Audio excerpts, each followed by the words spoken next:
We're gonna do a little discard collector to start to get our season pass mission done.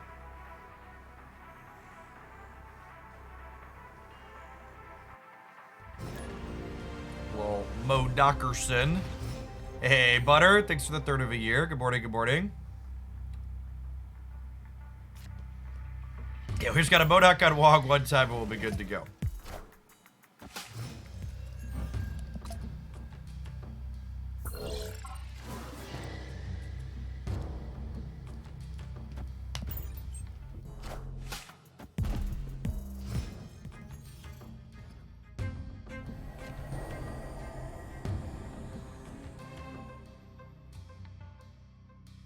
I think I have enough cards. I don't mind discarding in my hand here that we're just gonna go ahead and Gambit to click the Sunspot out. I guess they could play something this turn, but probably still at least a coin flip to take their Sunspot out.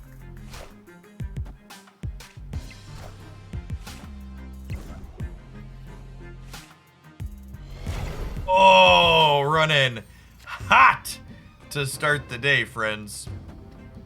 Ha ta ta ta.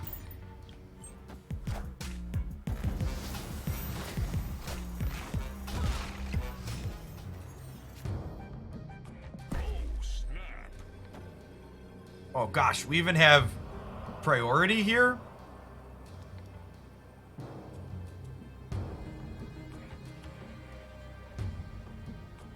Am I supposed to keg? I mean, I guess the keg is free, right? I guess, like, the keg means my Morbius is smaller if I drop, but I'm probably playing Apocalypse anyways, right? I think we just Modoc. Like, a leech doesn't matter here.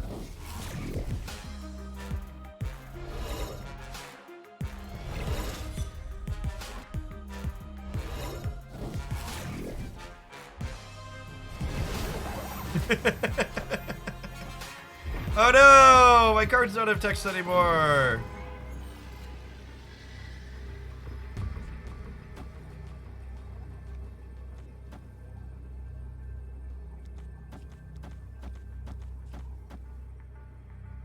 And just like that, we've completed our discard cards mission.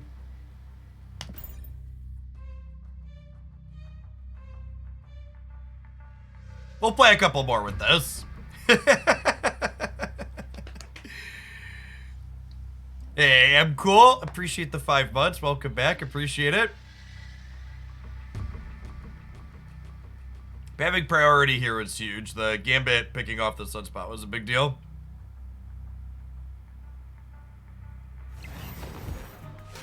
This is the best Modoc deck or the one I enjoy the most? I think this is definitely the best Modoc deck.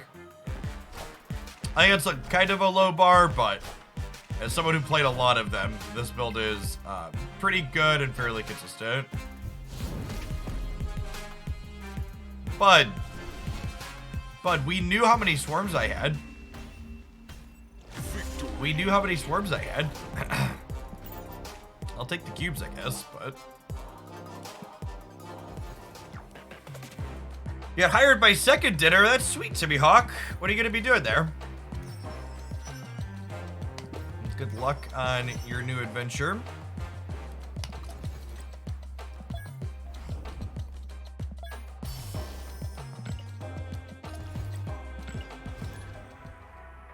Maybe they thought the swarms cost 2 after being leeched. Yeah, maybe.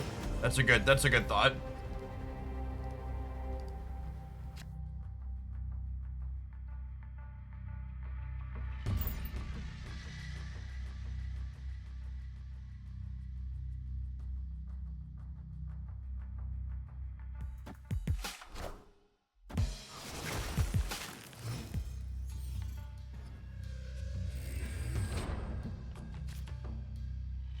This is my warning for the hour that anybody talking about anything related to nerfs or changes or complaining about the metagame other than using the nerf command is just going to be removed from chat moving forward. The discussion is constantly negative and it's really grating and I'm done with it. So please take it somewhere else.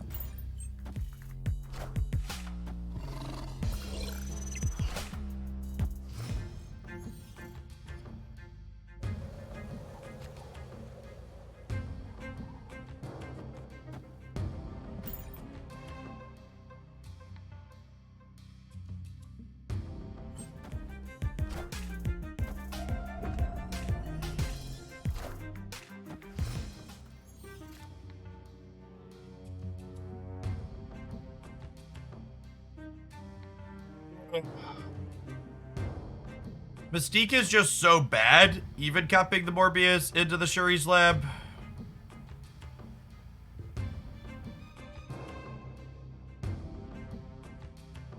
If I put her into the Jotunheim, she's gonna get -1, 2, 3.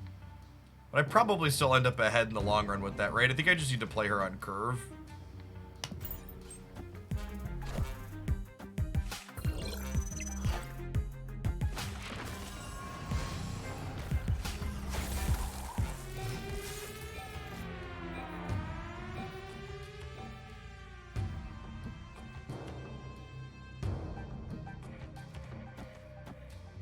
Think we do this?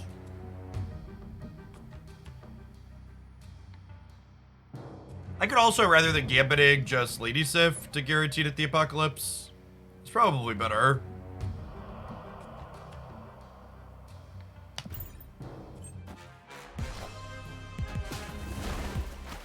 It's pretty unfortunate. Oh gosh, and this just disrupts all of our discarding too. Well, that's unfortunate.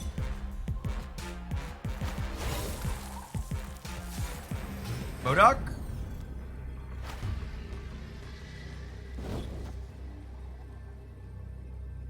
This is +12 over here. It's a damn shame the wave stopped our Colleen. Otherwise, we'd be +14 over here. I'll stay for a cube.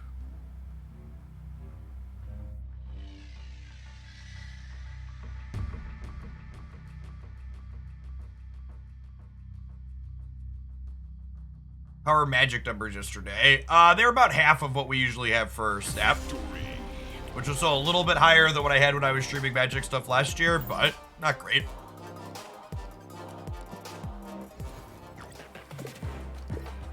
Might mix a little bit on occasion. They're releasing Snapcaster Mage and Lingering Souls into their non-rotating format later this month, which are two of my favorite magic cards of all time, so we might dip back in for a little bit of that, but it won't be a regular thing.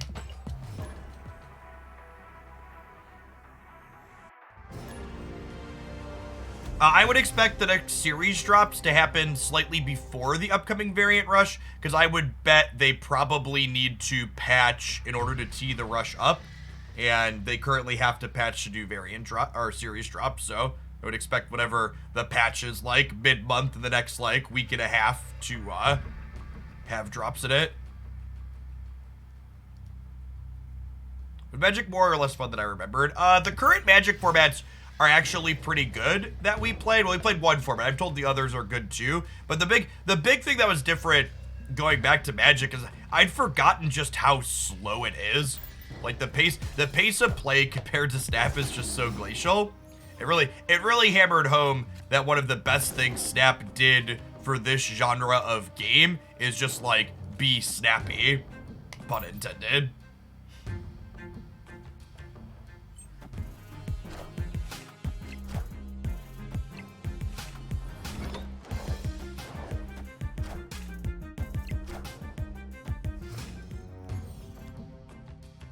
We have a YouTube video on getting better at deck building. That's not really like a topic that you could like make one video on and like relay everything that's going on about it.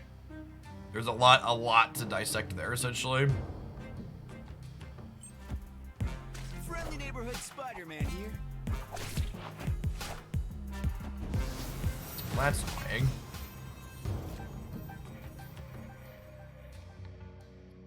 That's actually really nice. I'm gonna go ahead and snap them here with the Kang, just so we can kind of get a feel for what they're doing this turn. And then when we take our actual turn 5 here, we'll go Morbius Mystique, and then we'll MODOK in the middle.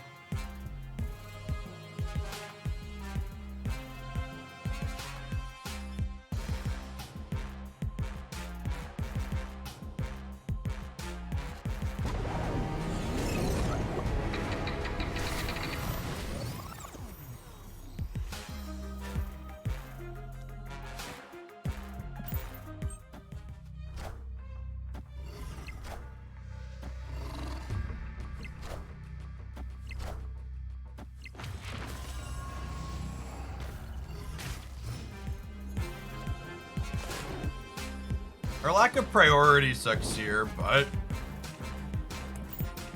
even if we only discard these 4 cards, we're still in a decent spot left and right. There are Zabu decks, like Enchantress is a real possibility for Wog in the middle. Cosmo's a little bit less likely though, which is nice.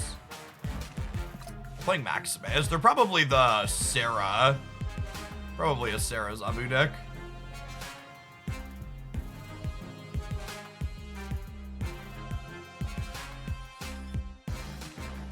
If this Modoc works, we're going to 17 in the middle, and we're going to, we'll discard 4 cards twice, which puts us to 14 here, and it puts us to 15 on this Morbius, and this will generate +5 up to 4. As long as we don't get arrowed, we're in a decent spot. This feels like a weird stay. Hey, D Brown, thank you for the quarter of a year. I appreciate that. And Swag Spear, thank you for the brand new prime. Good morning, good morning.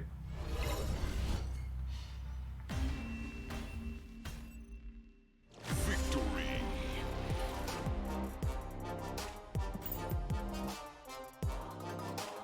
Yeah, maybe they just thought Hazmat, or maybe they just thought Luke Cage on the left and the right was gonna be enough for them.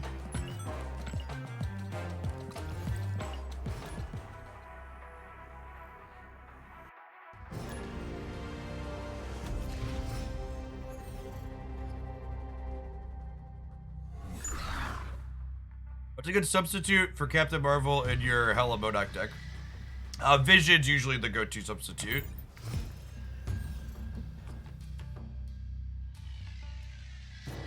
Is Galactus worth pinning? I think Galactus is a very powerful linear card.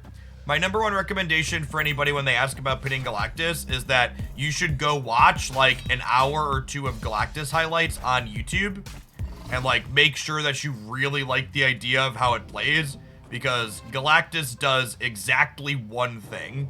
It does that one thing really well, but it only does that one thing. So if it's not a thing you think you're going to enjoy, it's not a good use of your resources.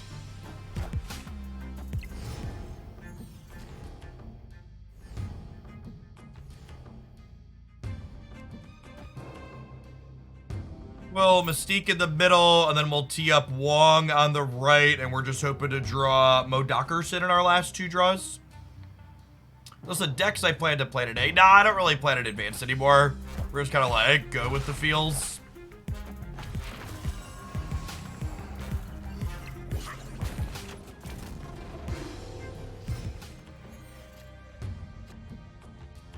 There's Mr. Dockerson. So I pitied if Keg evolved since you first got him. Now, I think my initial read was pretty correct. I think he adds a little bit of cube equity in basically any deck you could want to put him in. All systems go. Kang under Wog should reride 2 turns. Nope. Please no. Please no.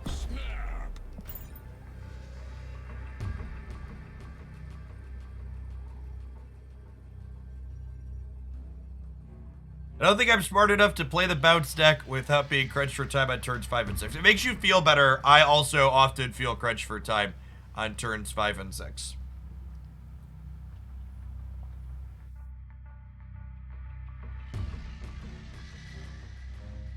Yeah, we played a lot of these Modoc decks after that card came out, and I think the lists with Dracula in them are not ideal. It really just feels like you need to be setting up other things on turns 4 and 5, and you don't have time.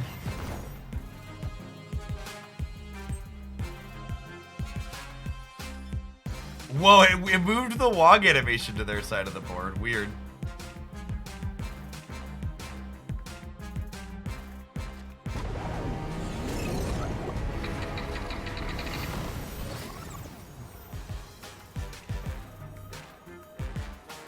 I guess Kanging there actually made Morbius and Colleen smaller, so maybe that was wrong.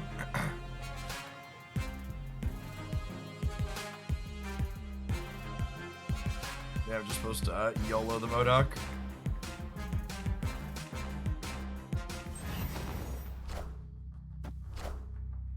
Weird. They really thought this was good enough? Maybe Modoc's just not popular enough that they didn't realize we were a Modoc deck?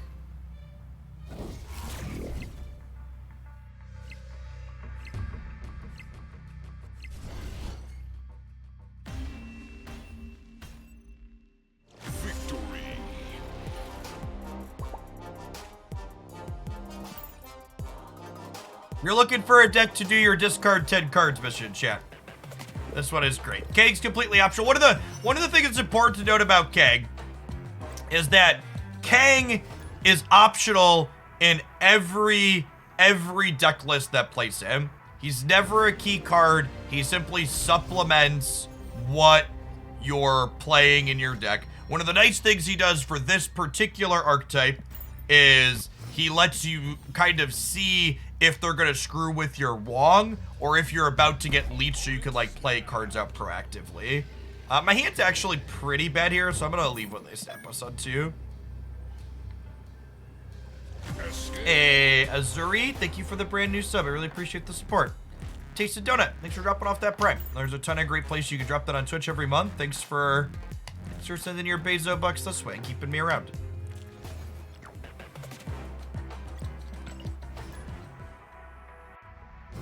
I do think this deck doesn't really work without Modoc. He's a pretty key card here.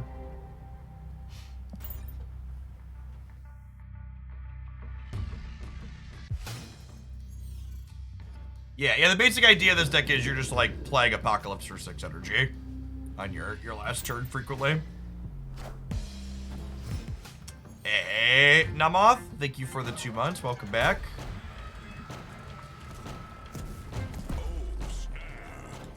We're gonna bully them a little bit on the Daredevil here. We have Wong into Gambit as well after they lose their card. Ooh, a discard Mirror. West J, thank you for the brand new Prime.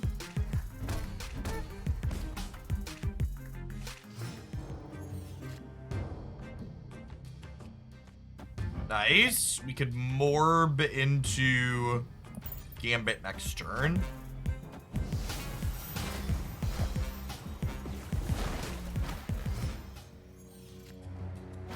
Huh?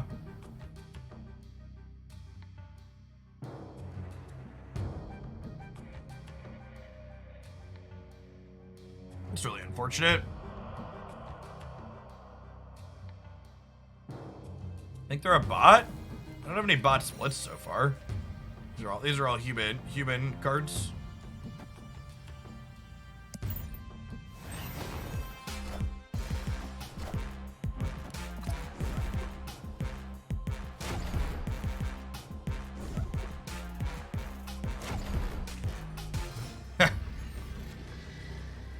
Well,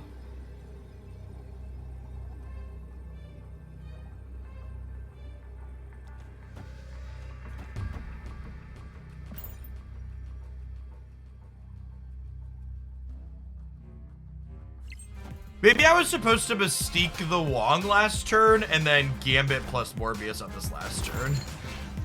Okay, yeah, that's She-Hulk. She-Hulk does in fact appear to be a bot. This is big bot energy.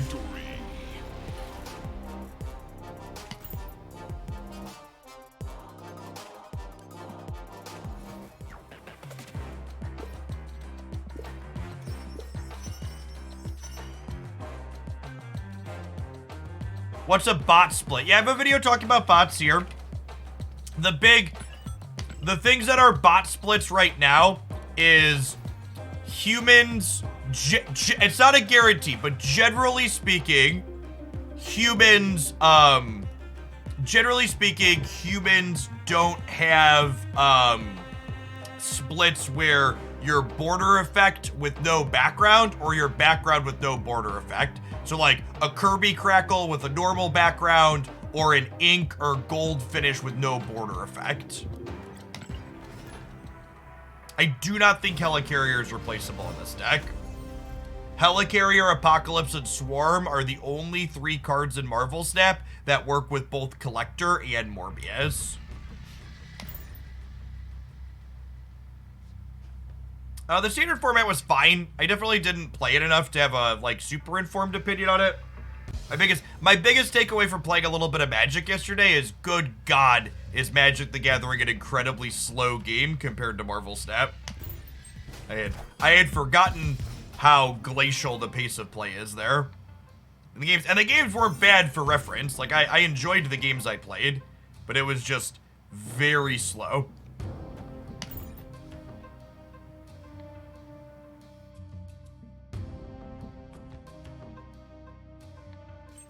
It's impossible to ink or gold without defect. I don't believe that's true. I'm pretty sure there are people that have those. They're very uncommon though. It's more likely to be a bot if you see that, but not a guarantee.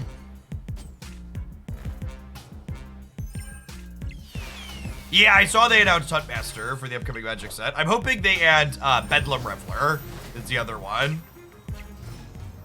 Yeah, the gold effect was possible in the beta.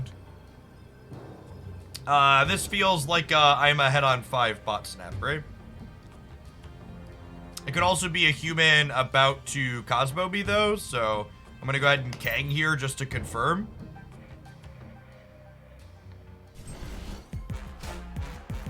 I am Iron Man.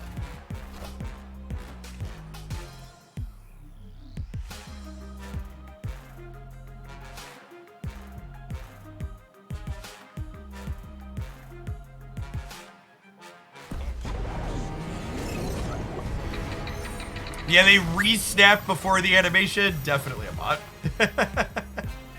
Alright, we do this. And then we call Leadwig and get a bunch of swarms. And then we have Bo Dockerson to really get them. Technically, it's optimal to play this here.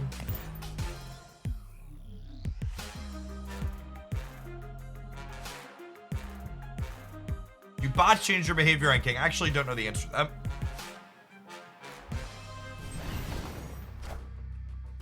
They do. Look at that. They played Iron Man last game.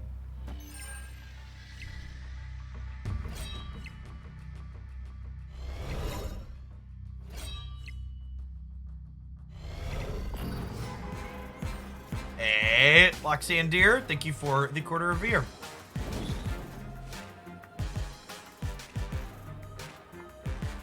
All right, chat. It's morbid time. Let's morb all over them, shall we? Ludarina, thank you for the 3.5 years. Appreciate the 42 months.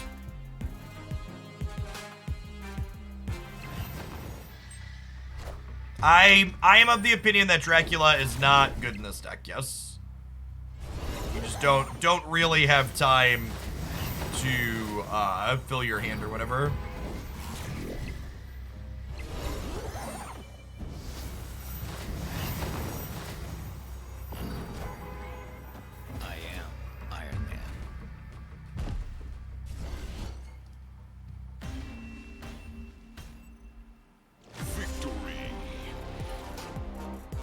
This is your other warning for everybody else that if you get timed out for breaking my not talking about nerf rules and then you come back and complain about it, I'm just going to ban you. People that get upset for having repercussions for not following the rules are not going to be a good fit for this channel, and they can go watch a different Twitch stream. Thanks.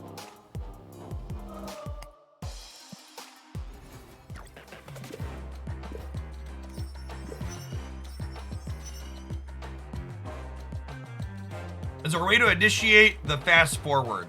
Yes. Well, no, not intentionally. The game, like, arbitrarily decides it. And to be honest, I don't actually know what triggers it.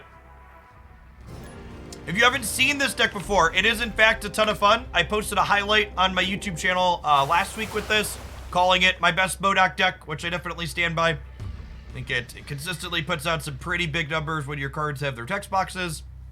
I post highlights 7 days a week on my YouTube channel. I try and hit a good range of things. We highlight series 4 and 5 cards on occasion, but I also try and post like all series 3 deck lists at least 2 or 3 times a week. So great range of brews up there. You're looking for a little bit of water.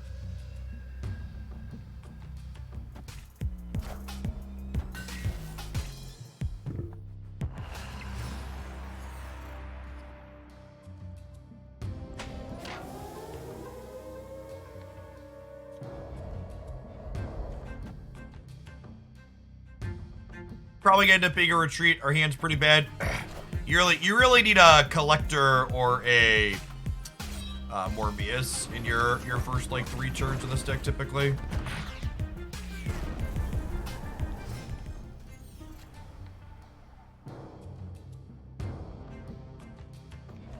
Opponent snapped. Escaped.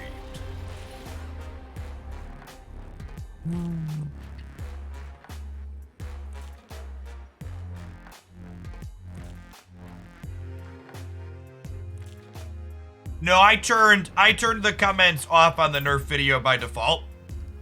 And the Nerfs video actually has the worst ratio of dislikes to likes of anything I've ever posted on that channel, which lets me know that turning the comments off was assuredly a good idea. Hey, Drews, thanks for the 5 months. Appreciate that.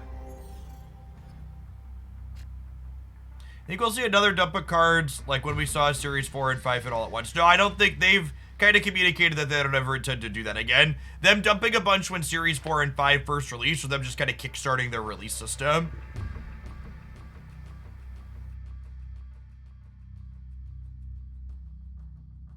Going for a first push in Infinite, currently 55. Do you think I could do it before the season ends? Yeah, definitely. As for which deck you could do it with, just whichever one you enjoy playing the most is probably ideal.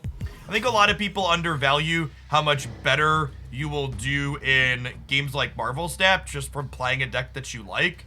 Because if you're playing a deck even though it's supposed to be good and you don't enjoy it, you're going to make more mistakes.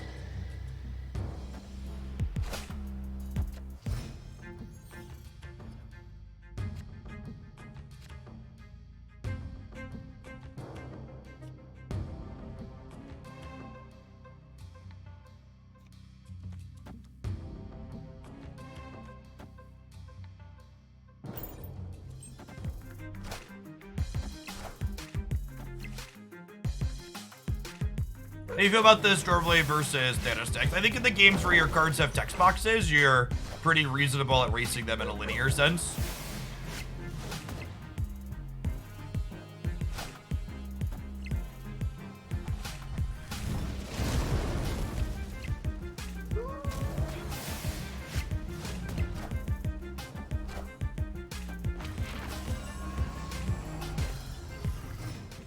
Hey, glad you're having fun, Dead Devil.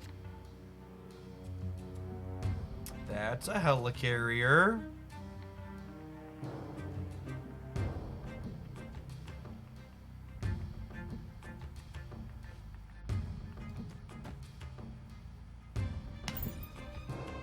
Let's Lady Sif here and see what we get.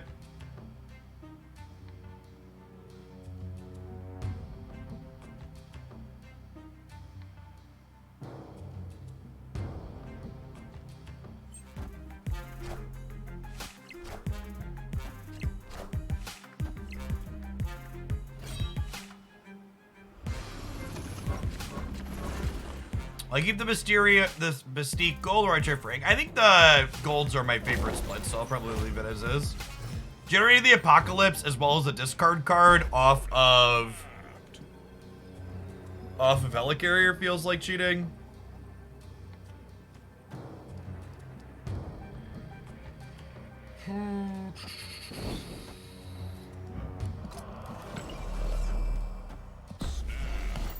I'll snap him back in Kang just to see if we're getting leeched here, and if we're getting leeched, we'll just leave.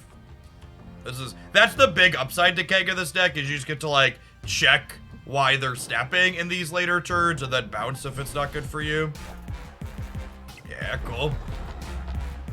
It's a shame we don't have priority here. If we had priority, we could like crank our things up and stay, but because we don't have priority, we'll just leave. Enjoy your 1 cube, bud.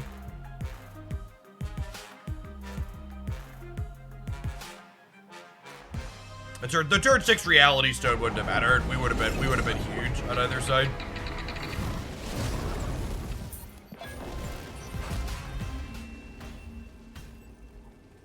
Escaped.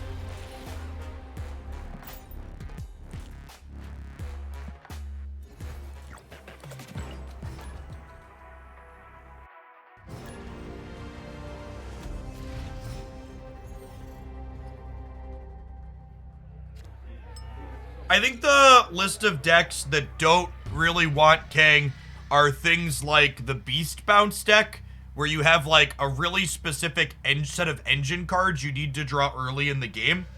Because Kang gives you information and adds a little bit of consistency in the later turns, but it does come at the cost of diluting your earlier turn draws a little bit. So if you're a deck that's going to suffer from earlier stuff like that, you probably don't want it. This is my main account. This is my only account.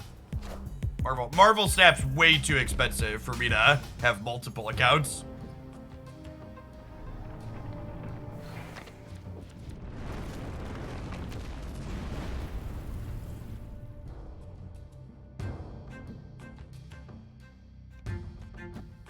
Oh, snap. Snap the Thanos deck into Lamentos.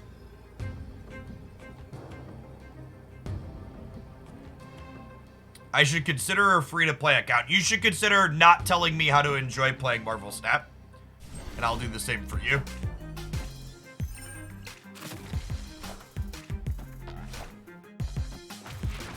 If you have fun free-to-playing, more power to you.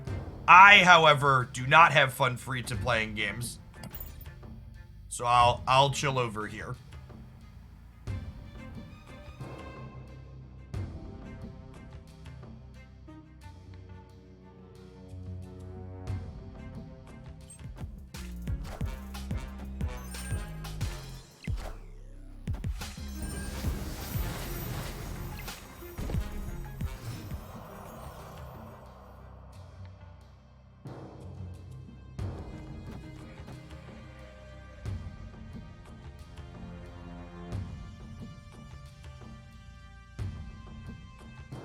I don't know. I mean, if they're sniping, they have priority here. They'd wait to play Cosmo till next turn, right? I don't think they're sniping.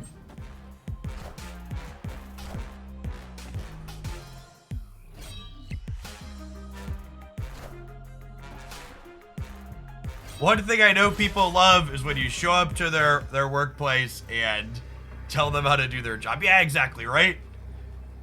People are always like, Jeff, you should be nicer in moments like that. It's like, well, maybe you should consider that, like, what you came in here initially and did was inconsiderate. And yeah, I could choose to not be inconsiderate back to you, but also, like, I don't have to, right? Like, why is the onus on me to have to rise above the, you know, hundreds of people that want to come in here and be kind of shitty and needly to me?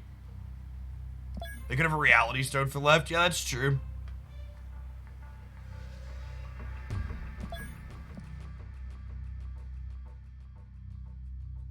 Or arrow. Yeah. Alright, can we get my cubes?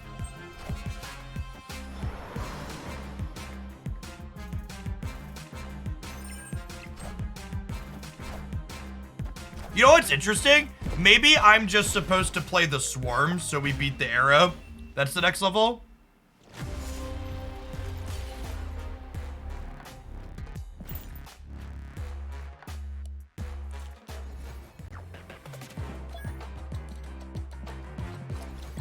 I was just giving you a suggestion, but I wasn't asking for suggestions. I'm like hanging out and enjoying playing the game as it is. And like people are like, "Oh, you're telling me I should enjoy playing the game a different way." Like I didn't ask for help. Like we're chilling.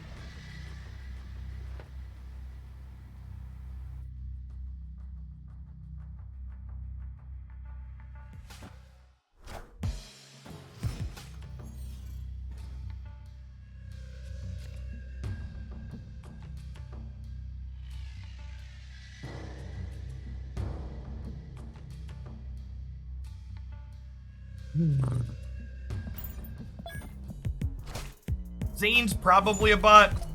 I don't think any human has a Kirby dotted rocket.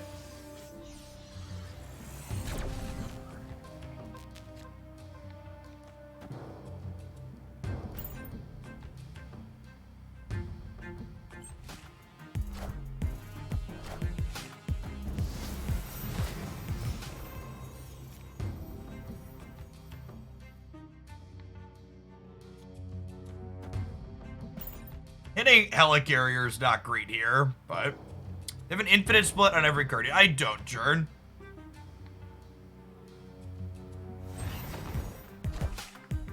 Yeah, making free-to-play content, like, it's one of those things that, like, there's a really vocal minority that, like, makes a lot of noise about, like, wanting more free-to-play content, but content that, one, Marvel Snap's kind of weird for free-to-play stuff because every free-to-play player has a very different account, right?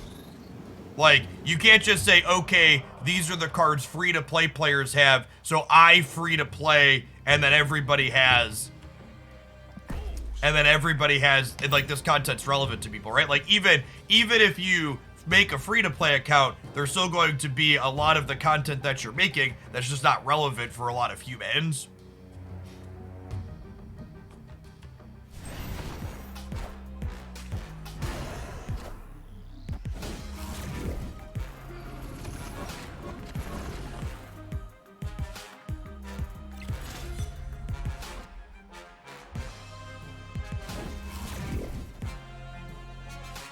Is everybody's collection so different?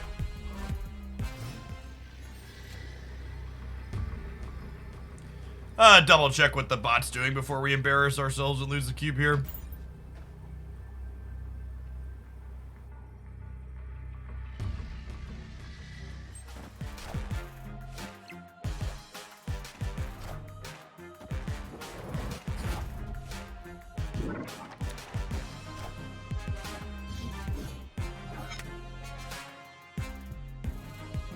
Yeah, series 1 plus 2 stuff is solved. I agree with that. There's also just like not a lot of interest in it. Something I've talked about before is that free to play or lower series stuff, I should say, content actually has pretty bad metrics on the YouTube side when you do like series 1 and series 2 only stuff.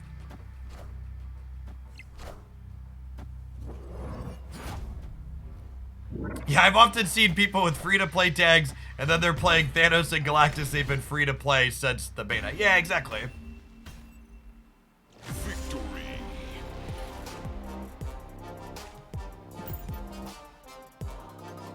Yeah.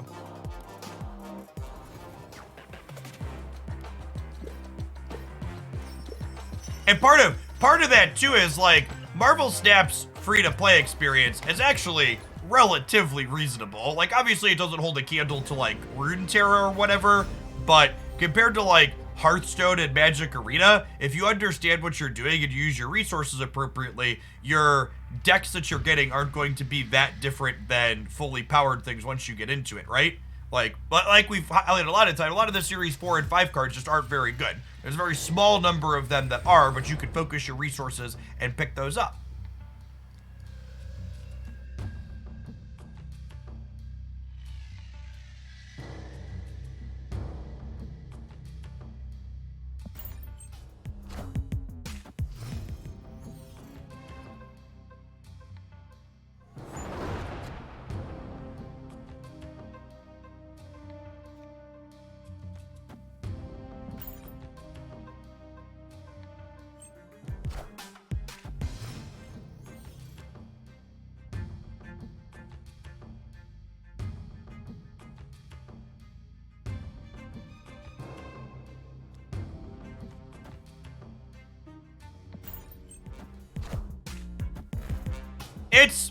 And this is an interesting line of thought coming, and this is where I don't understand how some people's brains work, because their brains work different than mine. It's so strange to me that someone could come into my chat, literally the biggest, most watched Marvel Snap stream on Twitch, have the most subscribers on the platform, and say, Jeff, your approach to how you stream is different than the other streamers. You should consider changing how you do things to be more like them. Like, what? Like, I can't, I don't know what the logic is there to, like, come to that and think that it's a reasonable conclusion to come to. Because you're right. my approach to how I manage my social media and my stream is very different than how a lot of other people manage their stuff. And if I was less successful, then yes, it would probably be a very good and reasonable suggestion to be like, Jeff, you should do things differently to be more successful. But I'm not less successful than them, right? And that's not a slight at other people. Like, it's just like coming in and telling someone who's clearly has a niche and knows what they're doing and is successful in their niche to be like, hey, you would be more successful if you did it differently and were more like everybody else. It's so strange to me. I just don't get how you could possibly think that that's a good comparison to make, right?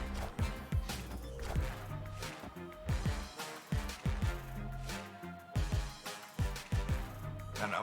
My brain just works different for most people, and they're like, yeah, I don't know.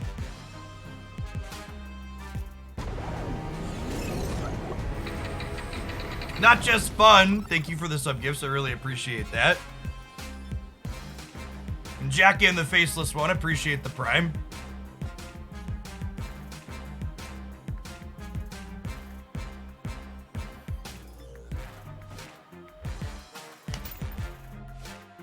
By the way, chat, we've got the ticker in the corner. The stream today and for the next month is sponsored by Factor.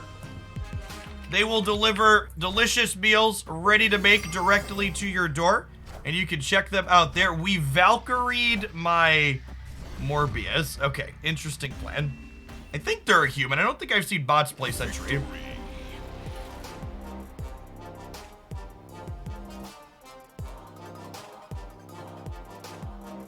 Maybe they would have done that. Hey, old Ben, thanks for the Prime. Appreciate it.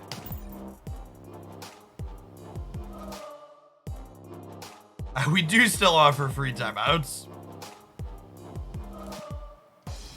Yeah.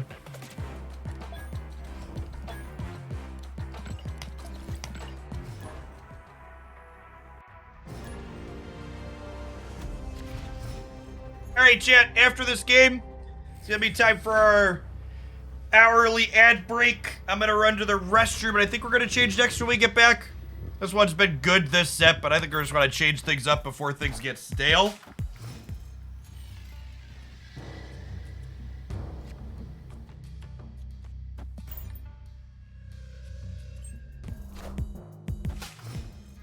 What's going on, Gnome Wrecker? Magic was all right yesterday.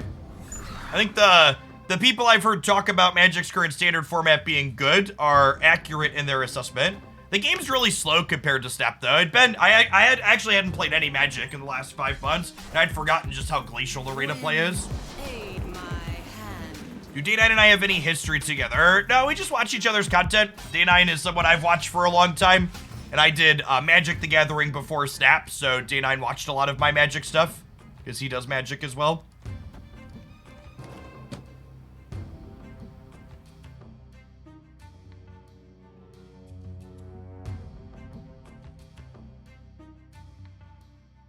Do I want to play the Swarms in the middle?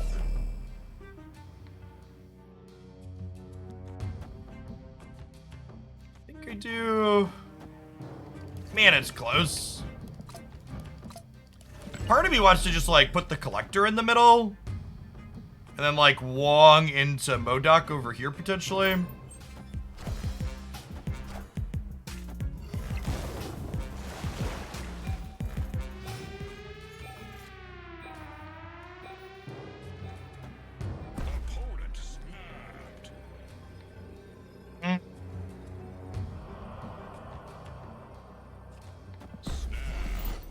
I'm gonna Kang and see what we're doing here.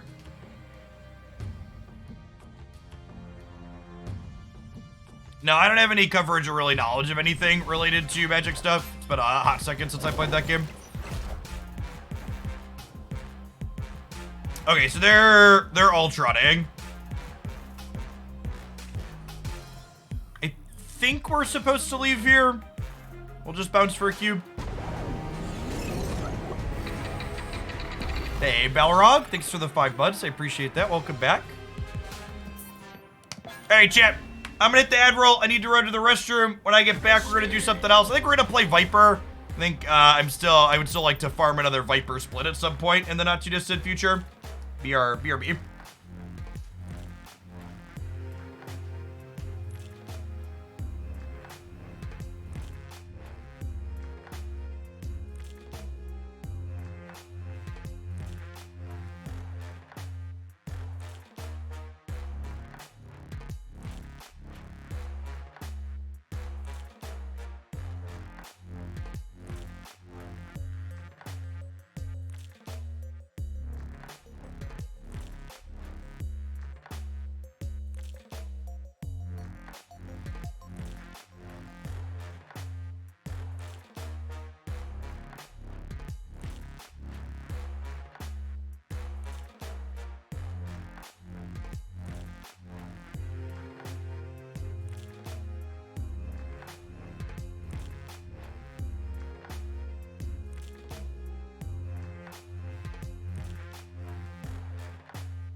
Based on the video this morning, are you planning on going through and trying to update / highlight your Series 3 decks? Honestly, putting a playlist up that's all Series 3 highlights on the front page is probably good. I can consider doing that. There's a Twitch dashboard. Tell me when ads are done. Yep, we have 5 seconds roll in.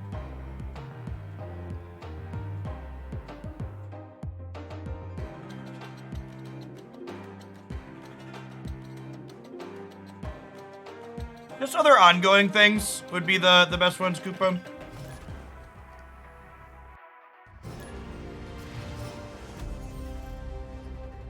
Thanks, Light Build. Welcome back.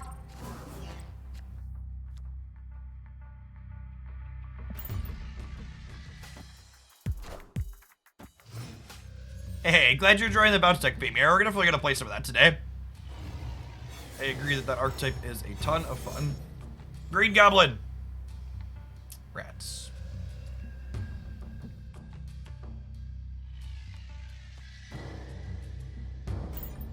Avengers! Assemble.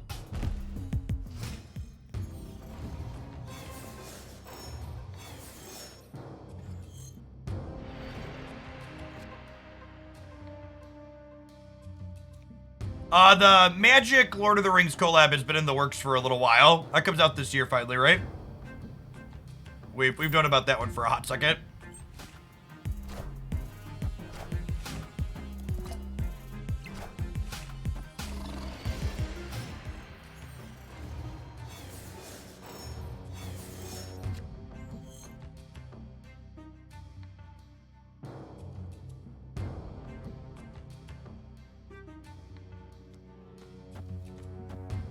Just do this.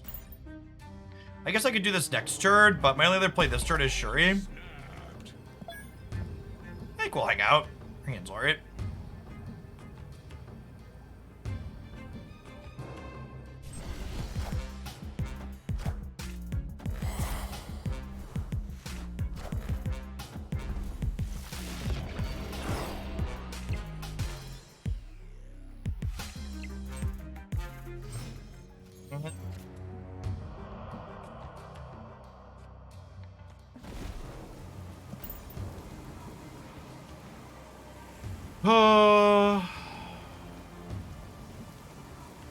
Sandman is so good against all the types of decks I like to play. It's sad.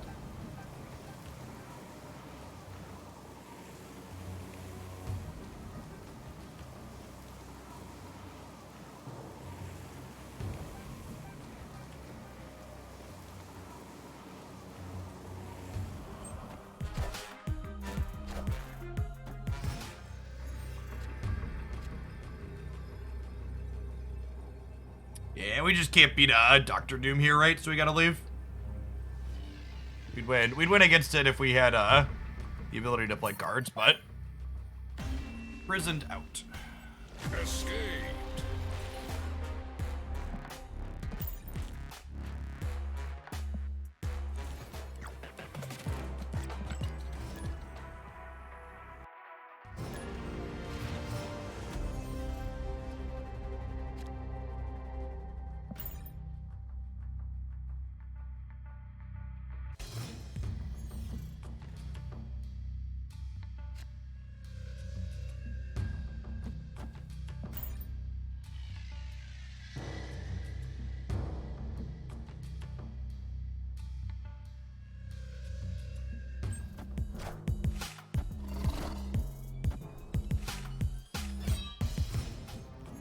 Howling Wing, discard my collector, should mean this is beep boop, right?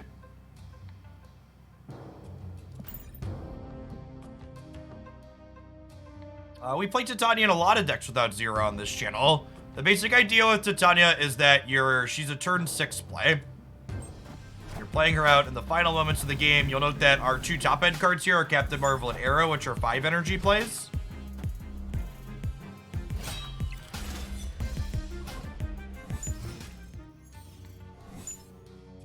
Opponent snapped.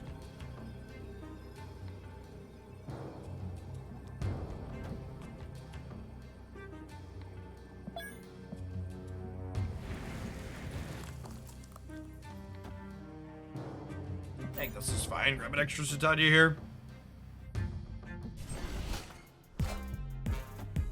Do we used to play Moon Girl in this deck? I don't think we ever played Moon Girl in this deck, no.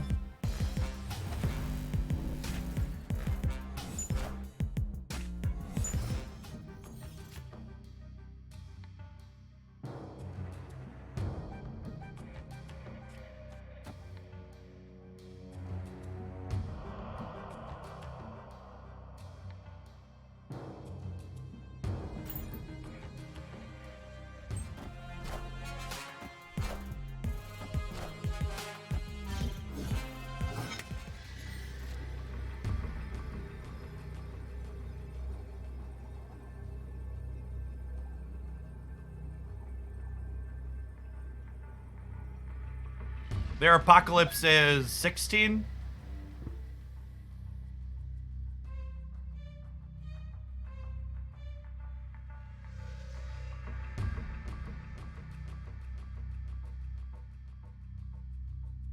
Does Arrow mid always win? Not if they discard stuff and make Morbius bigger, but if they're discarding stuff, then Arrow probably wins the middle based on having 14 stats, right? Quite Cricket, thanks for the 23 months. Which one variant I'm still hoping for in my shop? I really want the... There's three that I am explicitly keeping an eye out for. I want Taco Hulk. I want Taco Hulk. I want the Storm variant with the blue lightning. And I want the Dami Mami Angela variant I'm still waiting on. Literally been waiting months for the Angela variant. She refuses to show.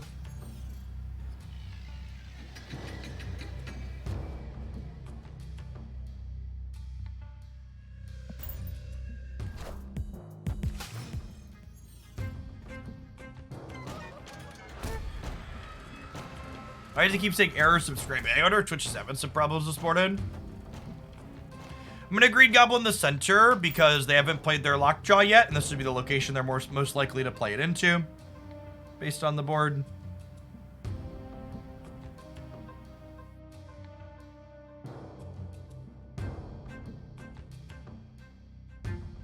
Hey, Global, thanks for the 5 months. You're getting error subscribing. I wonder if Twitch is having some problems this morning. The viewer account's been kind of wonky, ping-ponging up and down, which is usually indicative of site issues. I think I'm just gonna leave. My start's not very good. I think basically anytime the Thanos deck snaps you and your hand's not strong, you should just leave early. Like, get out for the cube and make him up elsewhere.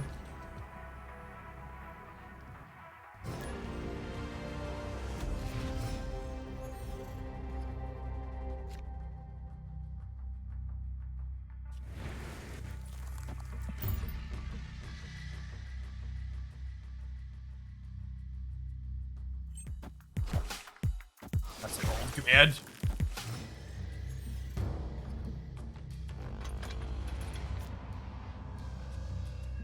Not make an updated one though.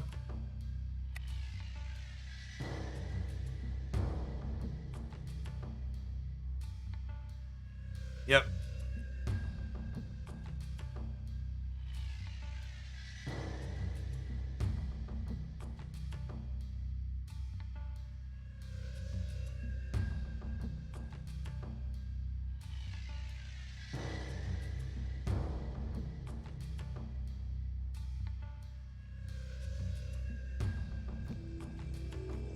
Sorry about it.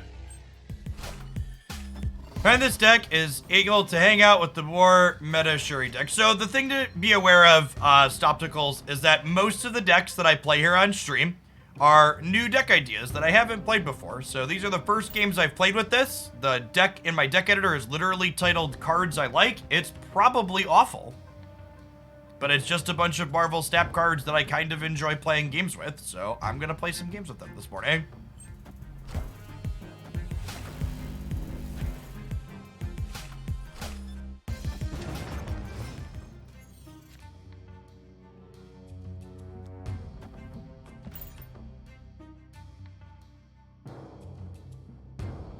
I mean, we've run iterations of this, or things close to it, because, again, these are just like a bunch of cards I like.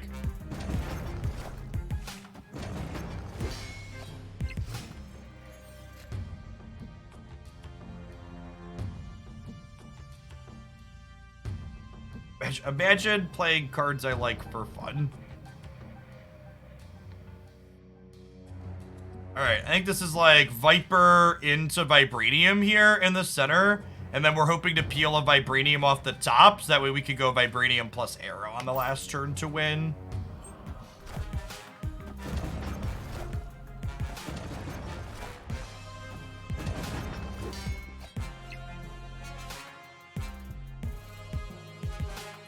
The coverage for the first rounds of the Async tournament are going up tonight, is my understanding.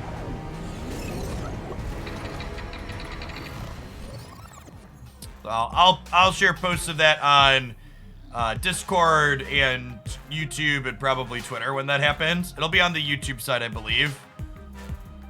I don't know, the structure and the coverage for it's a little unique, let's call it, so I don't know exactly how it's going to work, but we'll see.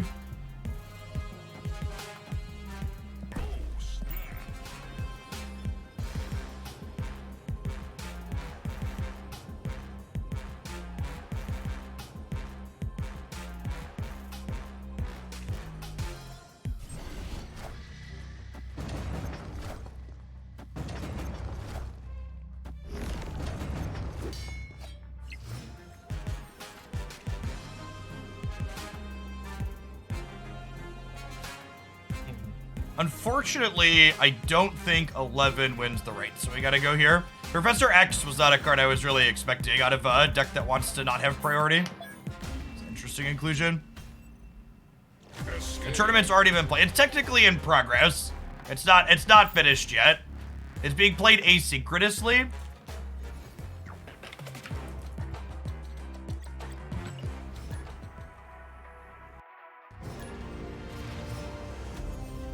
I'm curious to see if the coverage has any metrics. It's a weird, unique structure.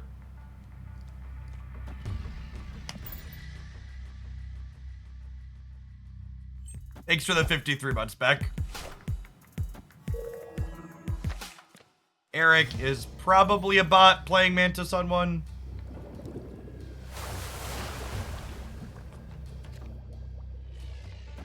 Marvel Snap, the most fun of the card games I've played. That's at various points, yes. I think from a core rules perspective, Marvel Snap does a lot right. I think Marvel Snap has a lot of good game design at its core. Eric is definitely a bot.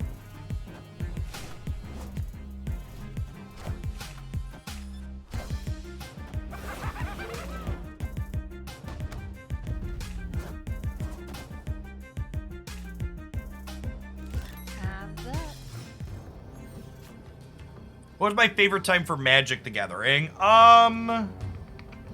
Ooh, with Blizzard, I think we just fully spread out here, huh? We're going first, so I don't want to play the Titania to risk losing. Favorite time for Magic? It's a good question. I don't know offhand. Probably, Innistrad RTR.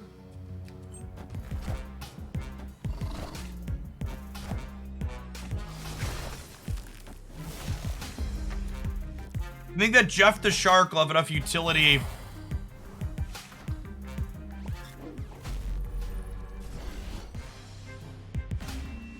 I think that Jeff the Shark will have enough utility to dethrone something like Arbor or Lizard's Faculty Arm. I don't know. 4 or 5 stats is like a lot of those other ones. How's the sustainability with the packaging for Factor? I actually don't know yet, Yak. So my first box from them is coming next week, and we'll show it off on stream. They're a subsidiary of HelloFresh, and HelloFresh's packaging is pretty reasonable. So I assume that it's going to be in the same vein as that.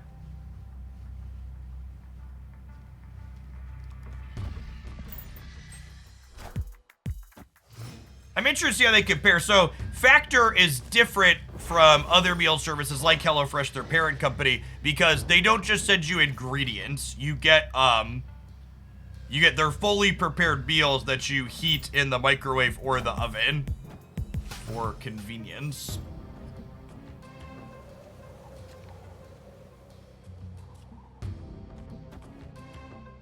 I think we snap the Green Goblin into the Jotunheim here, huh? They are Thanos, so snapping the Thanos deck's always a little scary, especially because it looks like a location is good for us.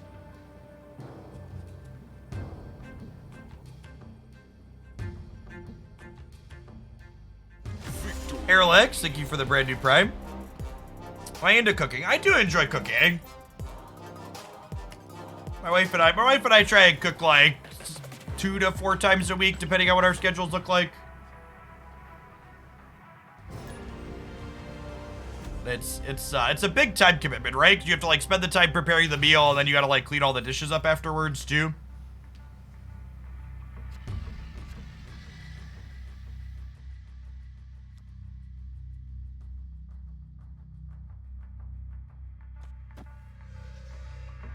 Get that HelloFresh sponsor. We've had HelloFresh sponsorships in the past, and I've used their service off and on over the years. Thanos matchup. Ooh, Savage Lane's a little annoying. I like playing hooded to face down locations because it's good against, it's good into a few different things. And again, I think anytime the Thanos player stabs you early, if your hand's not really good, you should just leave. And our hand's only okay.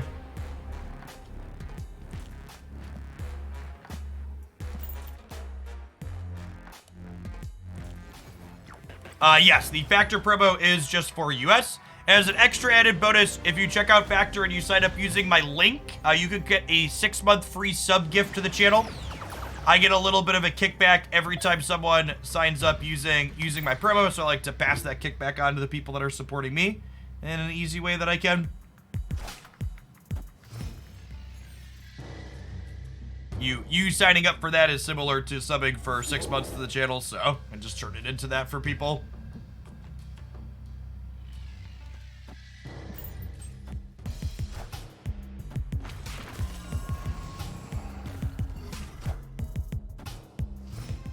Is there any hard counter to the Thanos deck? There is not. One of the reasons why the Thanos deck is so strong is because, one of the reasons why the Thanos deck is so strong is because it just has the tools to be competitive everywhere.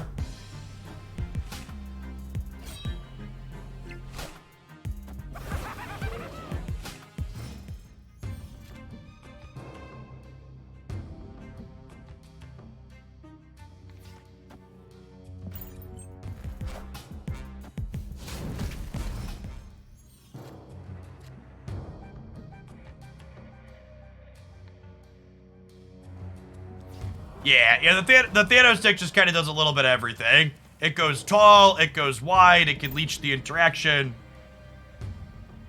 It's a tough one to keep up with.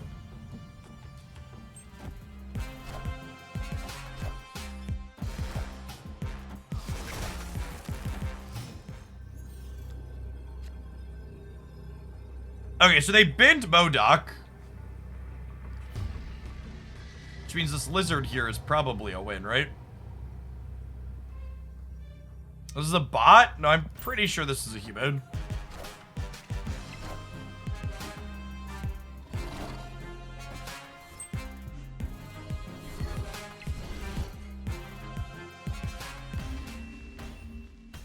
Victory. People tend to be very bad at spotting bots. A lot of humans just got the discard 10 cards mission, right? So there's extra discard decks out and about right now.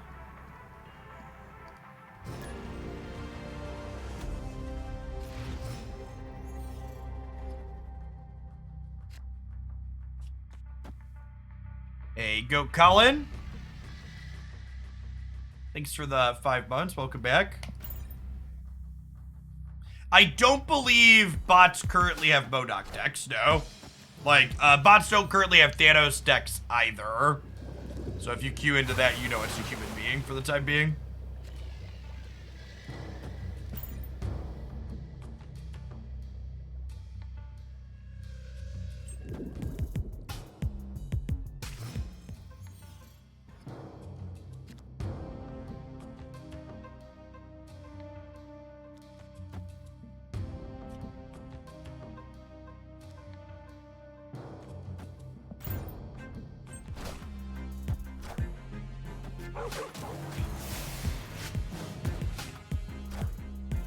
When missions resets, everybody get the same. The weekly missions for the battle pass are the same for everyone. Oh, snap.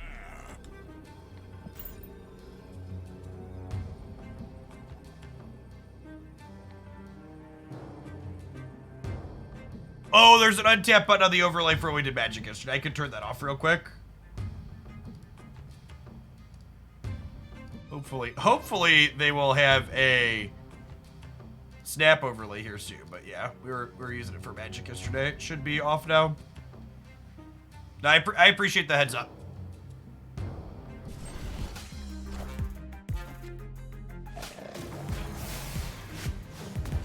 Do you see a future for move decks in Marvel Snap? I am cautiously optimistic for move decks when Gwen Spider drops. Or whatever, however she's pronounced.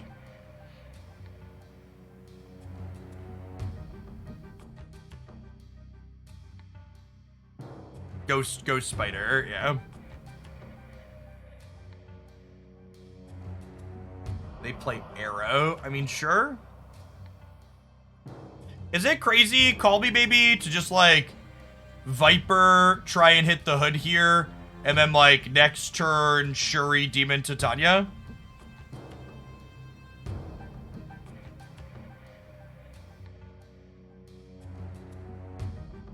I think all three of, I guess Lizard's a free roll then, right?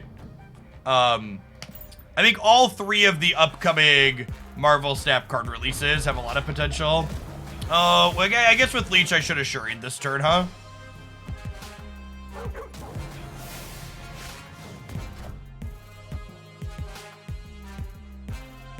Okay. And we're dead here. I should probably just never snap Thanos decks as a rule. Escaped. They're just too flexible and powerful. It's a negative cube proposition to try to raise stakes against them.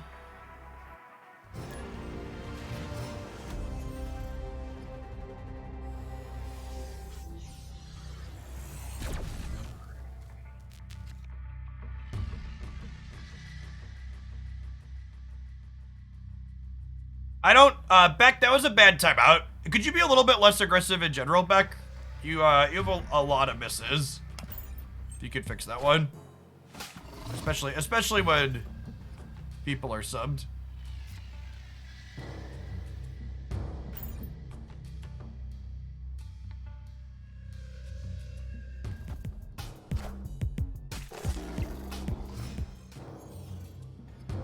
Yeah, I think that's probably the approach to playing against Thanos on the ladder. It's just like never snap them and then leave if they snap early, and then just like try and collect a couple of cubes in the games they limp into. Any chance we see some stature today? Yeah, maybe.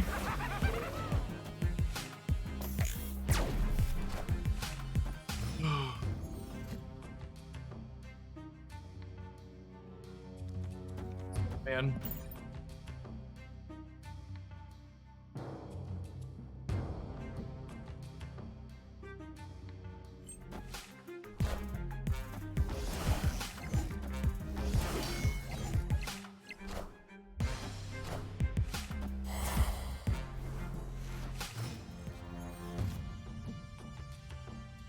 No, the Snap team commented that they were running less events because they weren't super happy with how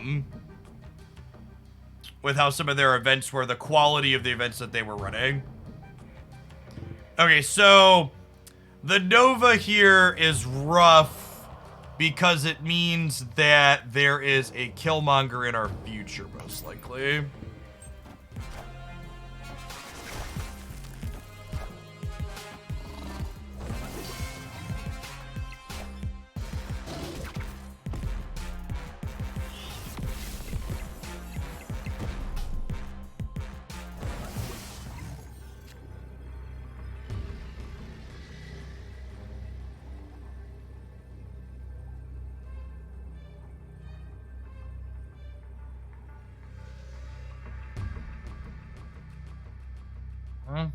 I don't think we have big enough numbers here, huh?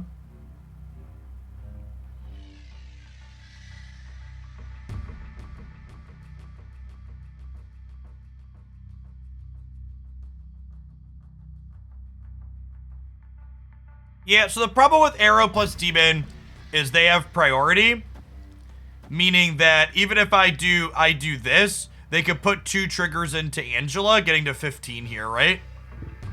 So I think this as an easy win is ignoring the fact that we don't have priority here. I think we gotta leave.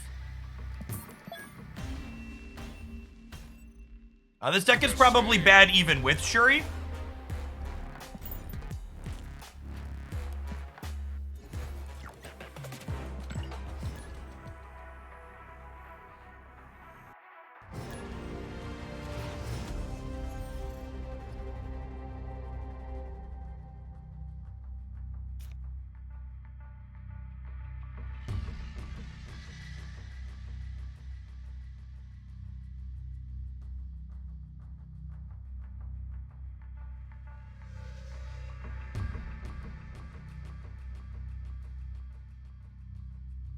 I think my favorite unbanned requests are the ones where the person writes almost the entire character limit of the unbanned request and includes how they don't want to be unbanned anyways and they don't care. It's like, yes, when I don't care about something, I frequently invest a lot of energy into letting people know how much I don't care about it. Got it.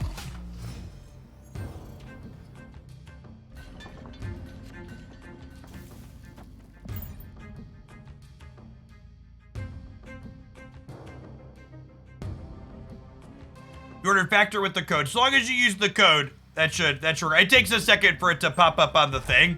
Slide into my DMs or drop me an email with your receipt pattern, and we can get the sub gift hooked up later on.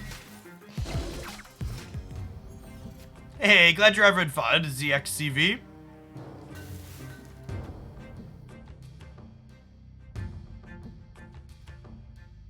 Hurrying this turn.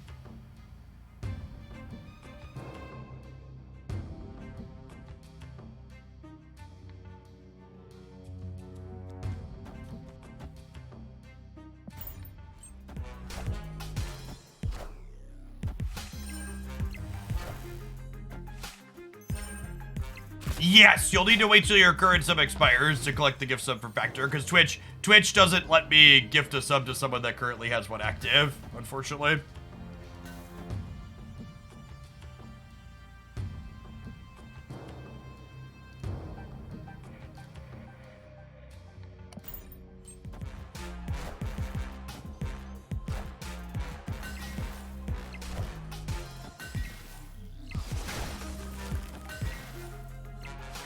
Some people just want to get the last word in. Yes, yeah, it really exemplifies the principle I often talk about of the only way to win an internet argument is to walk away from it.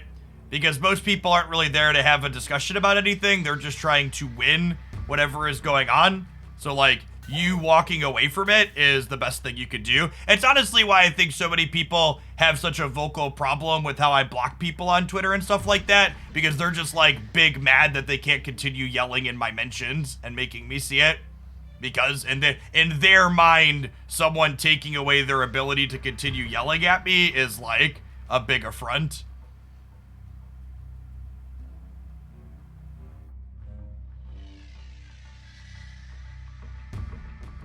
Rick's man, thank you for the 2 months. I appreciate it. The factor sponsor will be up for 30 days.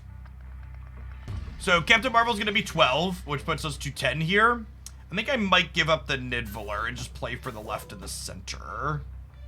Although I guess that doesn't really work if they move something here. And then Captain Marvel can't move.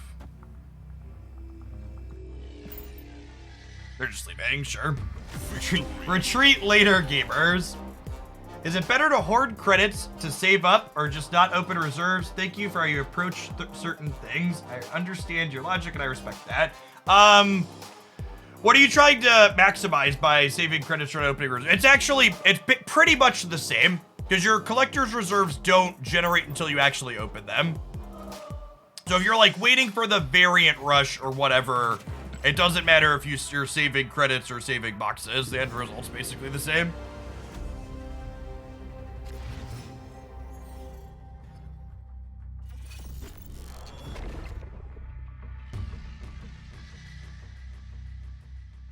Green Goblin dodging the Wakandan embassy skillfully. Again, just as a general note, this is a question that gets asked a lot when we play various Titania decks, so she's one of my favorite cards, is how do you play with this card? She's not a 1 or a 2 drop. Titania is curve filler in the late game when you can control where she's going to end up at in a precise manner. She is not a card you just run out to spend energy with early.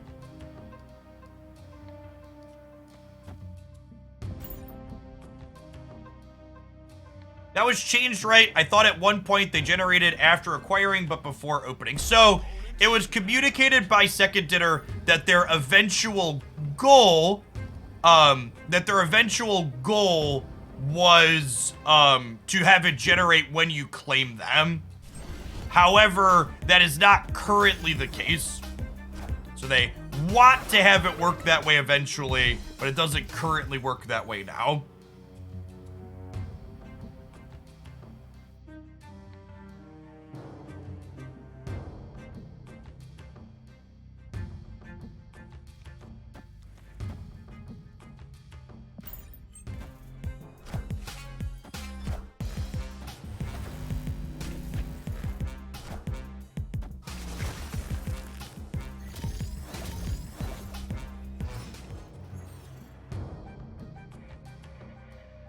Okay, so I think it's important that I arrow this turn to pull whatever they're shuriing out from under the armor, so we can Shang it next turn.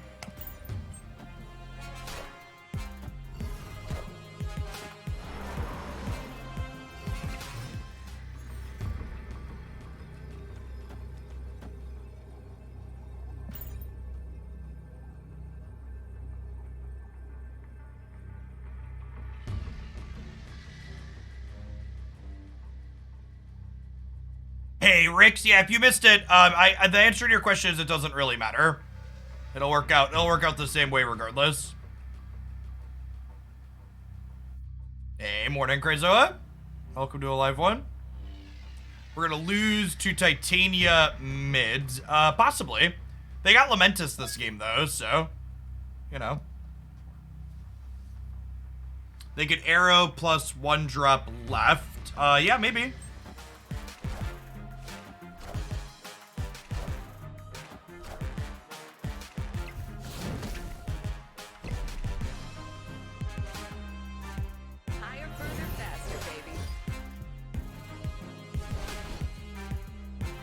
We're good, right?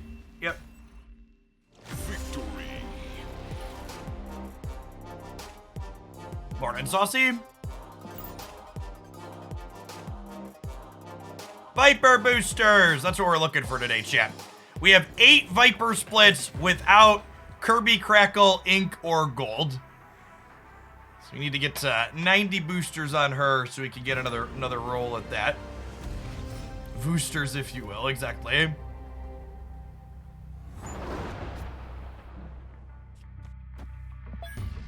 They are not Thanos, and like, this is really something that's important to be doing if you're trying to climb this season. Like, before I snap any strong hand early, I make sure they're not Thanos, because if they're Thanos, you actually just can't snap.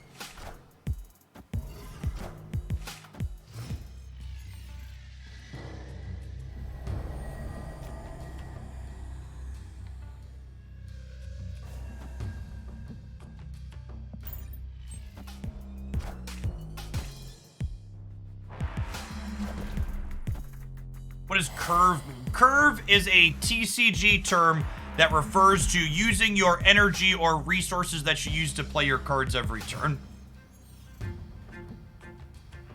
So when I refer to playing a card on curve, I mean playing it on a turn where you're just spending your energy to get it out.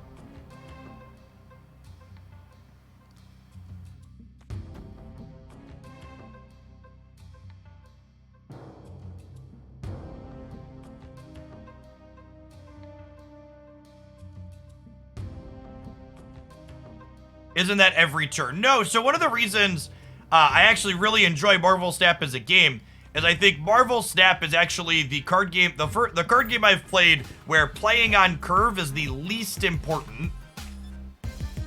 Marvel Snap is really more about where you put your cards and how you use your resources rather than making sure that you use all your resources every single turn.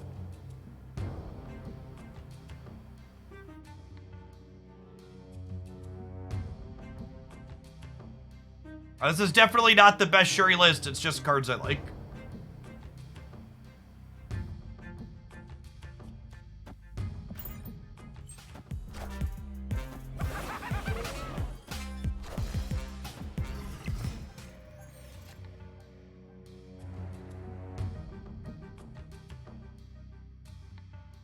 Shang into an Arrow plus Titania. It was Coulson Red Skull, right? With the same split? Yeah.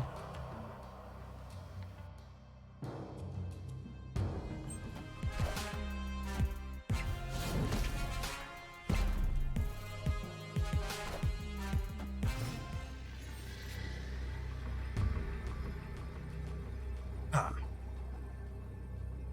Ha! Opponent snapped.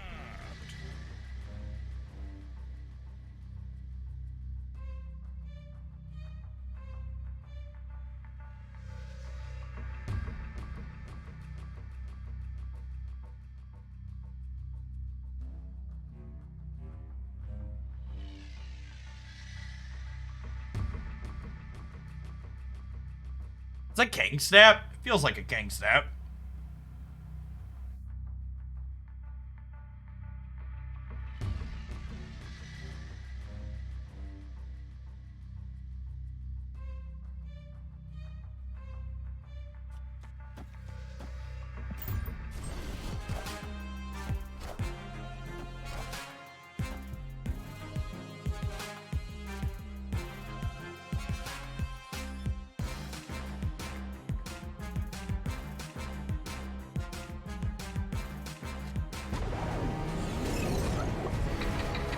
I think this is definitely a we do something else now, right? I think I like Shuri into Titania here now.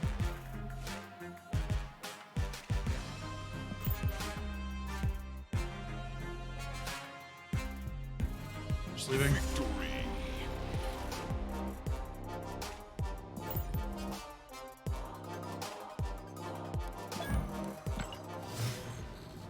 Alright, chat, 50 more Viper Boosterinos. 50 more Viper Boosterinos.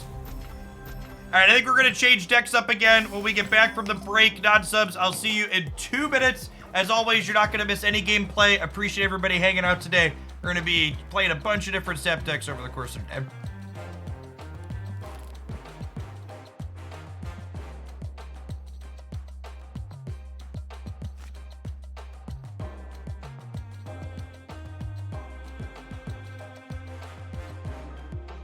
All with Viper. They're not all going to be Viper decks. I would like to try and get 50 Viper boosters today, but that's a lot of boosters. There's a good chance we have to wait till next week. Is there an updated Have Some Crap deck? Yeah, this one. I've got, this one's going to have a highlight up here in a little bit, but this. Why am I saving caches? Because I own every card in Marvel Snap, so there's no reason for me to open caches, really. I wait until there's a card for me to open. So when they add Master Mold, I probably will, or maybe I won't. I have enough tokens for him. I have to decide, do I want to save my caches for the Variant Rush? I don't know that I like any of the... I don't know that I like the Steampunk variants.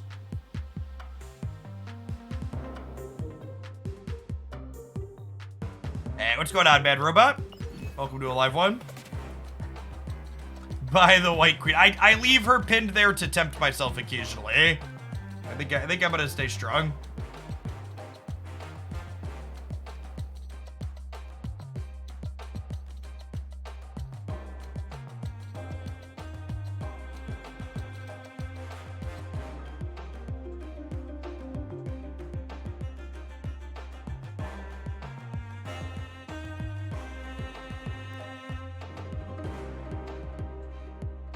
Okay, I lied earlier, chat, when I said my favorite unbanned requests were the ones where they write me a book. My favorite unbanned requests are the ones where they both write me a book, and then they also go over to my YouTube channel, and they leave another comment on the YouTube channel again, letting me know how much they don't care and it didn't bother them.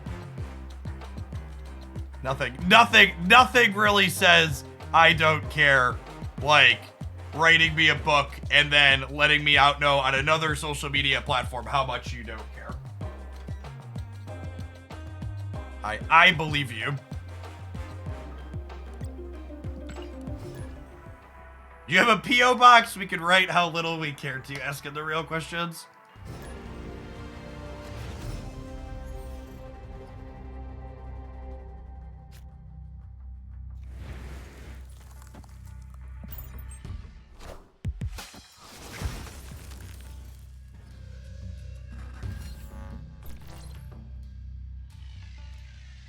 So pretty, chat. This is definitely going to be a Debris into Viper the Rock plus Beast of the Debris, I think. Oh my god. That's a snap. That's a snap if I ever saw one. Fraser Simmons, thank you for the 2 months of Prime. Can you explain why Killmonger isn't good against Thanos? I wouldn't say Killmonger isn't good against Thanos so much as I would say Thanos has a lot of draws where it gets to simply not care about Killmonger, if that makes sense.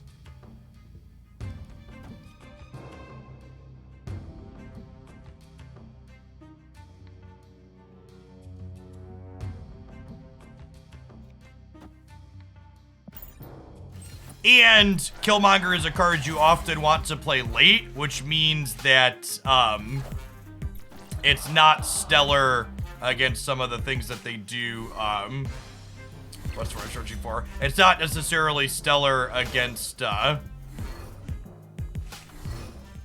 certain draws that they have. Ooh, Polaris is actually a ton of fun.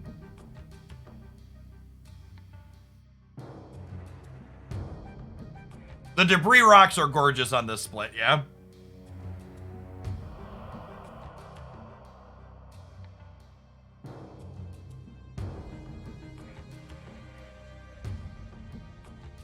Opponent snapped.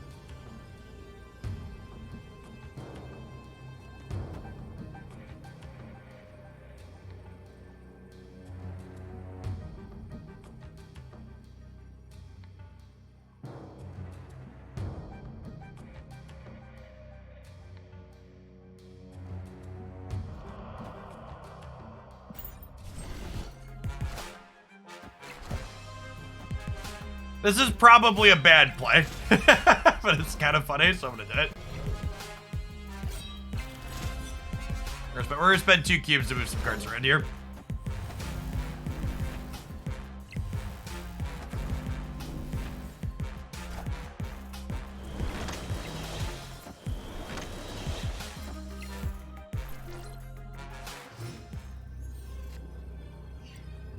Unfortunately, we have lost. If we would have grabbed Morbius here instead of a rock or the collector, no, the collector. We need to grab Morbius, right?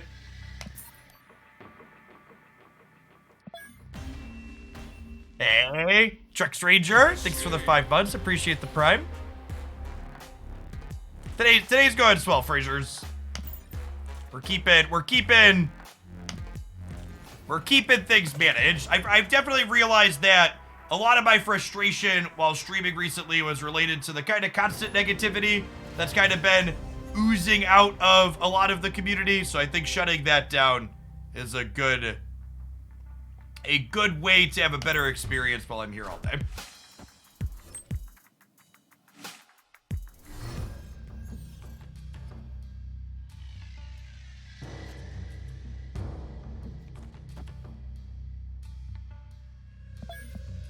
I think we snap this, right? So I'm gonna have another demon here.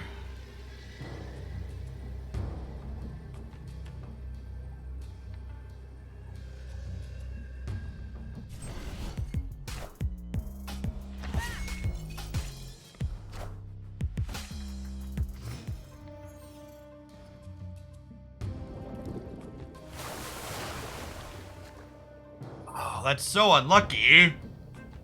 Damn it. Well, that was the reason we snapped. We still have a 5-point swing with these two at least, but this would have been such an incredible draw if Lamaria wasn't here. It's still fine, but like...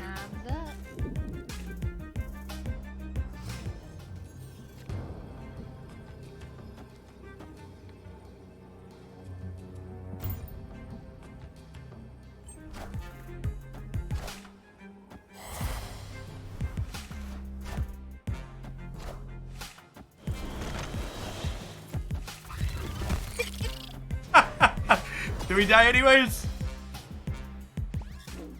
Close game. How was Magic yesterday? Magic was fine. Victory. I don't think the current Magic formats are bad. It's just not as good as a Game of Snap, I don't think. I think my plans are to probably play a little bit more Magic on stream when they release Snapcaster and Lingering Souls on Magic Arena later this month. But I am not planning to do it consistently again. It's tough to play, games that are so slow as Magic after playing Snap for so long. You say the community negativity was feeding on my own? No, I mean, like, as someone who watches a ton of Marvel Snap content, like, people being negative about the game was not something that was exclusive to my channel. I actually had to stop watching. Part of the reason why I've changed the rules here is because I had to turn off a lot of Snap streams over the weekend and just like stop, or last night, just like not watch, because it's just, it's very ever-present complaining across everything at the moment.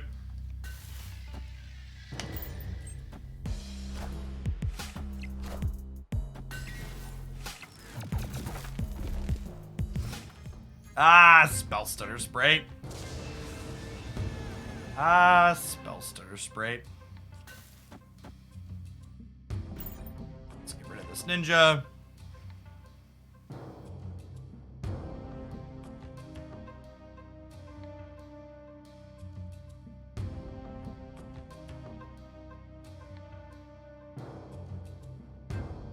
What happened when cards are too strong in Magic? Yeah, they banned them. In fact, it was a somewhat regular occurrence for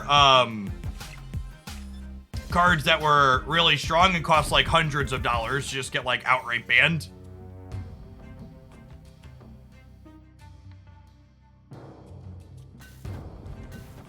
Gamba? Hey, Full of Crux, thanks for the brand new tier 1.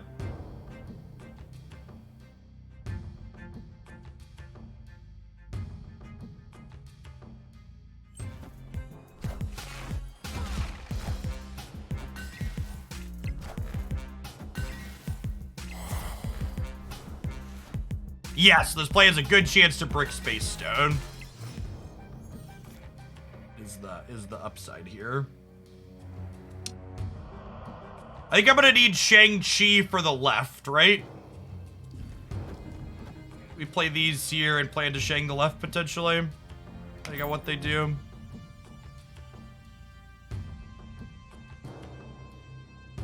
Yeah, Space Stone. Space Stone could definitely win them this game still. They need it this turn.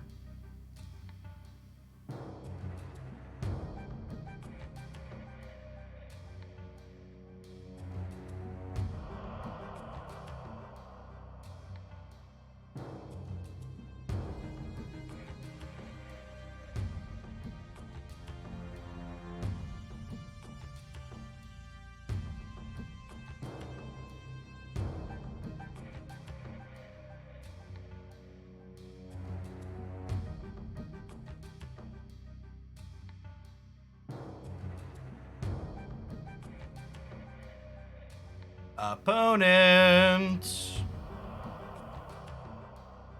Did they time out? Y'all still see me, right? Did I time out?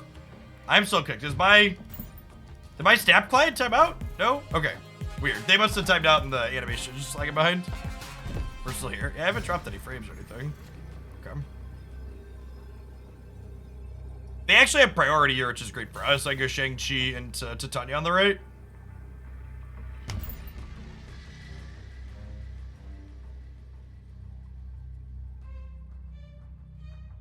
Good Gamora boy. Thanks for the quarter of a year. I really appreciate you taking the time to drop by and renew that.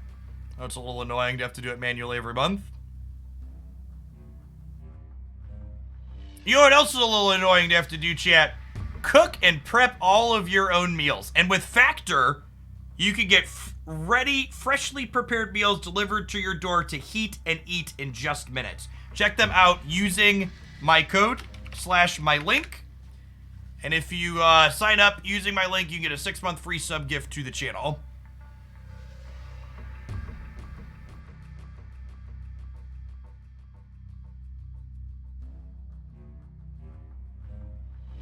They are a US only service. Yeah, I think our opponent's DC'd, unfortunately, here. Rough. Different than HelloFresh. Yeah, so HelloFresh delivers ingredients to your door that you have to prepare yourself. These are fresh, never frozen meals that are already prepared when they get to you in the refrigerated packaging that you then heat in an oven or a microwave in a couple of minutes and that are ready to eat with no other prep. So you just heat and eat. Is there a server connection? They just emoted me, and the waiting thing started ticking down again? Anybody else having a connection issue? No? Weird. Oh, I think they were just slow rolling and BMing us. Okay. They're just slow rolling and BMing us and holding us hostage. Okay. That's a real asshole move.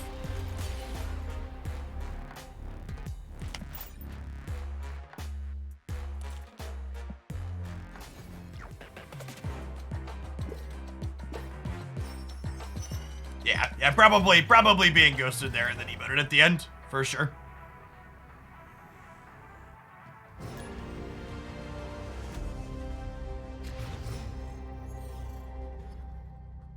Imagine playing the tier 0 deck and then still needing to do that. Oof. Must be a rough card game life.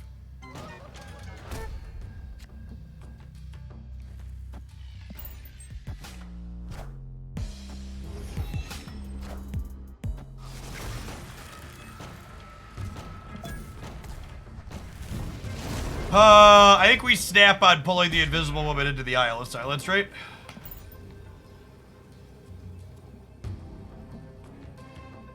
They do have veggie options. Yeah, Factor has keto, low-calorie, vegetarian, and vegan.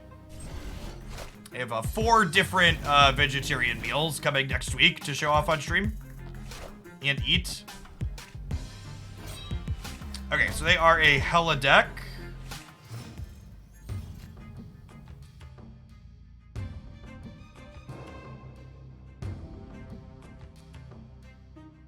There's definitely an option.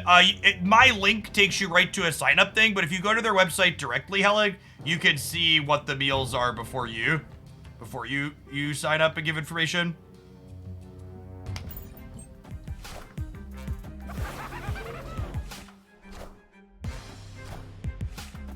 We get to Tanya, Green Goblin left to lock them out. Yeah, maybe that's a good call.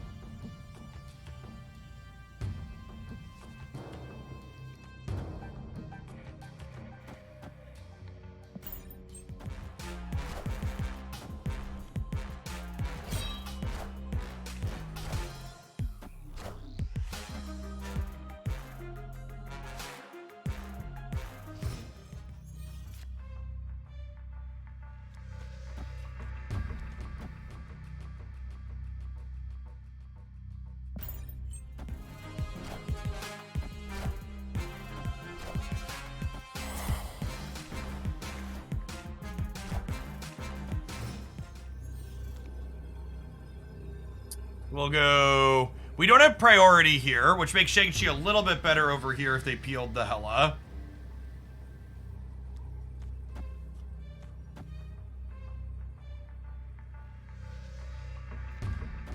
Opponent snapped.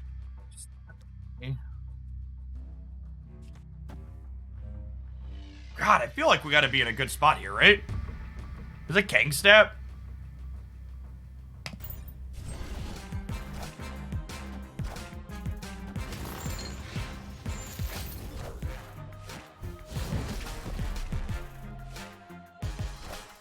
No, it was, we died as Shang-Chi Snap.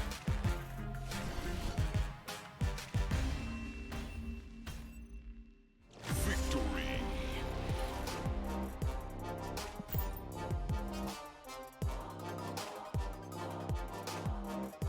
Seven Viper boosters to boot. Lovely, lovely.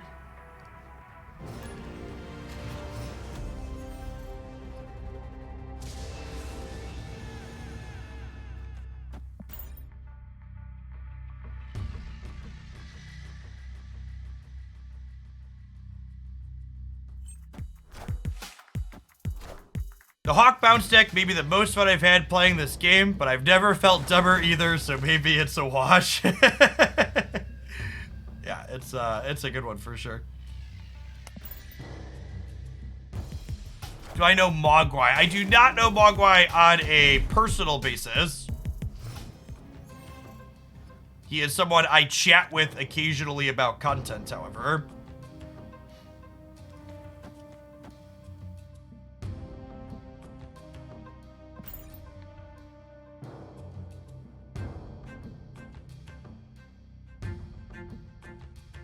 He actually just recently signed on with the same management agency I use, S tier.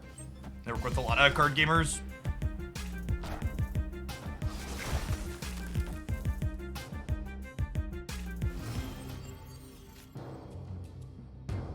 You're running a deck with Viper plus Maw. I think Viper plus Maw is unfortunately a little bit too inconsistent.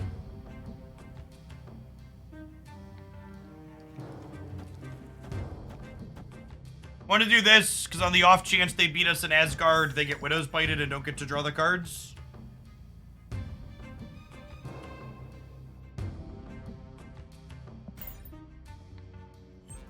Yeah, Mogwai's a great deck builder. I watch a lot of his. Watch a lot of his content. He's one of these stat people I watch with some frequency.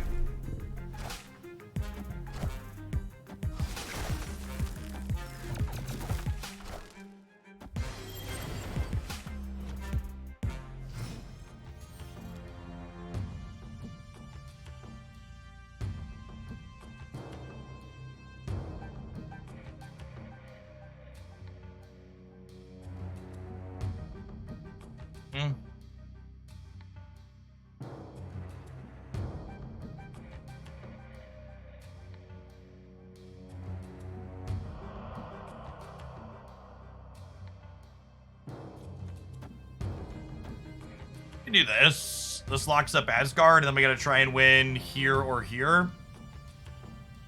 I don't know if 14 is gonna be enough to win the left, though, is the problem.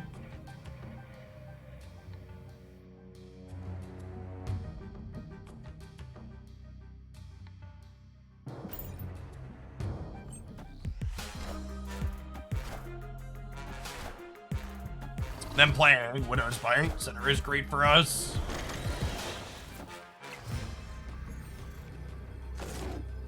So this is worth, they go -3, and then this is worth 10.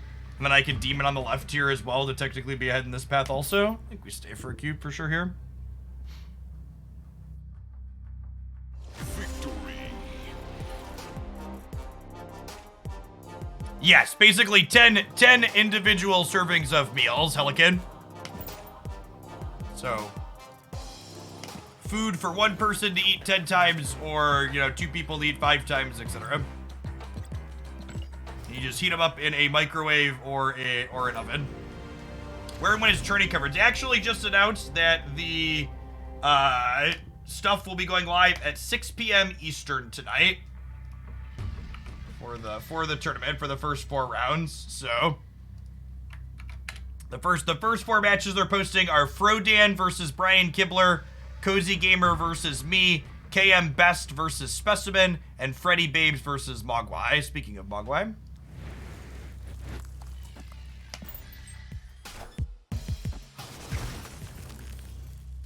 And how many hours is that? That is in 6.5 hours. Math. Yes, the tournament is not completed yet. It's being played out asynchronously.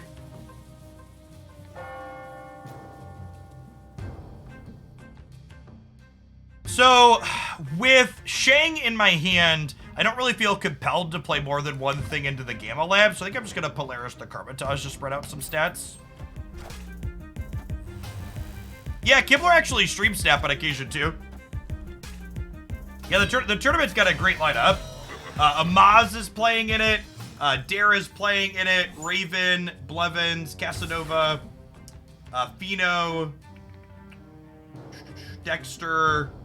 What else did I not say? KM Best. The other people were on the first round matchings. Yeah, they got 16 great people.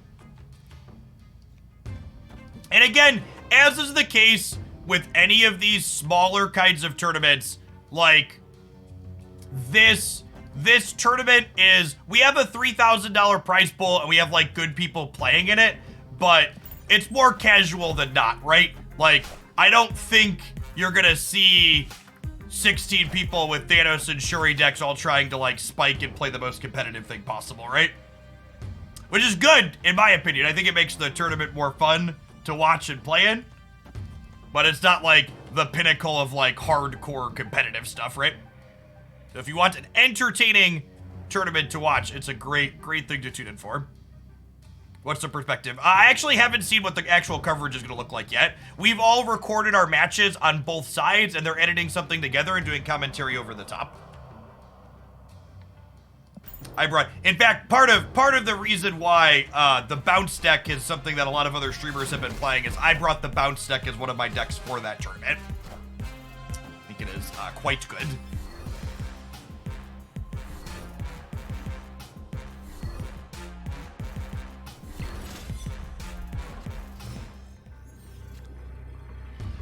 Do you have a programming background? Yeah, in a former life before I did content full-time, I spent time doing system and process automation for a Fortune 50 company, and I've also contributed to a number of different open source projects over the years.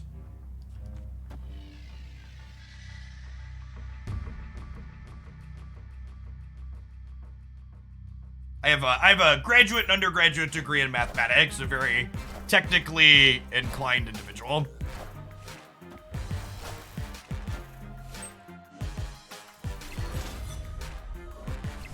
Got him. Victory. There a preference between this bounce deck and the Darkhawk bounce deck. I don't really consider this a bounce deck. This is more of like a clutter / have some crap deck. Yeah, I think KM probably put in the most prep of anyone.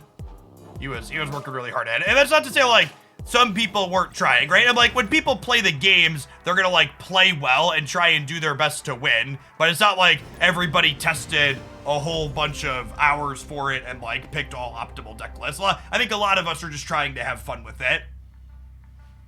Sandman is garbage. Thanks for the third of a year. I feel nerves playing in the tournament. Yeah, you know what? Playing in the event and some of the rounds really hammered home how good the snap mechanic is from that kind of perspective in terms of like emotions I personally felt. It's a good being in like 8 cube games where there's like some kind of actual stakes is like pretty solid adrenaline. These locations are garbage for us. And they're playing a destroy deck, so I think I'm actually just gonna leave. And I'm gonna wait a second. We queued into this person 2 matches in a row, so I'm gonna wait ideally for them to get into another match. JS, thanks for the quarter of a year. Welcome back. Our deck that we're playing right now is basically 0% against the card Killmonger. So you have to be willing to accept that if you're gonna play it.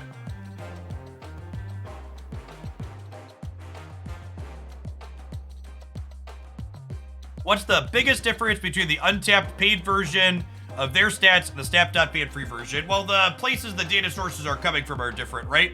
Like some people run both trackers, but not everyone does. And the UI and filtering and options like that on the untapped site are definitely better than the snap.ban, in my opinion.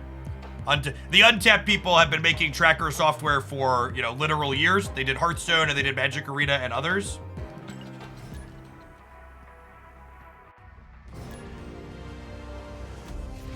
Our deck looks like it have a good matchup into Thanos. Our deck, I think, has as good of a matchup into Thanos as you could hope to have, if that makes sense. My opponent's not playing Thanos, and my hand is quite strong. We have Shang-Chi into the Monster Isle. We have Beast with Hood and Viper, some of the snap. The people who run untapped, they're professionals. They're good at what they do, and they've been doing it a while.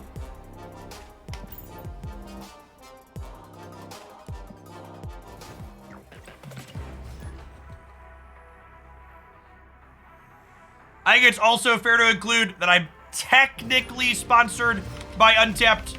I get $1 every time someone installs the Untapped tracker losing my link, but I don't get any kickback for shilling their premium service.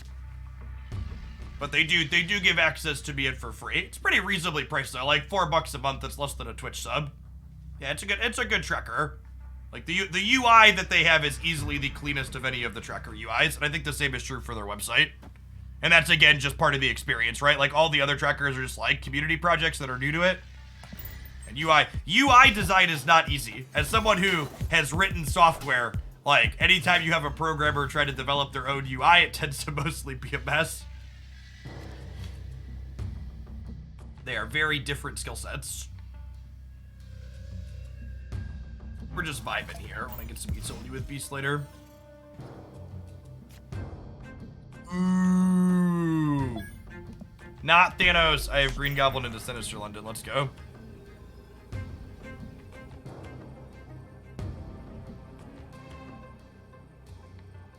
I'm a backend programmer who constantly gets asked to make UIs. They're awful. No one should ask us to do that. Yep.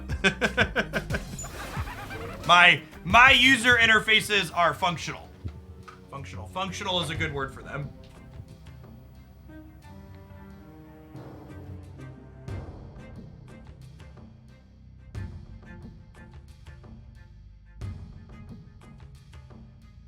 And then, with the Beast here, I think we just debris into Iceman, right?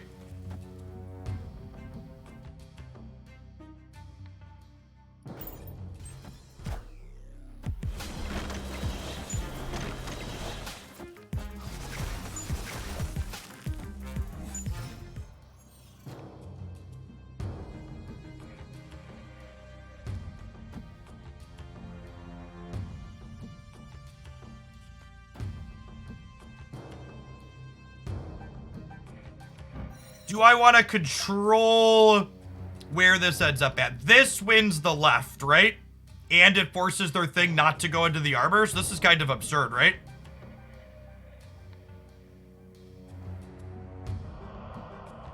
Yeah, like, I like this.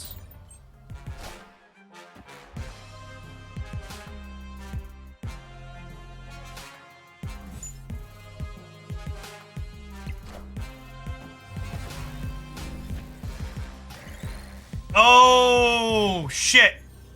That is not what we wanted. I guess there was no way for me to not have priority, though, huh?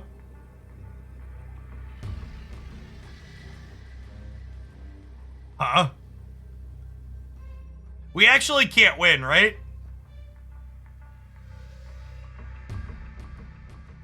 Hey, awesome, Helican. I'll take a look at the DM after I'm done streaming today, and we'll get that set up for you. Appreciate you checking out the sponsor. Well, so the problem is they passed here, which means they're probably going to She-Hulk and Taskmaster, right? Like, I could clog mid, but I don't think we win.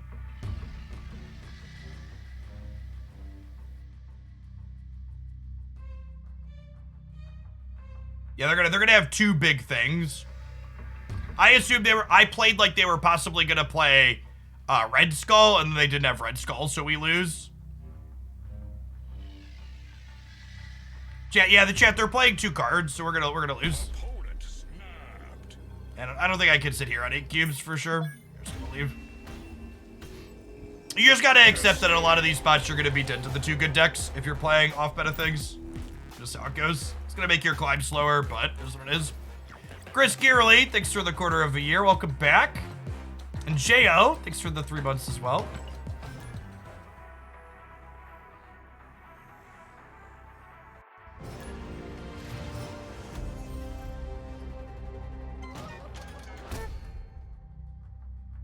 Victory.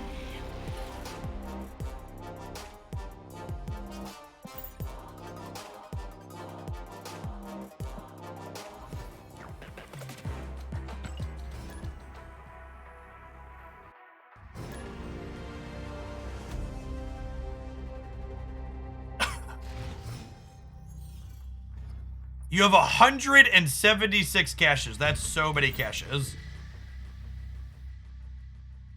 Mojo replacement. Probably Ant-Man, but it's definitely worse. Mojo's pretty strong in this archetype. You're wondering what my thoughts are on cannabis. That's a random question. I think the most important thing to acknowledge when talking about cannabis is that the war on drugs in the United States has deeply racist roots. And that marijuana should probably be treated like alcohol and other substances and be legal for responsible adults to consume at their leisure.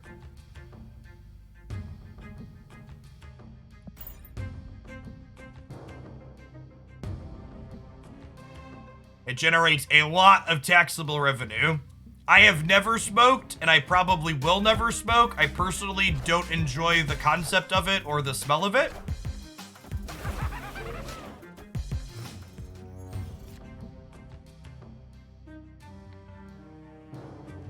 And then to take the comment one step further, as a number of developed countries have done at this point, all drugs should be decriminalized, and addiction should be treated like a disease, not like something we punish people for having. Ooh, Debris writes an interesting thought. Yeah, maybe that was the better line.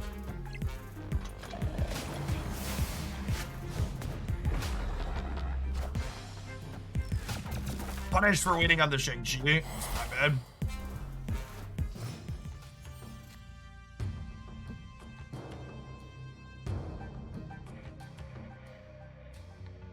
Opponent snapped.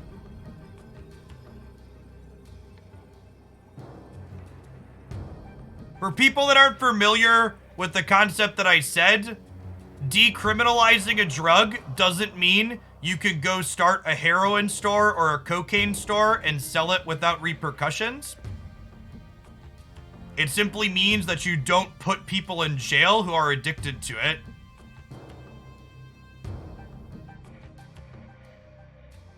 You help them get help. Escaped.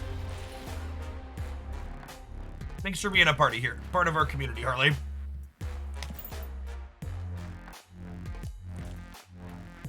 Yeah, you criminalize the distribution, not the use of it. Is a great way to articulate it.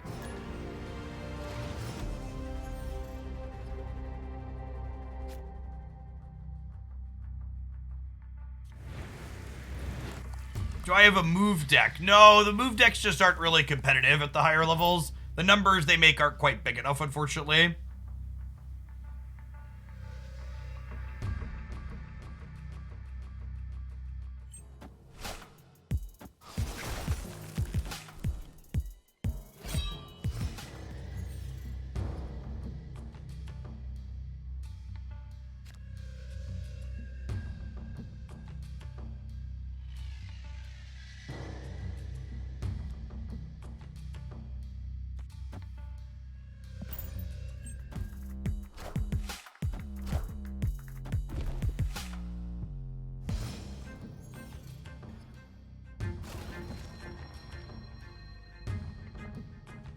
Moves get hit instantly by location. Yeah, that's honestly one of the biggest strengths of the move deck, or one of the biggest weaknesses, sorry, is the fact that it suffers a lot for location variance. And honestly, one of the biggest strengths of the Thanos deck is because it doesn't get impacted by most location variance, right? Like between Reality Stone and Space Stone, the Thanos decks are some of the most resistant to location variance of any deck in Marvel Stat. It was a big part of why they're so strong.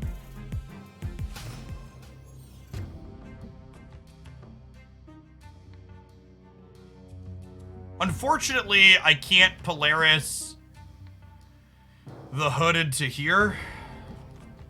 I think I just want to play this for resources on curve. Is there not a competitive Cerebro deck? So, as someone who's played a ton of Cerebro, the problem with Cerebro is not even location variance or Scorpion.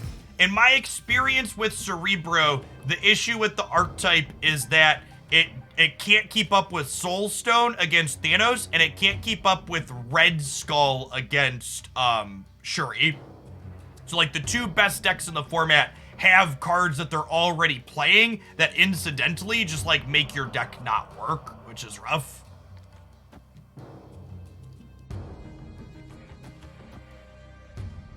I'm gonna do this, then we'll Spiderweb plus Titania next turn.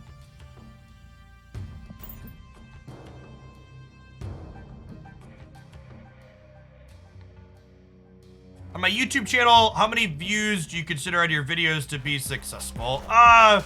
If one of my videos gets like 20,000 views in the first 24 hours, I consider that pretty good.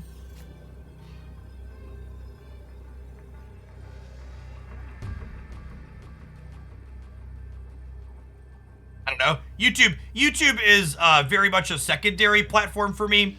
I don't personally enjoy the game that you have to play to be successful on YouTube.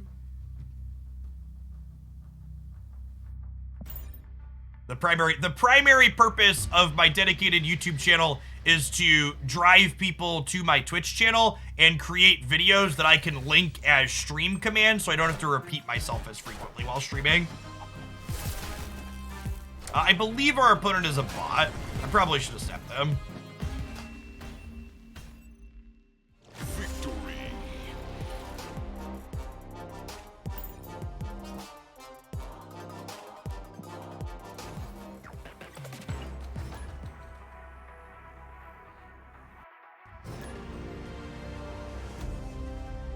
I got you back.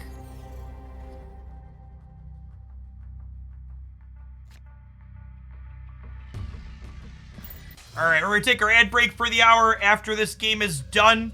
As always, for anybody new, I always make sure to take a brief pause for the cause while we run ads here on the stream, so that way people who aren't subscribed don't miss any actual gameplay. Like everyone who streams on Twitch, I have full control over which ads run on my channel and when, and I appreciate the people that hang out for the content, so I don't want to make your viewer experience worse than it has to be when those run.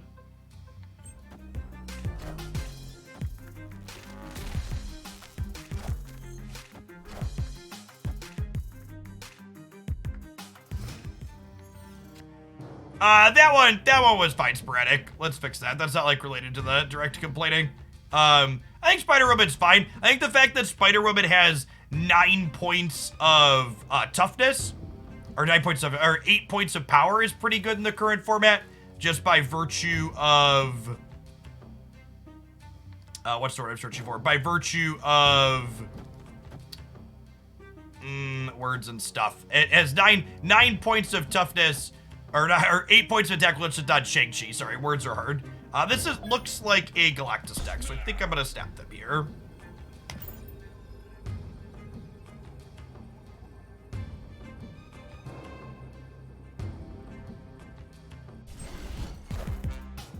I personally am not a fan of the bots in Marvel Snap. I would, if there was an option to wait longer to get human opponents, I would tick that option box every time.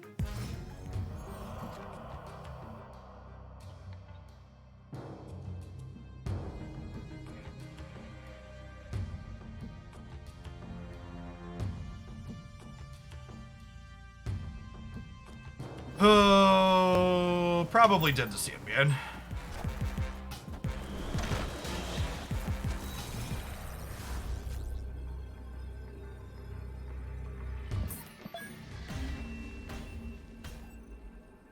Escaped.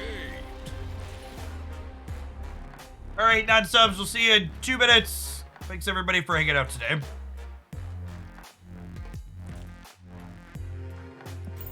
I mean, the bots are definitely useful for helping you climb to infinite faster, but like that's also like one of the many reasons why like climbing to infinite like is more a matter of just like playing enough as opposed to being good at the game, right? Like it's largely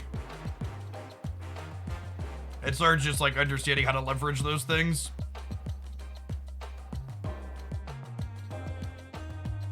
Hey, glad you had fun with it, Steely.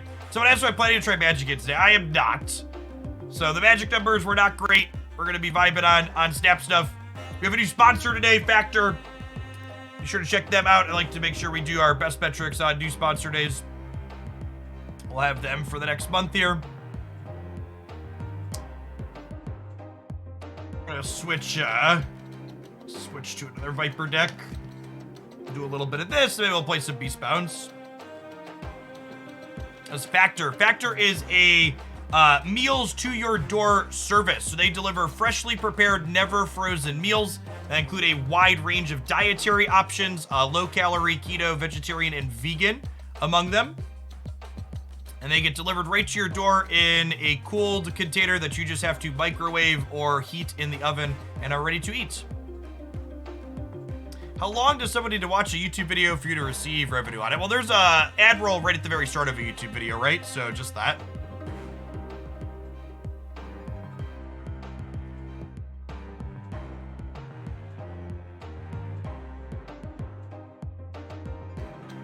How's Sentry in this meta? I don't think Sentry's even really a metagame consideration so much as it's just a card that's like not particularly powerful. Its downside is not worth its upside. Yeah, Genshin Impact was on the Twitch bounty board, and I claimed a thing for it. We have Factor today as a promo, and then I have a different thing on Monday, so we're gonna do some Genshin on Tuesday next week. And I'm gonna showcase the card game they added into their game. It's a lot of fun. I play it a good bit off stream. I have to start practicing the bounce archetype for Hitmonkey. Yeah, Hitmonkey's gonna be real good. I'm not sure exactly how Kitty Pride fits in, but Hitmonkey is definitely great. Don't forget to use your Prime Indeed. Thanks for dropping your Prime off this way again to Image. Appreciate the 4 months. Yeah, Genshin's great. If you're a existing Genshin enjoyer and you're subbed to the channel, make sure you pop into our Discord server. We have a pretty active Genshin thread under Gaming General. I play a little bit of Genshin almost every day off stream. Some days more than others. My wife plays too, so we play together.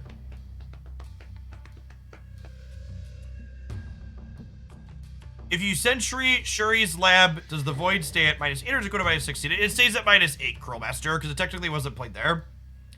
As someone who's never played Genshin, would you recommend starting now? Yeah, I think if you enjoy third-person action RPGs, I think it's a great game to pick up.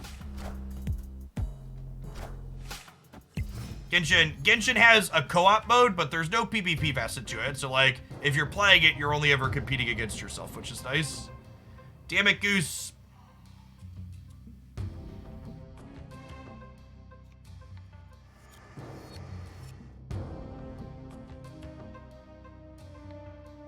Come on. Thank you for the 2/3 of a year. Welcome back. I think we should keep Polaris. Do we think they're... I guess they could be Galactus.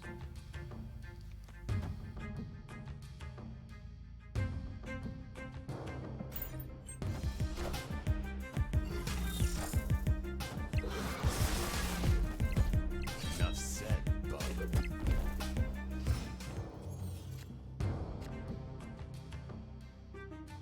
Out of bounds here. Pretty far. Pretty dead. Escaped.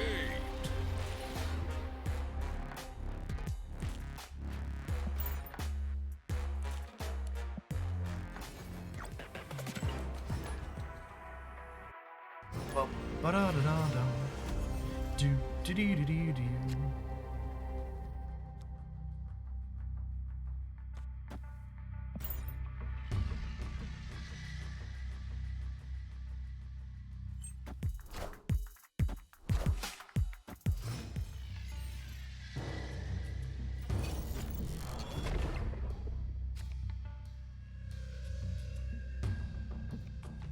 Play Arbor over here.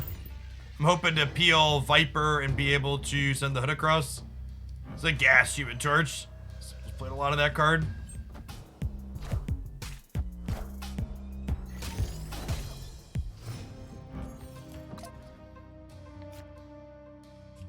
Distorted.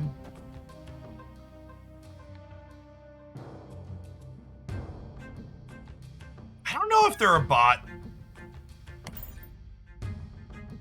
Neither of these are bot splits.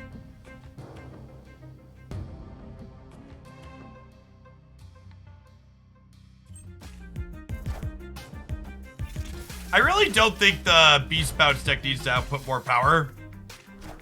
Okay, puts out pretty adequate amounts of stats as is.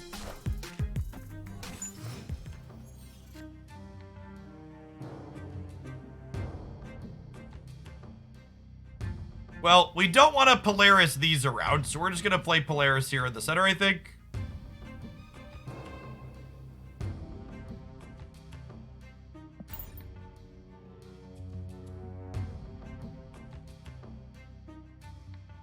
Yeah, I agree with that. Ace to Veils. The Iceman Korg and what's it called go really far in the Beast Bounce deck as far as making things competitive.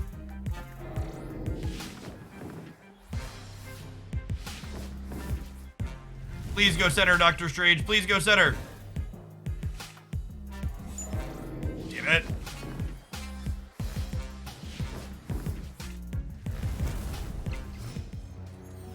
Opponent snapped.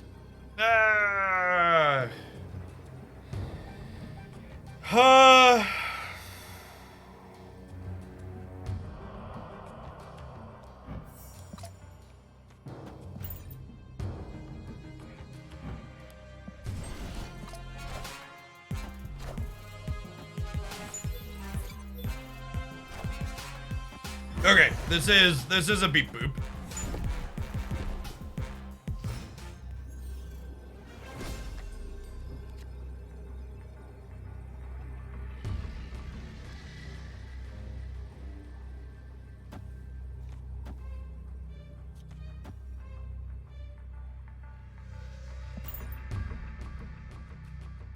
Seabass, thank you for the 2 months. Watched a little of your Magic gameplay yesterday. It looked more daunting to enter the snap. Do you think that's the case? Yeah, definitely. I don't think it's impossible, but Magic has a steep learning curve. The basics are easy to pick up, but the card pool is really deep. Like, Magic has what are called different formats, where there's different ranges of cards available, and their format that is the smallest with the least amount of cards in it has between 1,200 and 2,400 cards in it at any given point, basically.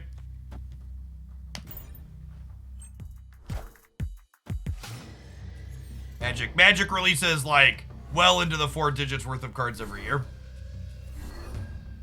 It's a lot.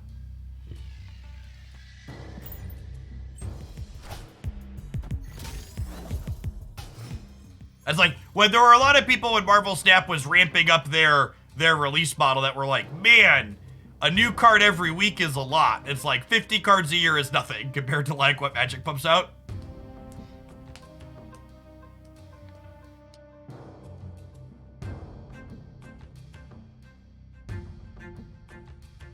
I can't believe they've kept up the pace of card releases since I played in the 90s. I mean, it's actually increased in recent years. There are more Magic cards being released than ever. Music Air Subspot sucks.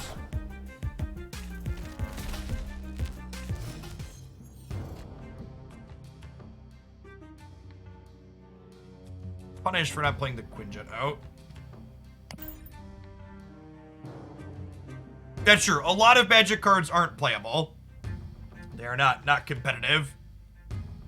Magic releases their cards similar to Hearthstone through loot boxes, so they have to put a lot of filler in their sets. I wonder if 50 cards a year is enough for Snap. Yeah, I wonder that too a little bit, honestly. I think there is a real chance that if they don't want to massage formats manually more frequently, that maybe it might not be enough.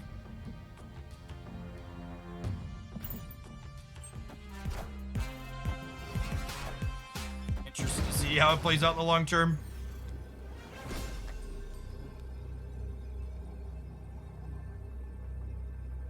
Okay, so if they Zola the Nimrod, they put 20 into these other spots. I don't have priority, so I can't Juggernaut the Zola. I think we just leave. They could also be Galactusing us, too, yeah. There's a lot of permutations we die to here.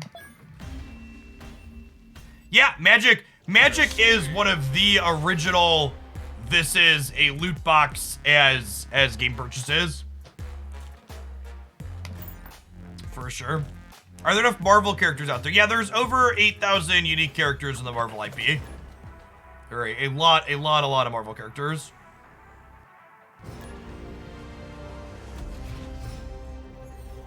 We're still going to be a primarily Snap stream multi.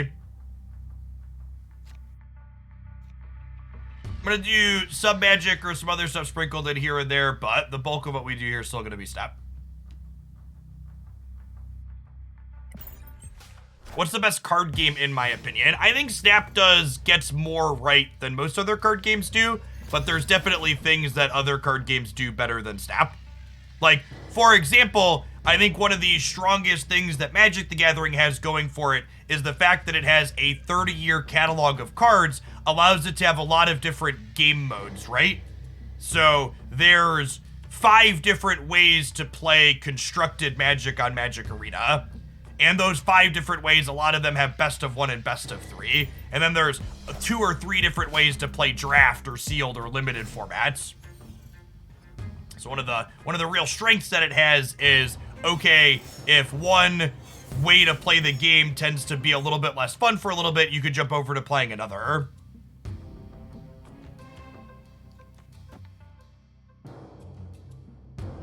I'm gonna Polaris the Daredevil into New York, just like kind of a, wow. This is an S-tier Daredevil split, inked with red Kirby's.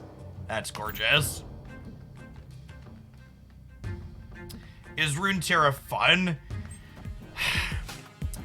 The best way to describe Runeterra, in my opinion, is Runeterra is all of the things card gamers say they want their card game to be, but card gamers don't actually know what they want in most instances.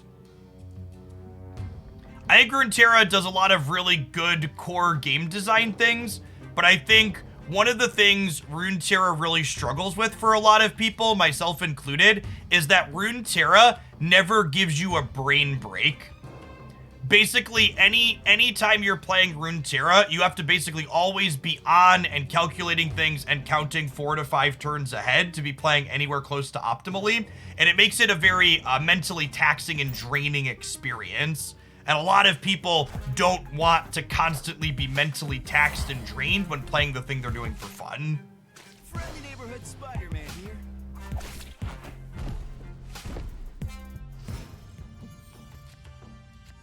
Like, I've streamed a lot of card games over the years. In fact, Runeterra was a game that I streamed as my primary game for 4 or 5 months at one point, and I always felt very drained at the end of a session of Runeterra compared to Snap or Magic the Gathering, because there's just so many things to be crunching at all points.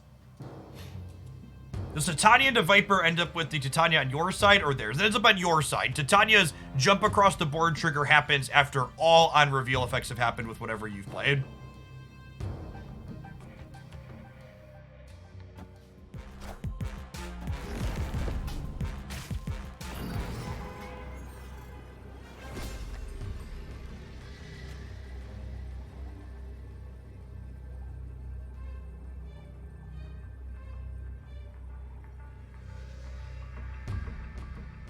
Yes, that's the other thing too.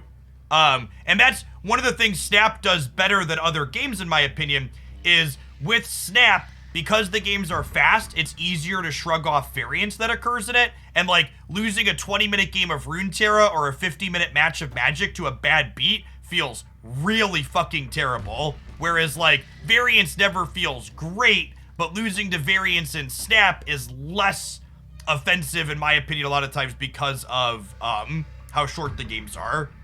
To count out this here, I'm at 14. This puts me to 15. Or sorry, this puts me to 16. This puts me to 21. This puts me to 24. And then I'm counting on 16 winning middle. I don't think they can add 11 here with the Goose effect, because even though I'm moving Goose, they can't play bigger things to the center. I think this is a win for us on average. Nowhere to move. Yeah, I got him. They were counting on us not filling.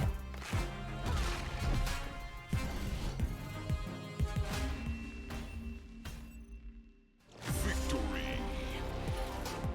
When do the steampunk variants get added to reserves? I believe that's on March 21st. If you check out my YouTube channel, I had a video earlier this week talking about all of the updates coming to Snap this month.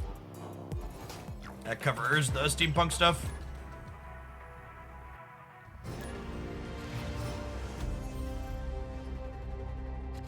Yeah, talking about the things Marvel Snap does really well again, the small deck sizes really are one of the best things about this game, in my opinion. It makes deck building very satisfying. And the small deck sizes and decks being very consistent because of the small deck sizes is part of what makes the location variance so important, because decks are so consistent that without location variance, the game would be very samey game to game in a way that would get very dry.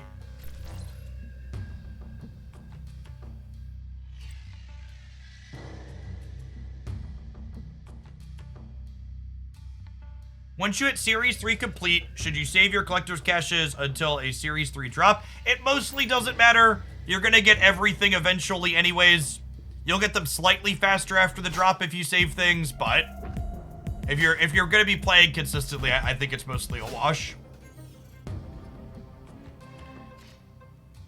One of the things the small deck size in Marvel Snap does incidentally as well, which is amusing to me personally, is that the decks being singleton actually makes common conspiracy complaints like the shuffler is rigged less common in Marvel Snap, because the big reason people often think the shuffler is rigged is because of clumps.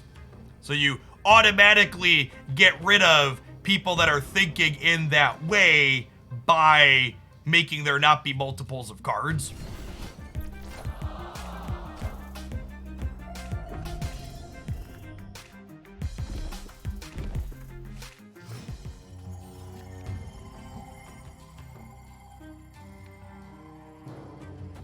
The Iceman, you do get the RNG is rigged complaints for sure.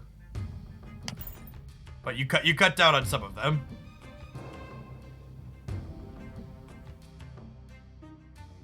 You play Galactus in a lane where Titania is. What combination allows for the Galactus to go off? You need it to not be on the side of the Galactus. The Galactus trigger resolves and then Titania will move.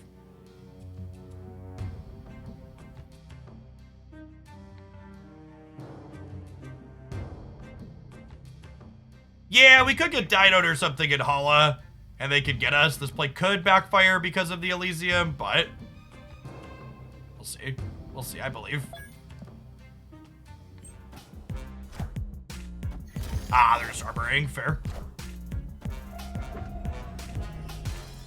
The YouTube video about NFTs that I recommend everybody watch is called The Line Goes Up.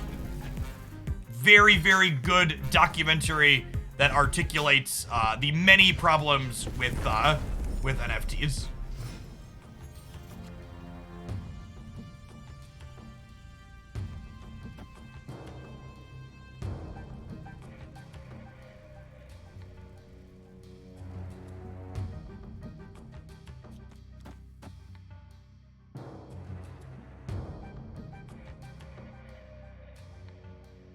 I think this is good, right?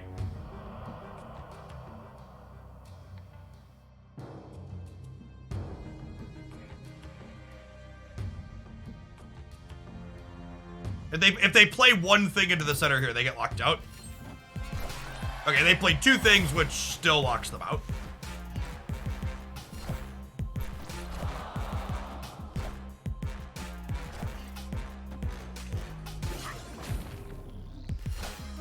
Okay, I think this is fine for us, right? I think this is fine for us, Monka. Because they play something and it has to be 16 power to win middle, right?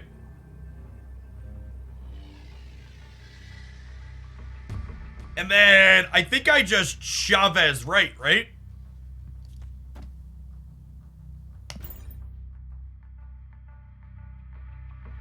They could have a big dino. Yeah, I guess big dino could get us. No, they only have 5 cards in their hand. We're safe for big dino. They only have 5 cards. Victory.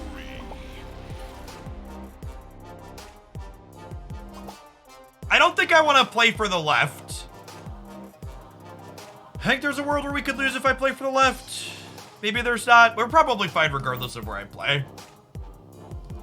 I don't know.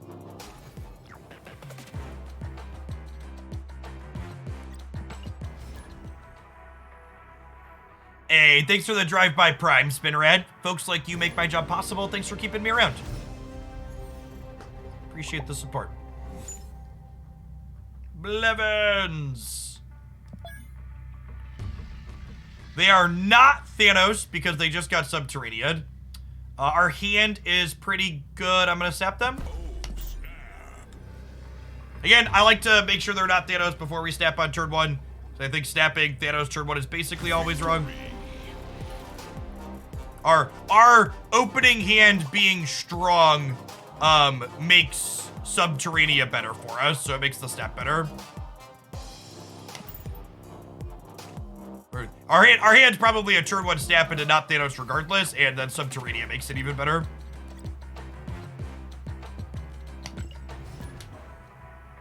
Valkyrie's okay. Valkyrie struggles a little bit into both Arrow and Leech. But if you're playing a Valkyrie deck that fills the board up, it's potentially very reasonable. Doesn't matter if they're Thanos, if they got Lamentus, and our hand is good here, so we're gonna snap again.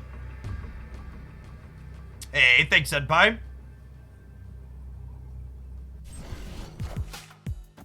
You're playing to buy 2 S5 cards this month. Honestly, all 3 of the S5 cards released this month seem like they have a lot of potential. I will be buying all 3 of them, so if you want to wait and see them in action before you commit your collector's tokens to any individual ones, be sure to be checking out the channel when we do that. Null is very good inside of... Null is very good inside of, the Thanos, the what's it called deck? You know, the deck, the Galactus deck.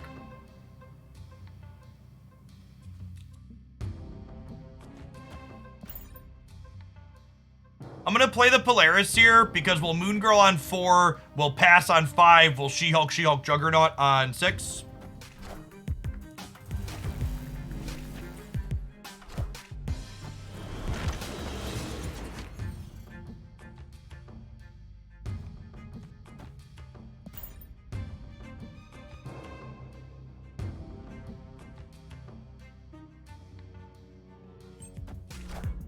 I think once they fix the bug with Null inside of Mr. Negative, it'll have a lot of potential in that archetype. But while it's bugged, it's not great.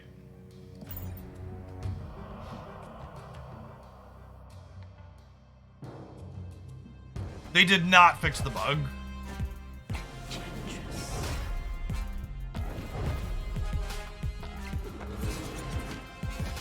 We played it on stream the other day, and it was still bugged.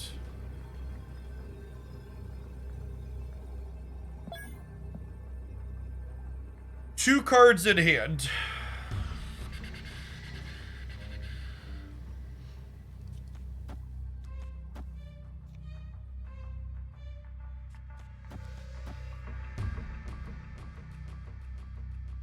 Yeah, we just like jug them out of the center and then double She-Hulk here, right? Yeah, just leave it anyways. Victory. I think there are a few ways to eat this, Reese's. Was it confirmed to be an actual bug or a design? I'm pretty sure the way they worded it, it's confirmed to be a bug.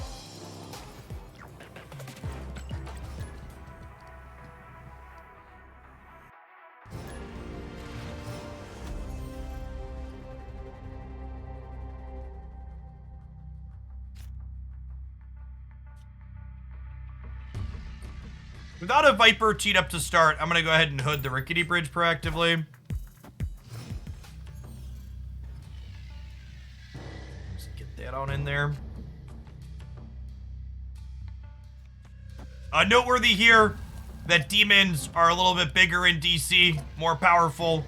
That's why Ted Cruz gets reelected every 4 years.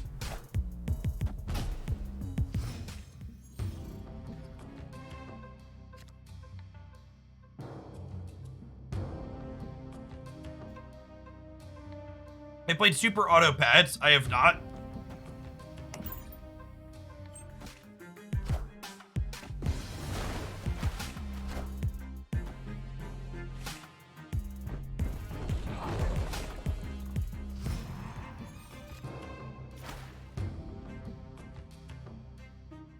Opponent snapped.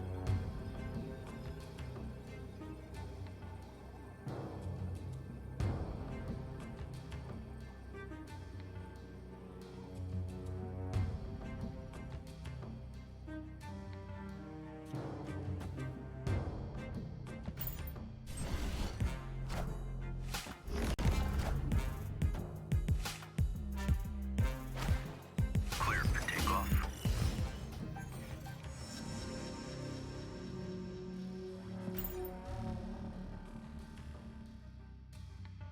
The first tourney coverage videos go up. The first tourney coverage videos go up at 5 Central today. Huh. Luke Cage Lizard. So we're getting hazmated?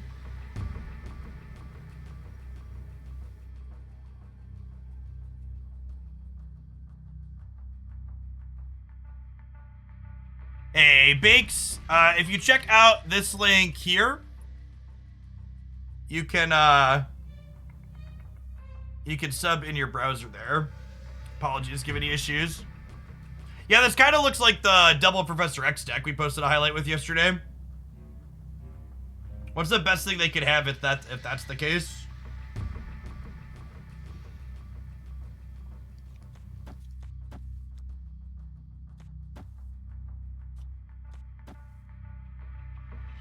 $19 should be enough to win middle, right?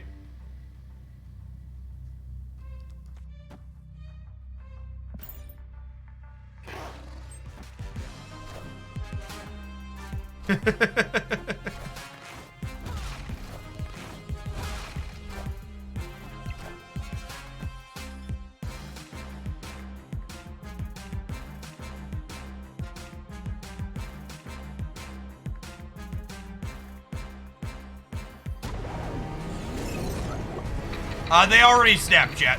They snap before the Professor X does. Yeah, I assume they'll leave it here. Victory.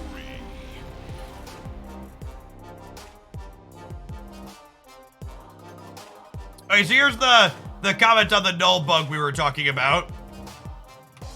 This inconsistency was purposefully introduced because we felt that players would be unable to calculate null's power accurately ahead of playing him, and it would be an unpleasant experience. We're revisiting this functionality in a future patch, as right now, it's more inconsistent than we need it to be to achieve our goal. So basically, the power being visible is intentional, but it sounds like the power being visible and how it interacts with Mr. Negative was either an unforeseen oversight or something that they were like, okay, this is awkward, but we're going to ship with it for the time being. Because ideally, like, Null's power should be visible, but it also shouldn't invert with Mr. Negative. Or it should invert like the other ongoing cards invert, essentially.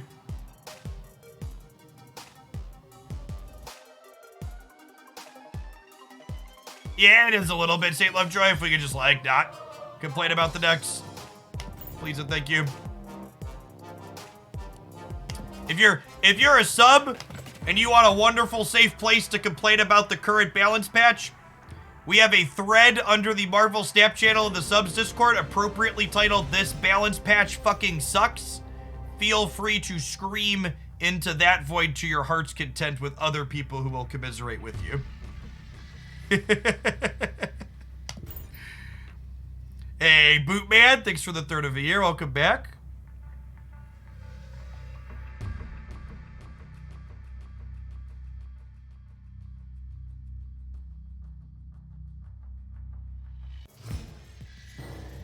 If you scream into a void, is it -8 stats? Maybe. Sorry, for the people that are misunderstanding, balance patch refers to the current patch on which we are playing. It is frequently used as game jargon to say the current version of which you are playing a video game on is the current patch.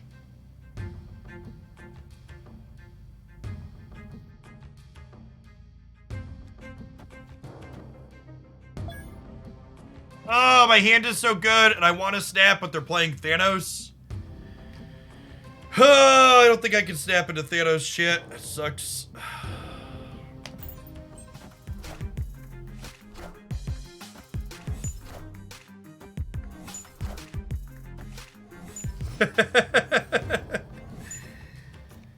Today on Lessons in Why We Don't Snap into Thanos.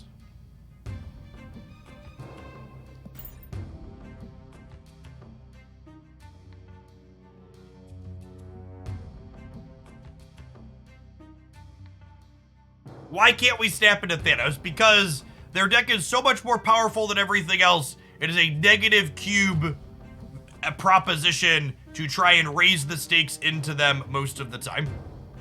You're going to get punished for it, on average.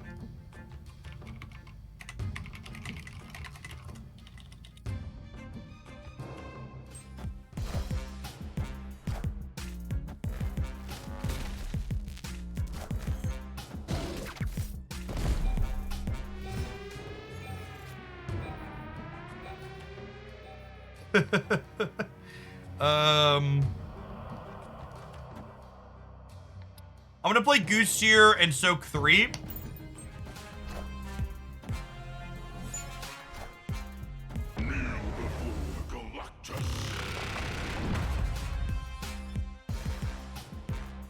Maybe I should have snapped them.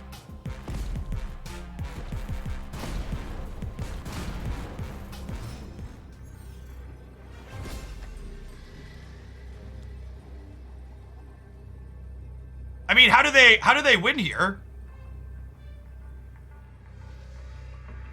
Like, they have death plus other stuff. They can't null. They can death. They can play death and stones. I'm going up to 25 though, right? And they can't Shang-Chi me. They can't Shang-Chi. They can't null.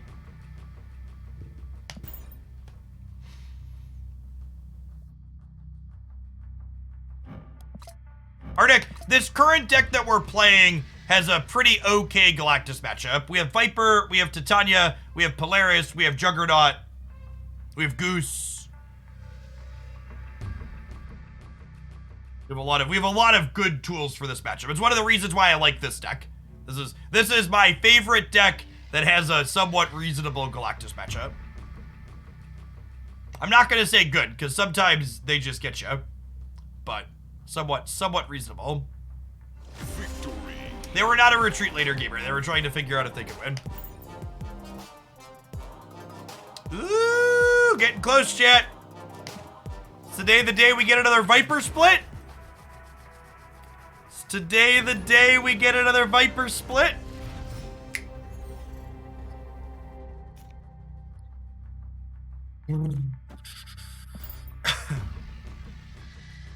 Victory.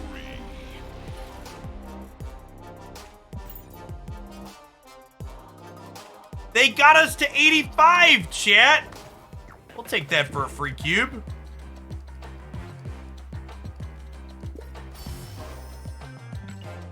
We're halfway to infinite. This is 100 cubes. And then there's 50, and then there's 50 again.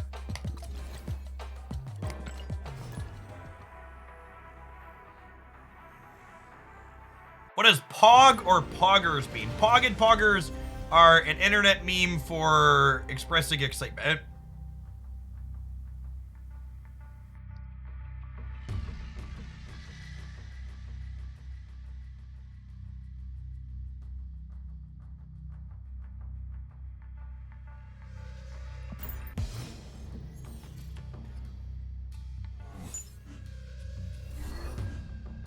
POG stands for play of the game.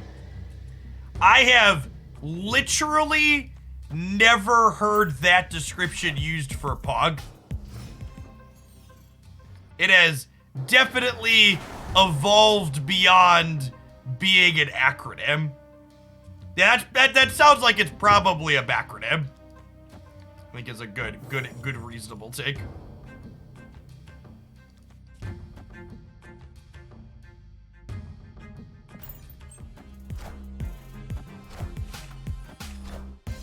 Are there any Galactus decks that you enjoy playing? There are not, Samu. Galactus is a pretty polarized and narrow gameplay pattern that I personally am just not a huge fan of. Have my kids picked up internet meme culture? Of course. Every time anything gets thrown, my 9-year-old yells yeet. Whether it's on a TV show or a video game. I had him sit down to play, what was it? He sat down to play, oh, I'm blanking on his name. A Ratchet and Clank for the first time. And he was actually just like yelling yeet the entire time. It was very funny. I'm 31 and I also yell yeet while throwing things. God bless.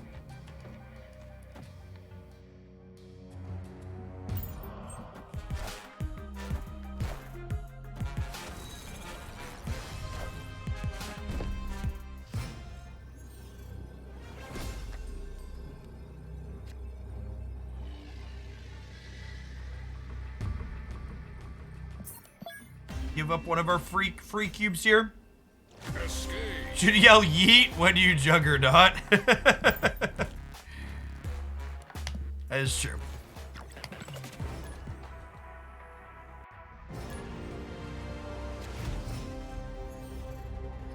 Shout out to dad gamers. We got a pretty solid group of dad gamers.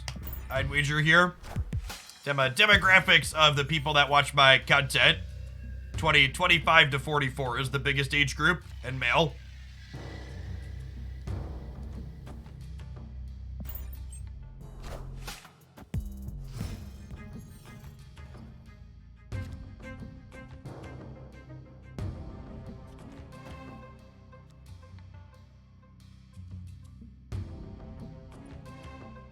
I think I'm gonna chill on the demon for a turn because if I draw Moon Girl, I want to copy it. Unfortunately, can't snap my strong hand here because they are Thanos.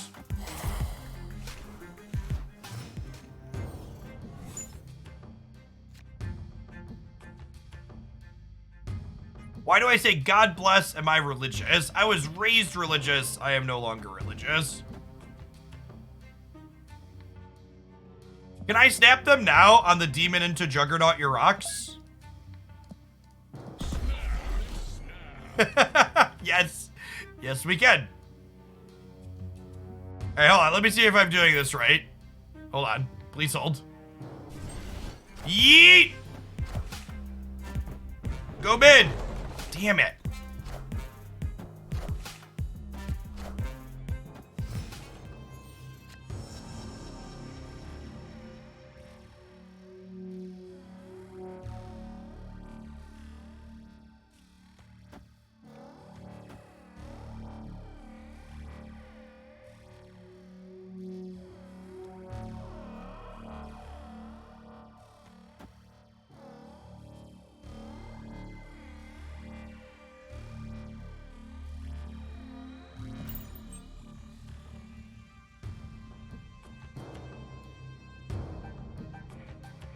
It's Kobe for accuracy, Yeet for power. Solid Yeet, but we need more gusto. Yeah, the Polaris is pretty good here, right? Because we pull them onto the Onslaught Citadel. That's the only location they can play to.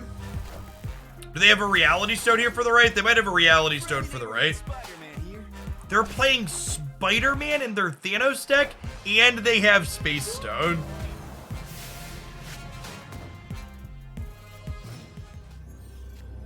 Okay.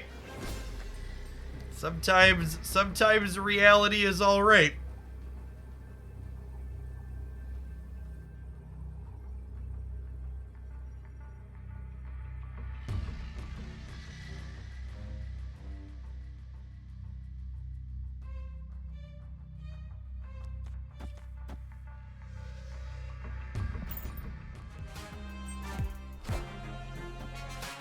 RN Jesus, take the wheel.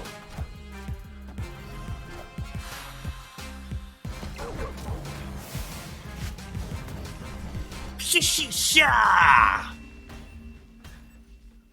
Victory. Sometimes lucky rubber ducky.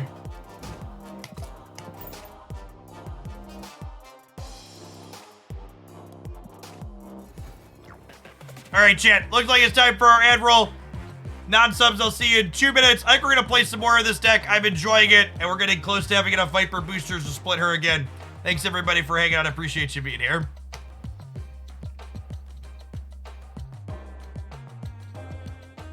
Play of the Pog.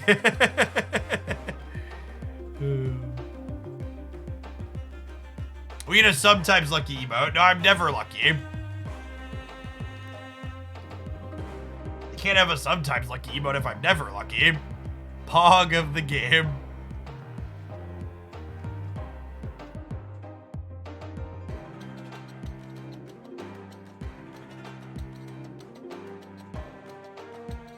Yes, that game would have not been close up to Summit if they had Dead Space Stone. It's very strong. Hey, Panda Express, thank you for the 7 months. Welcome back.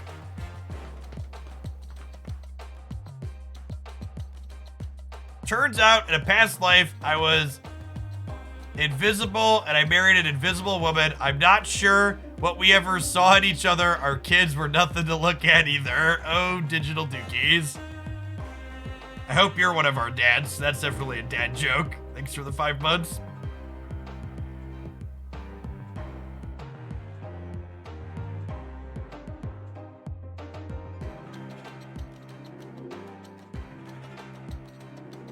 I have not, Icepick.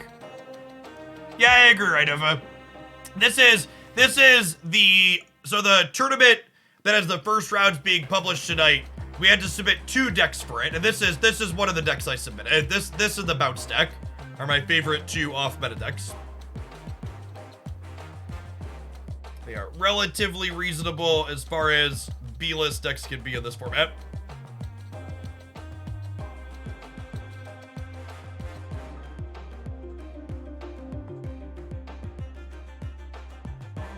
Sometimes I like to squat down, hold my head in my hands, and lean forward because that's how I roll. That's great. It's a solid one.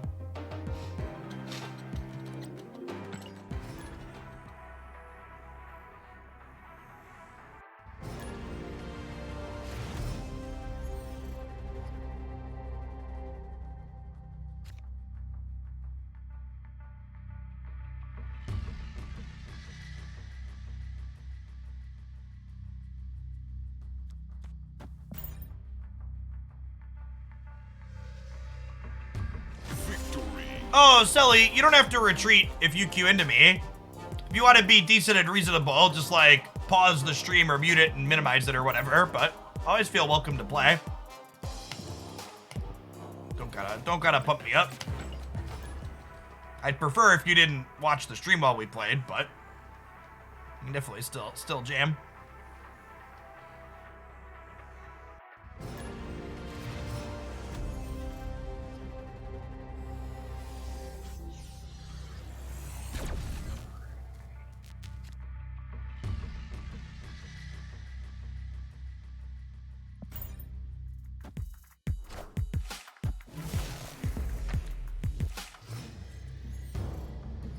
Nice, what a Gus. Out of curiosity, what a Gus, when did you start playing Marvel Snap, and how much have you spent on the game? Your 4 cards off of Series 3 complete?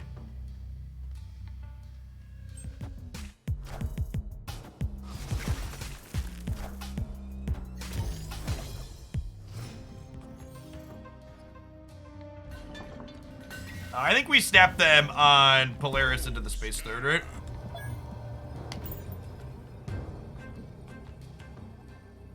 Victory. I'm 6 cards off, and I've only bought the battle passes. Yeah. What is this deck called? Double Up, Double She-Hulk, whatever you want to call it. If you haven't seen this deck before, this is one of the many decks I've highlighted on my YouTube channel in recent months. We always do an update to this one every time a set of balance changes hits. It's one of my favorite types of decks to play. Highlight a different deck 7 days a week over on the YouTube side of things. Even through the current metagame we're playing in, I've kept up a variety of highlights there. Is the current pack with Sinister worth much? So full comparison on the Mr. Sinister bundle to the other things for this month in this YouTube video here. But the TLDR is that if you're only interested in collection progress, the other bundles are better than the Sinister bundle. What is max spending? When I say I max spend in Marvel Snapper was max spending. I'm no longer max spending because I have all of the cards. Max spending previously referred to buying the maximum amount of gold every single day. So they're playing Thanos, so I think I need to get a little bit lucky to win. So I'm going to try and gamble this Viper on the hood in the middle here.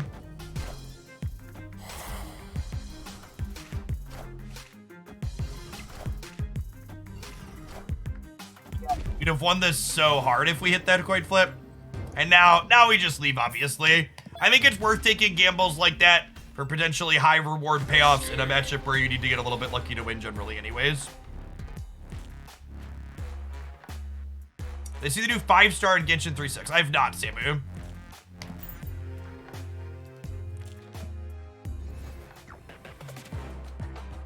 I started playing at the end of November, and I bought the anime bundle starter pack and the Silver Surfer Pass Onward. Nice one, I guess.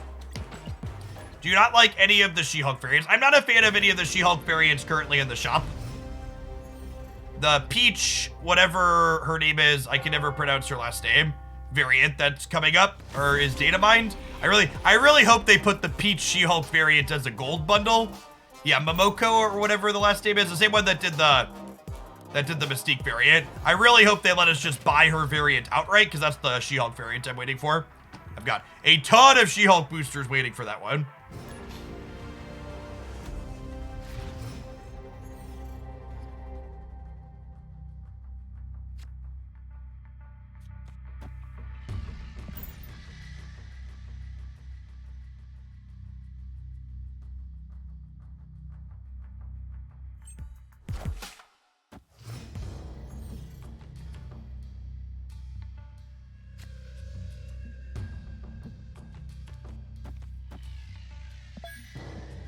Not Thanos. Our hand is good. Snap.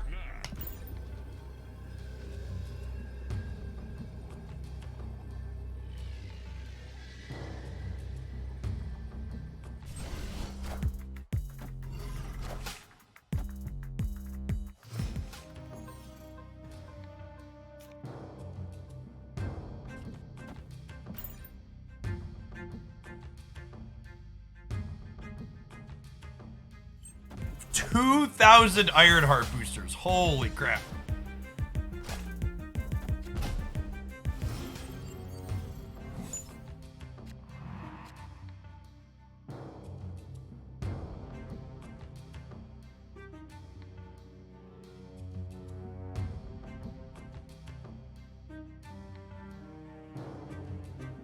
Huh?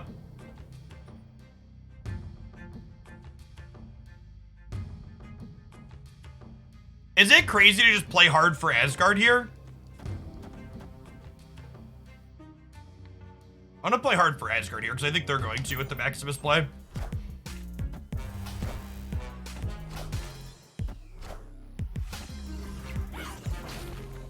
Oh, fuck! I forgot we had priority. Oh, I messed that up so bad. Oh, well, that's a shame, concede. I forgot we had priority. Escaped. Titania should have been in front of the demon. Titania should have been in front of the demon. Yeah, it's on me.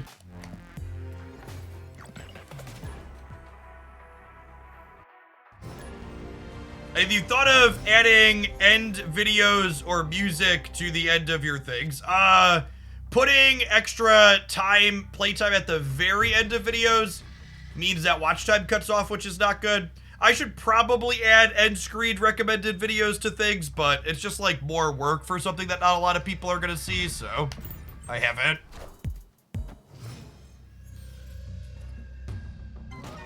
I like this deck better with American Chavez over Kang. Well, Kang is bugged in a couple of different ways right now, so I've been cutting him from decks. And what if they changed how he interacts with Moon Girl?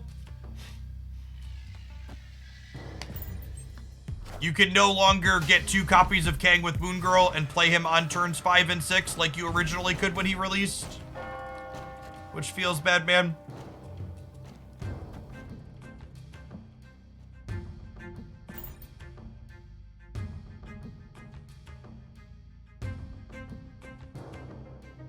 Is that a bug or a feature? Well, even if it's a feature, it's definitely a bug that a second phantom copy of Kang hangs out underneath your hand after it gets rid of the second one, and you have trouble clicking on the cards that you were trying to play out.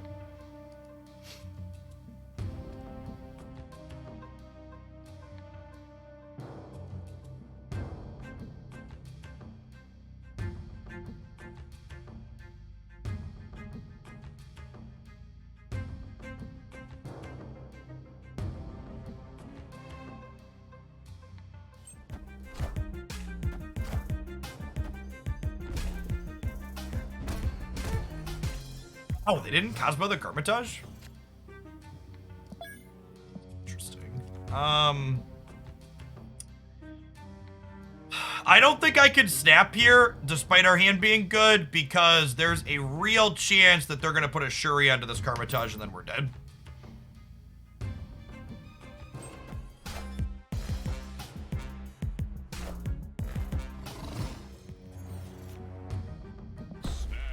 Now I'm gonna snap them. Victory. Paul Dan, thanks for the 2 months of Prime. Appreciate the support. Welcome back.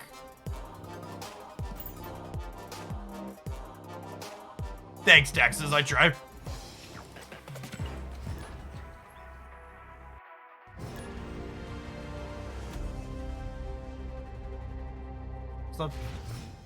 What's up?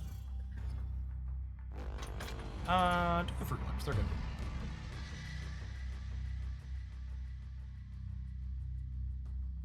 Yes, Untapped's been working on their deck stats for a little bit, what I guess.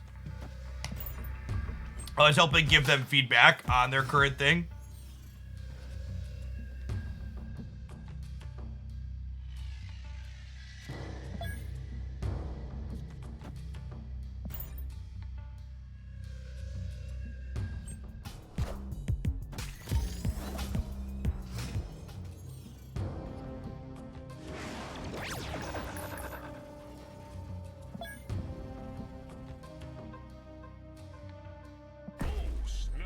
My general rule is snap on the peak if it was mostly neutral for us, so we're gonna do that here.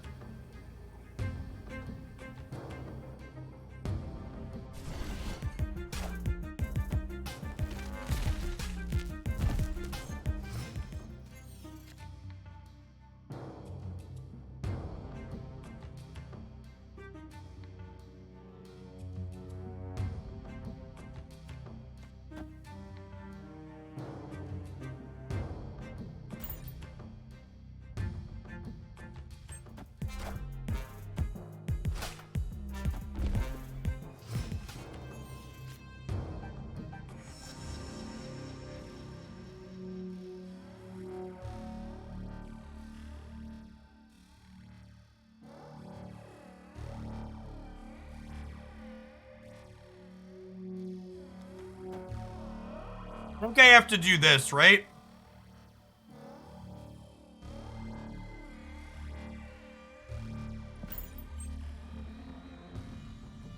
It sucks that my She-Hulk's expensive next turn, but I think this is right.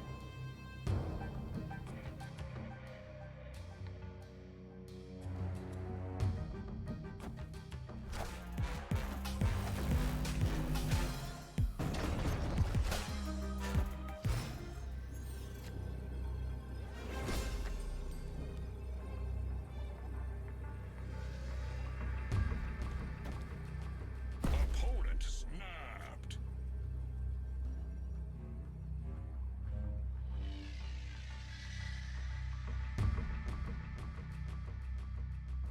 I think this is a Kang snap. I think this is a Kang snap.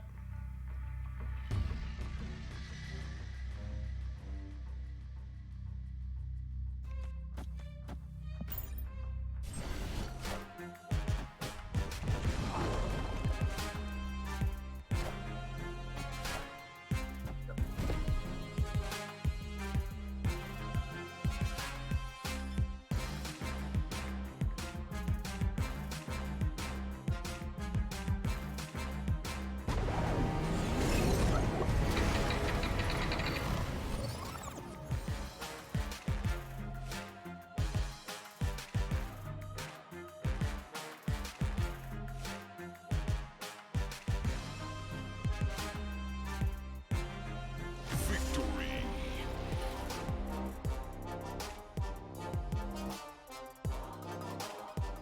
I'm good at predicting Kang. Is there a trick? It's mostly just thinking about there really isn't a real card in Marvel snap that they could have that makes them confident enough to snap here. Also, these end step boom, these last turn boomer snaps tend to not be a thing that really happen at the higher levels very often. So like when they're happening, it's more likely to be Kang. I'm sure at some point we'll level around that a little bit, but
this location is very bad for us and pretty good for them.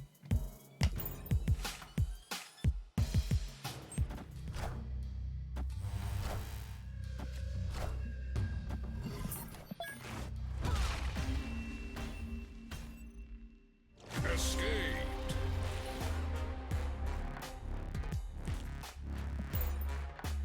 That's correct, Funny Dice. It's generally speaking incorrect to snap on the final turn when you're likely to win.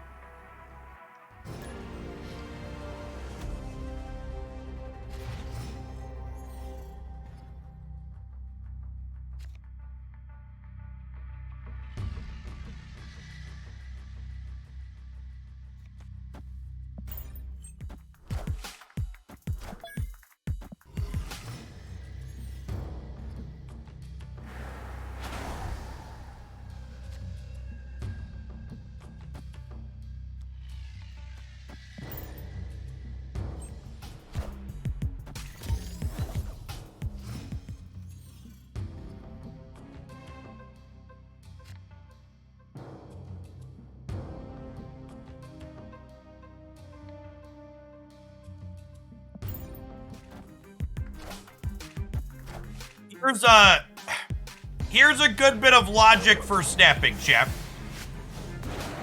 You should only ever snap when you think you are likely to win the game and your opponent is also unlikely to think you can win the game. Opponent snapped. So you should not be raising the stakes when the board is in a position where you're like, oh, I'm obviously ahead here.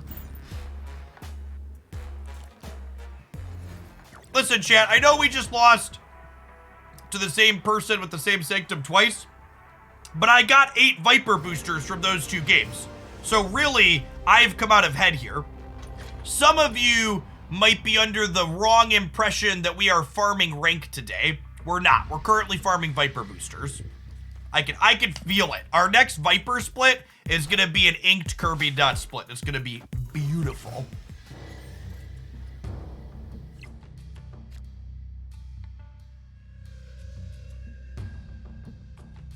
I agree with that, Silver Sheet. I think the current decks that are good this balance patch make snapping less interesting and less skillful. Because you basically just shouldn't be in most instances because of how powerful the 2 decks are. Do I prefer inked or gold more? I prefer gold in general. However, a number of the inks look really good with particular border effects. I think the golds have a better chance of having pleasant border effects, whereas the inks look amazing with the right one.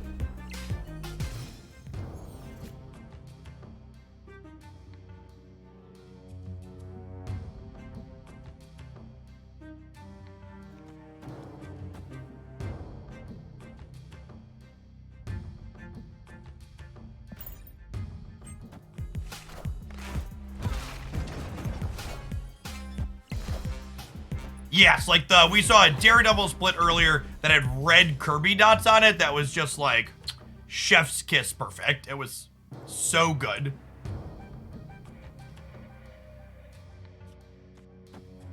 Okay, so if I do this, my demon is free and we're drawing Chavez next turn. So we'll be able to Chavez and demon. The question is, I have to play one of them here. Is Chavez going to be enough to win me one of these 2? I'm not sure that she is.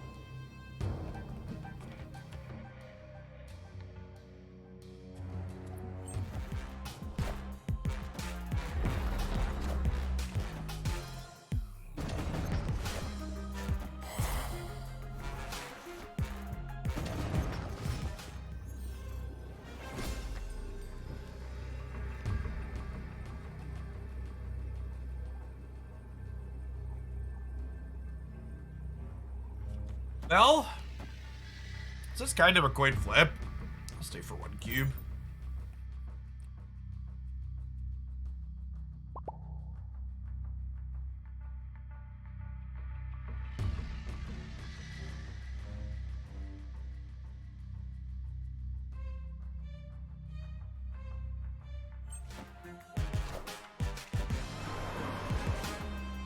Ah, that was I'm a shitter emote. Because they're about to arrow me.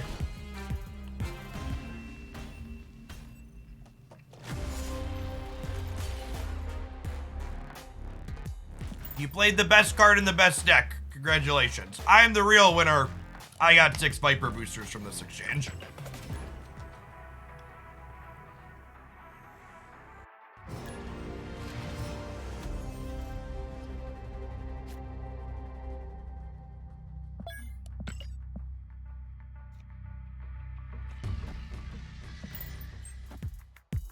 Queuing back into the same shitter a second time is definitely a peak Marvel Snap experience. We'll mute them proactively.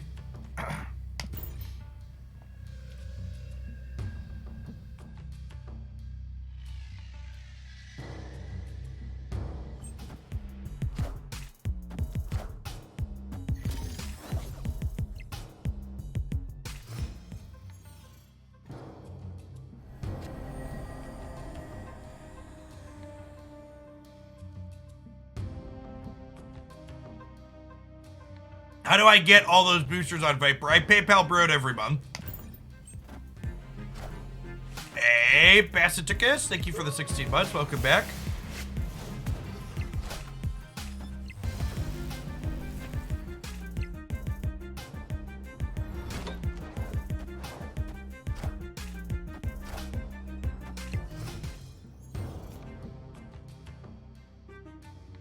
Share the PayPal, right? Sorry, Goose.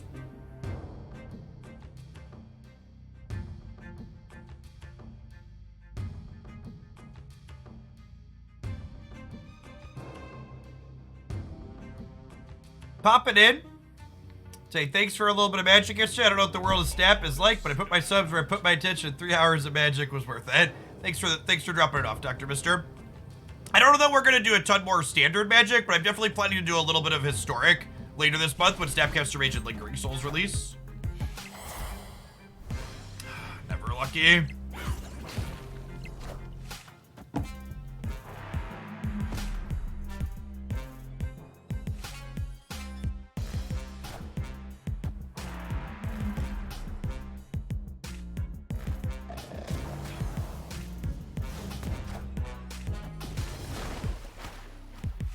Man, if we would have won this Viper 50-50, we probably win the game, right?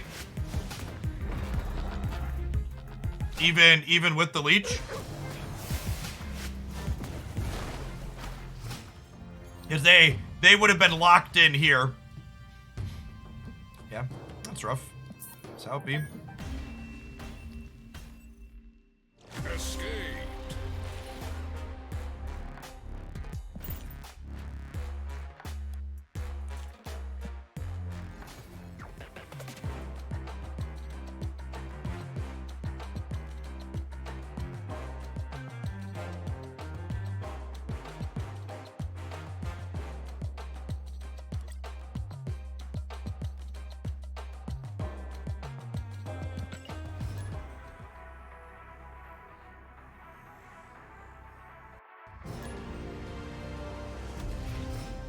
I played Duelist. I did not. That's not one I have played.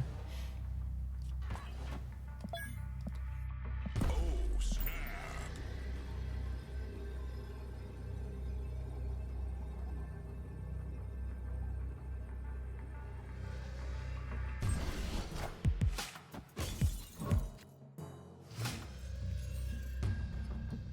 What's going on, more two?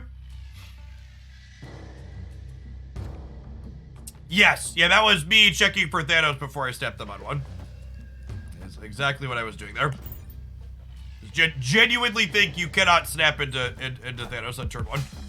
They just have way too much power and too much control over the outcome of the game.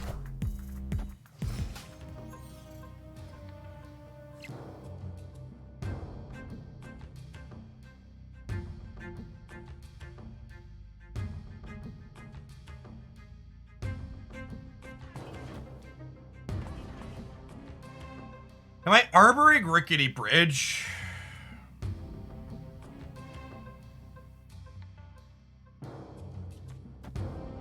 So...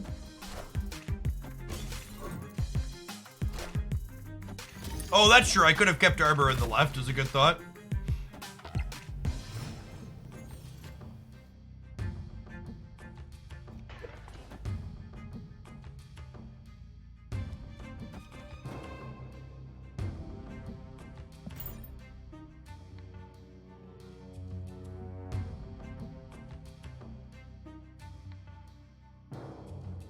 I have not, Cosma. A lot of the positional-based games like those I haven't played.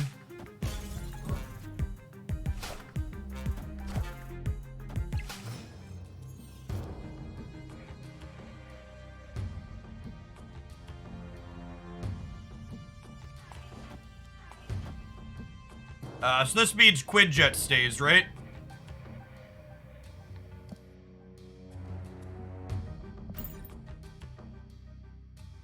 The card would enter your hand from anywhere, and your hand is full. It instead stays where it is at. So Hood plus Demon fills my hand to 7, and then Quinjet stays here on Luke's bar.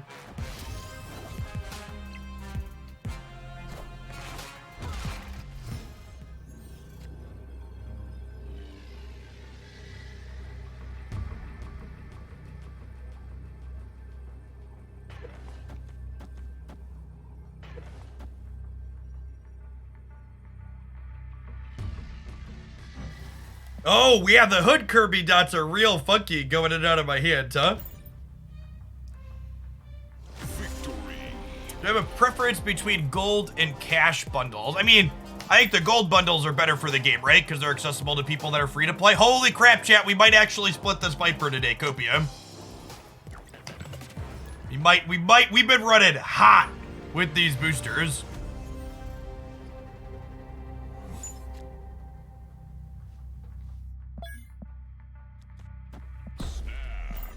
I'll snap Quinjet at the District X.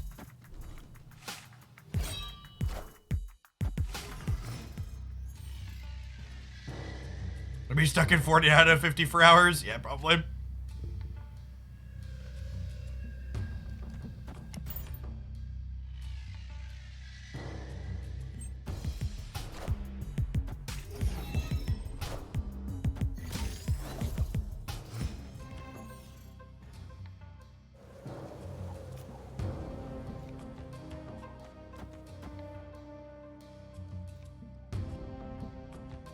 I don't know that I want to fill a board space with Collector, honestly. Obviously, I can make it one bigger by drawing with Cable, but we just do this.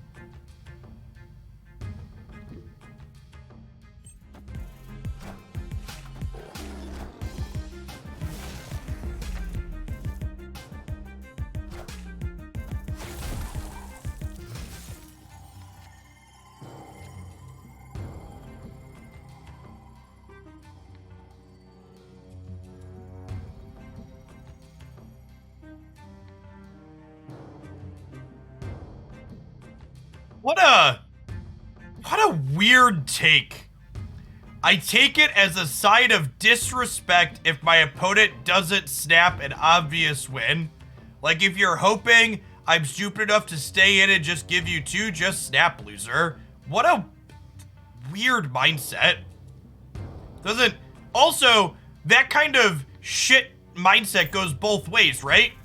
Like, why aren't you retreating instantly? Are you not retreating instantly because you're too stupid to not see it? Like, it's so weird to project that onto whoever you're playing against.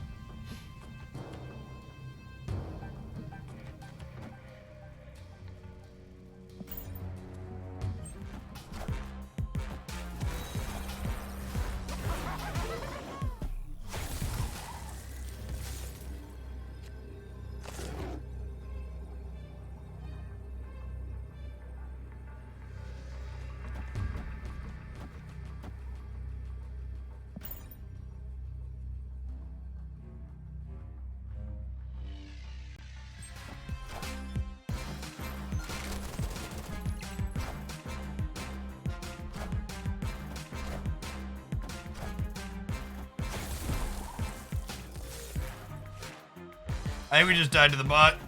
Oh, we didn't die to the bot. God bless. Jay Schmuck, thank you for the quarter of a year. Welcome back. Yeah, there's a lot of people have a lot of weird takes surrounding snapping or staying in and snap. And it very clearly comes from a position of they don't understand basic betting and how stats and stuff like that work in a game like poker.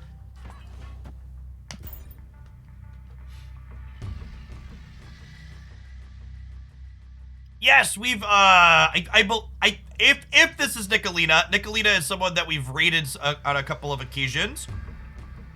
She streams a lot of Marvel Snap. I've had her. She's someone that I watch in the evenings and on the weekends occasionally. She has a lot of different hours. She's on during the day when I'm on sometimes, but also does evenings and weekends on occasion too. Would I recommend this deck for climbing? I think this is one of the better non-Shuri, non-Thanos decks you can play right now. I think it's important to highlight that it's definitely worse than those other 2 ideal decks, but I think it is mostly fine. What if I play nothing this turn so I can keep Moon Girl and Luke's Bar next turn? I think I'm into that. And I'm gonna snap because I have the Quinjet with this as well.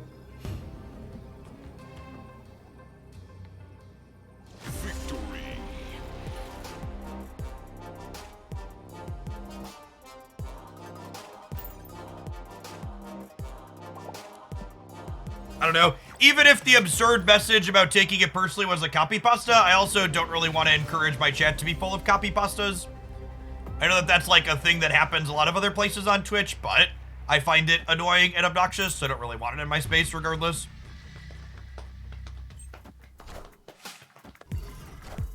This deck does have alright cube equity because it's very good at putting lots of power into play in a way that your opponent's not expecting at the end of the game. So it'll frequently catch them off guard.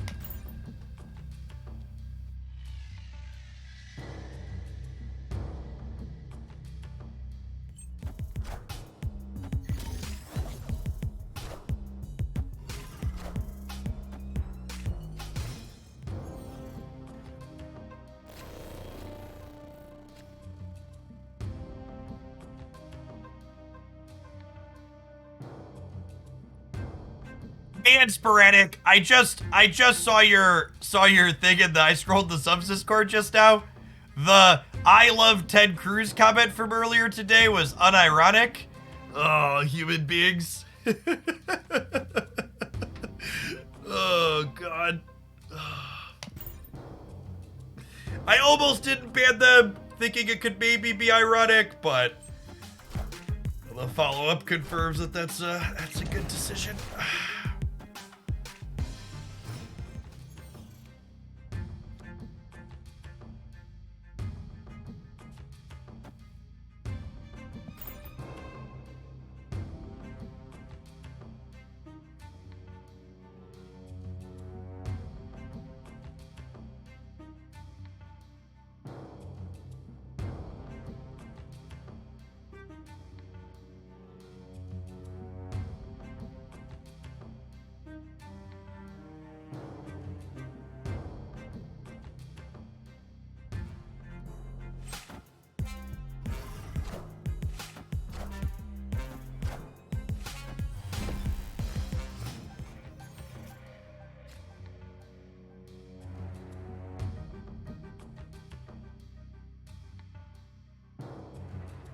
What's going on, Batavo? Thanks for the 2 months. Welcome back.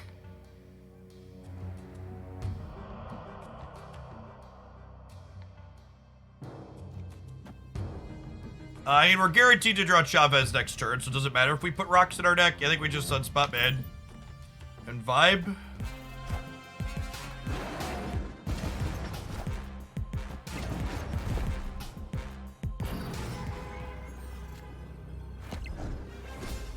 Maybe they own a resort in Cancun and Ted Cruz frequented them.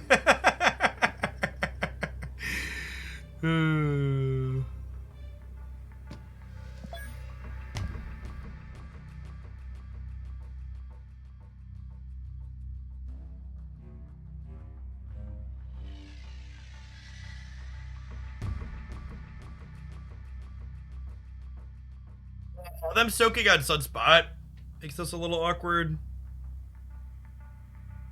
Like, if they soak on Sunspot, they only go to 16. But there's a chance this wins the right? Plus, there's the danger room factor in it, too. It's only 1 cube.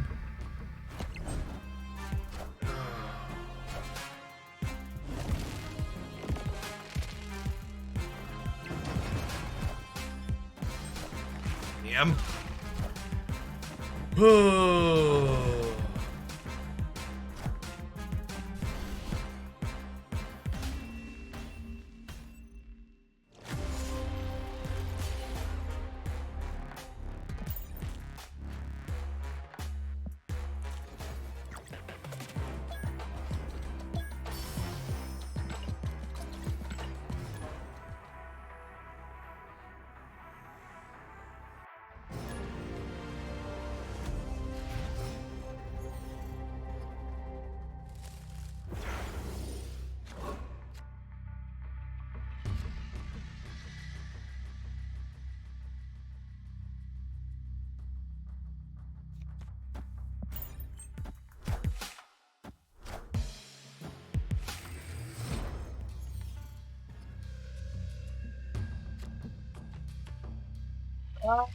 Ah, the punish.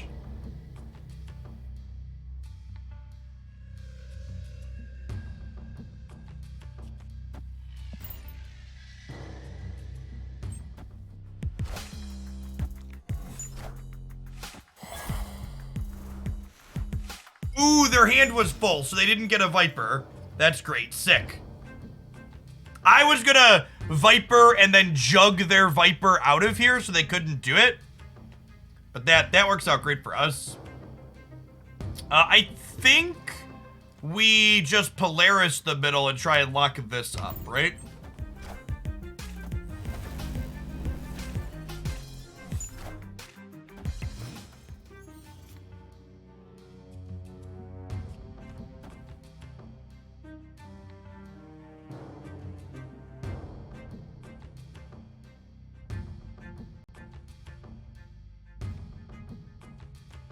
What do the kids say, chat? I'm gonna break my never snap a Thanos rule.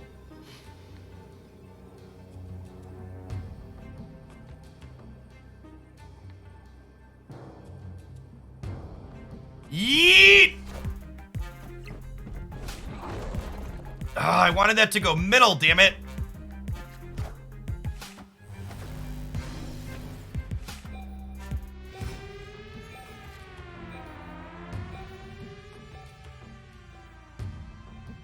Yeah, knocking the Space Stone out of the vault is a big deal.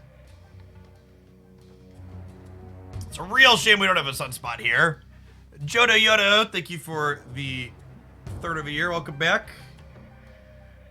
I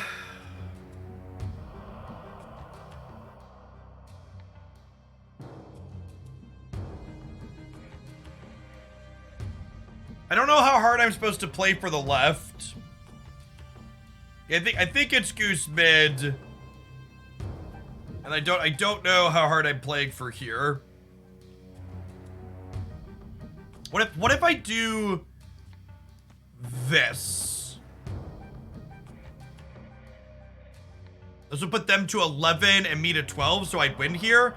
And if they play, yeah, I think I like this. And then when they play one card here, they send the Titania back.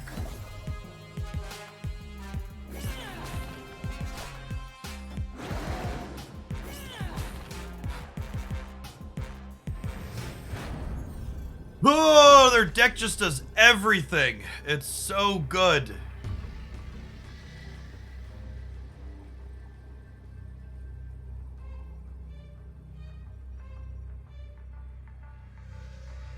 $17 power 5-drop.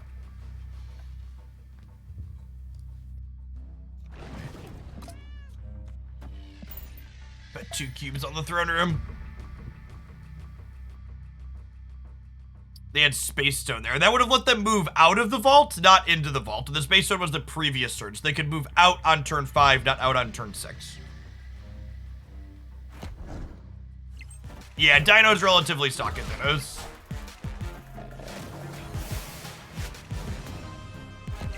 Alright, first hit. Second hit. Third hit. They just put 2 blanks in their deck. Yahtzee! Remember, chat, Marvel Snap is a skill-based game that in no way resembles gambling. Definitely low variance, high skill. Nailed it. All right, I need to run to the restroom. I'm gonna hit an ad roll. While I do it, I'll see you in a couple of minutes. BRB.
The series downgrades later this month will be Atuma, M'Baku, and Orca.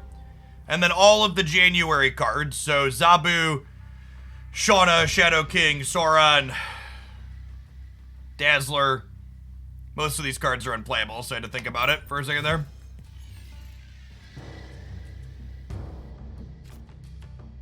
I think Goose is very good in this deck, and Wave is not something I'm interested in playing.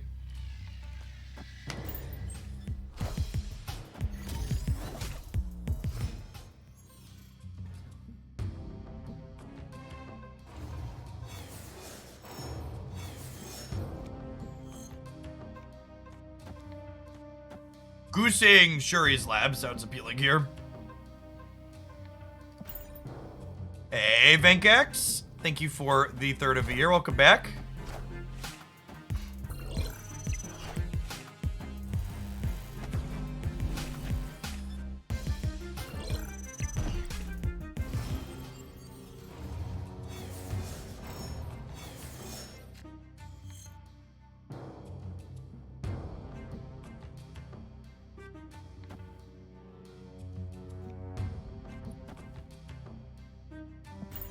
Let's do this. We might lose Asgard here. Ooh, we didn't.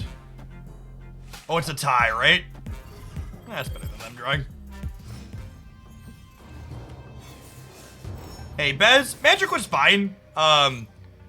Really slow paced. I was surprised after playing Stab for so long how slow Magic felt.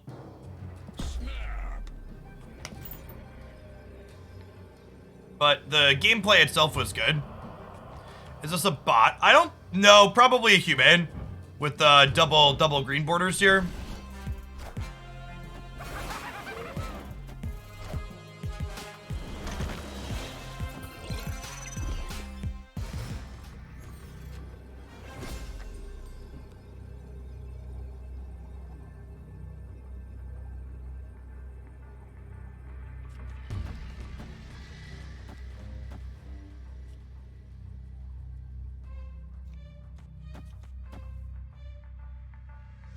And we're going second, so we're not even afraid of Killmonger here.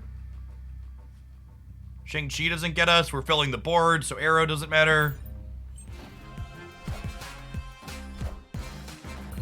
Our deck is one of the best decks against Arrow in Marvel Snap. Just because you fill the board so consistently at the end of the game.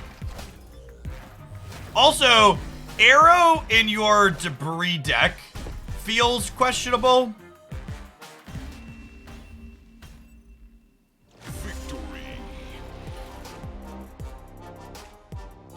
No, we're good. That's only we put 20 here.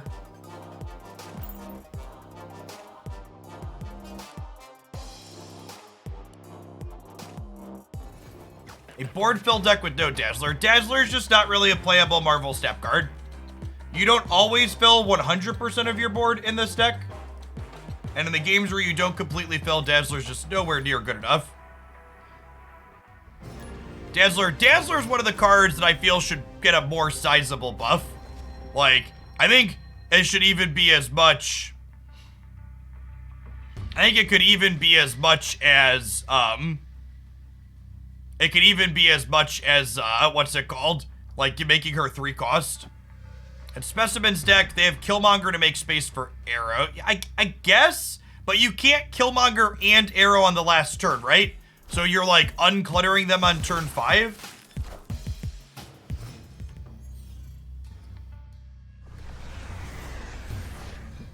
That just feels like a strange angle to build from.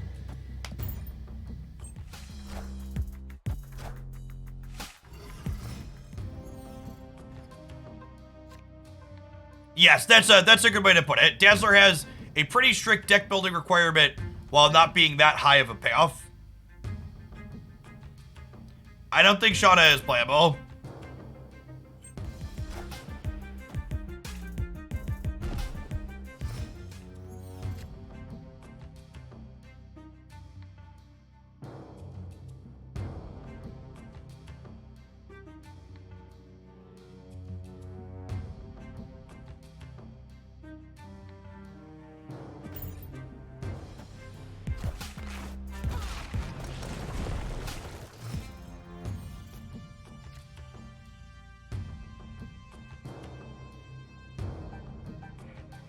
I don't know what they're doing. Kind of want to just pass again and then play some cards out.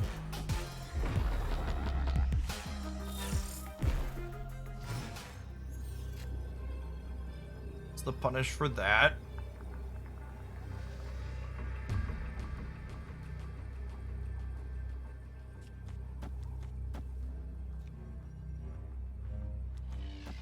This is only 16 here, unfortunately, so we'll leave to the leech. Escape. Any other cards you want to do deep dive videos? No, I'm not doing the deep dive videos anymore. Their metrics just weren't good enough.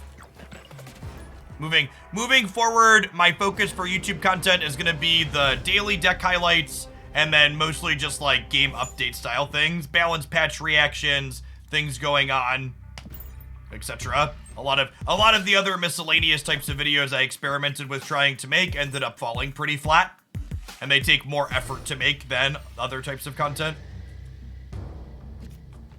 Yeah, conveniently, the types of content that take the least effort to make are the ones that had the best metrics, so. Yeah, the game update type stuff performs well.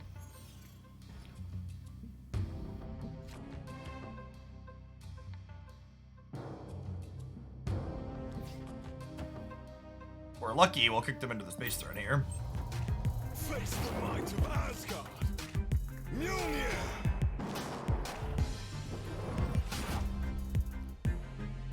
Oh yeah, the bundle ones do well. The moral of YouTube content is never try. Yeah, essentially that is correct. Don't exert effort and expect to be happy with the result. How long does it take to make a video, generally speaking? It depends on the type of video. So like the kind of cookie cutter daily highlight stuff that I do, I probably spend what's it called? I probably spend anywhere from 20 to 40 minutes on those videos, depending on how good my notes are from that day.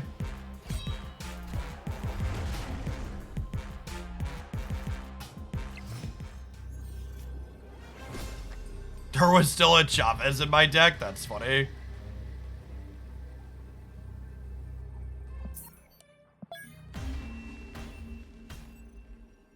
Escape.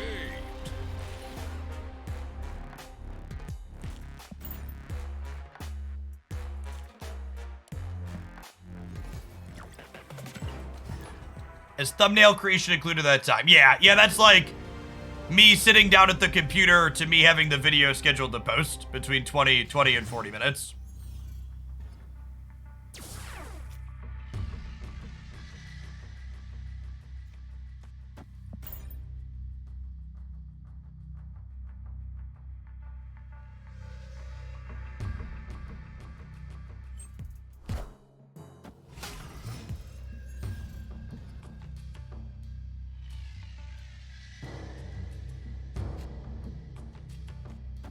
Do I have an editor? I do not.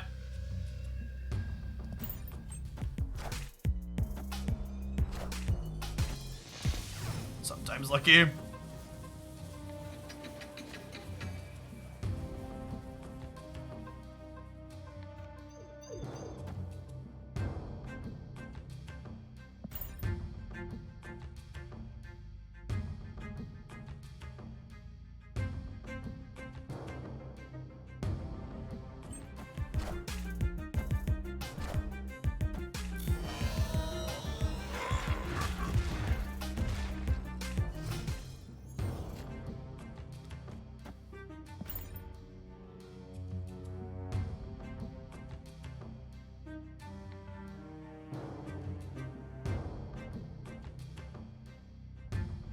Nice, Den.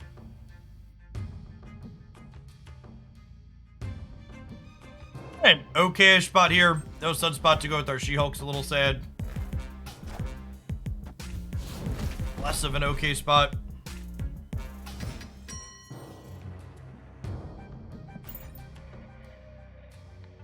Open to put a Viper. We want, like, not Titania into the Grand Central here.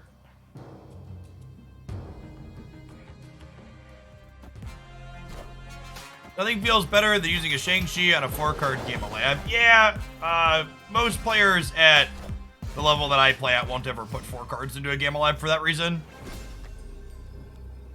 It's usually a pretty big mistake.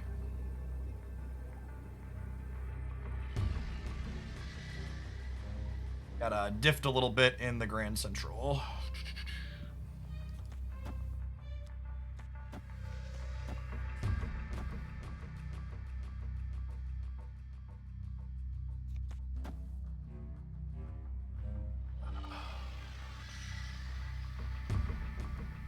So this is 30. 25. We could lose to an Enchantress.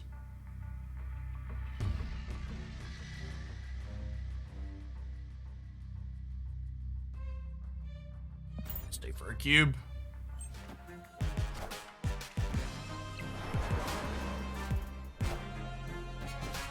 Go left!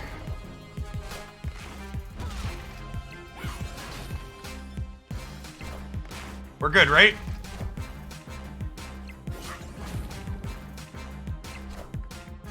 Sometimes lucky rubber ducky. Victory.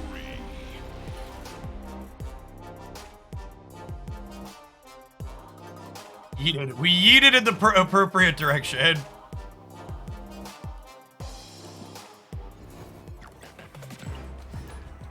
Where are my Viper boosties at, chat?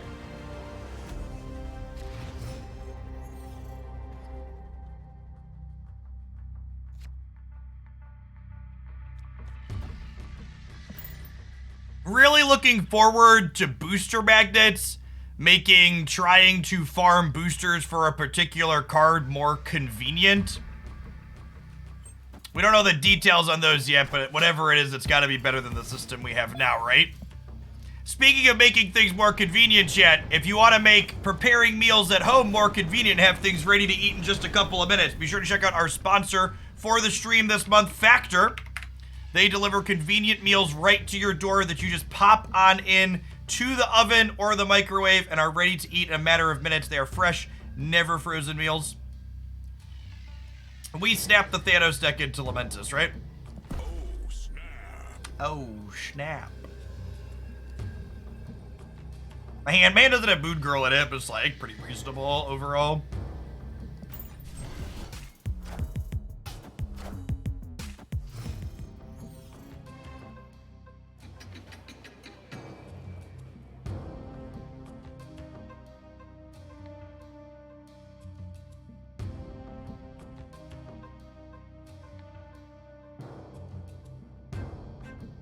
There's a higher chance of giving boosters to cards that can be upgraded when putting all of your cards with infinite borders help with the Viper booster. No, you just need all cards that don't need boosters to get upgraded. So like these cards that have enough boosters to get to their next level don't have the increase in likelihood to get boosters. That's how it works.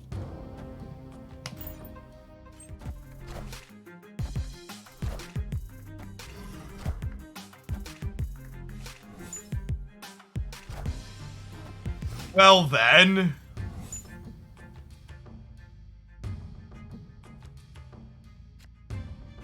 That's certainly a layer to our game. You have to eat the meals at a certain time frame. I mean, like any food, they'll go bad if you don't eat them, yes?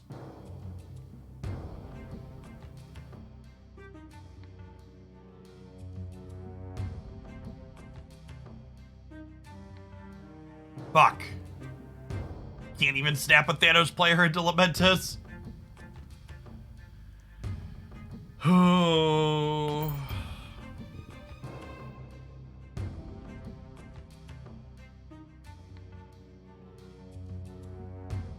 Can you explain the booster thing again? So there was a change in the most recent Marvel Snap patch that if a card in your deck currently needs boosters for an upgrade, it is twice as likely to get boosters as other cards. Which is very far from a guarantee, but it does make it marginally better.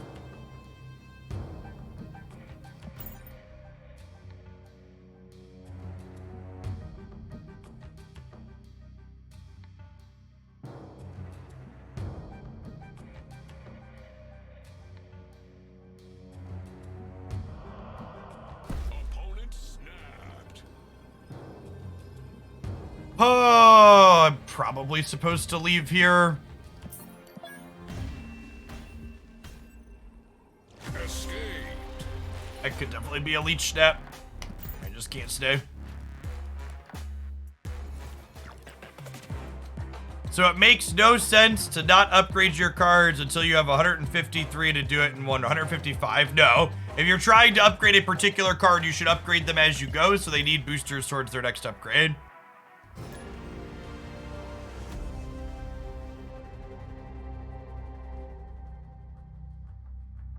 Yeah, so like, my Viper, for instance, is the only card in this deck currently that I don't have enough boosters for to take it to the next split level.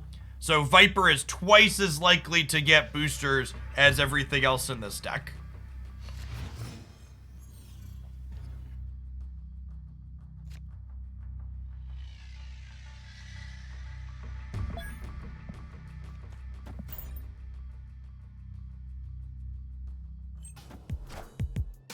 Thanos density definitely increased significantly when we crossed the 80 rank mark. It's not too surprising, I suppose.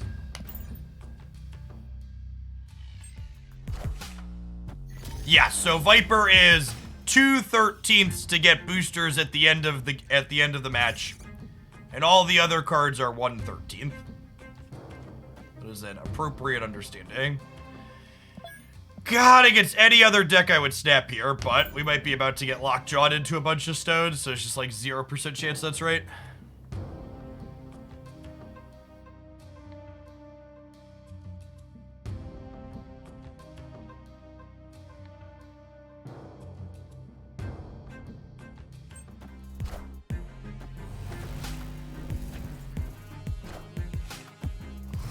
Well, at least we ran hot enough and didn't grab the one that they played the lockjaw path into. Got that going for us.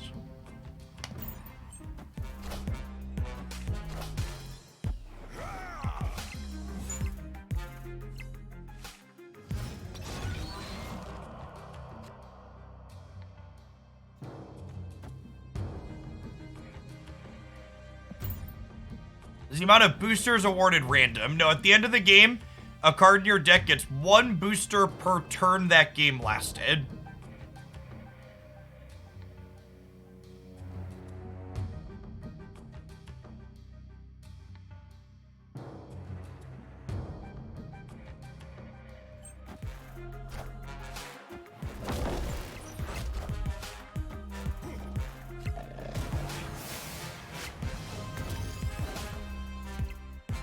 Right, well, we soaked for these She-Hulks, and we didn't get leech, so that's step 1.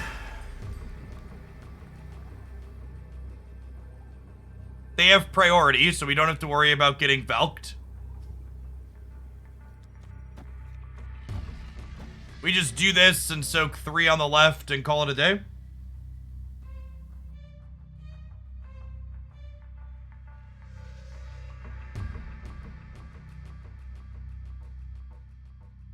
We could get Spectrumed. Yeah, that's true. That's true. Can we play around Spectrum? How much do I have to soak to play around Spectrum? They're going to 19? Fuck, I have to soak all 6? That's not possible. Oh.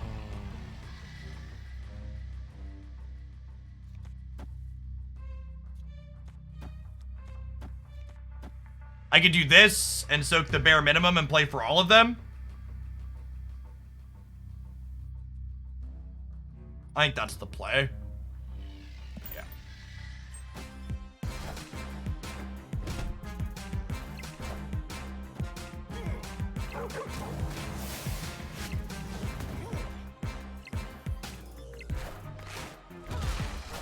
Breaker, breaker, give me the news. I got some amount of points over you.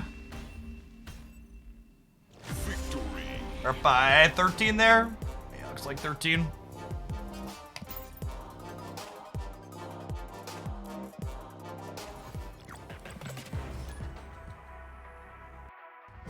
Bring me the Viper boosters!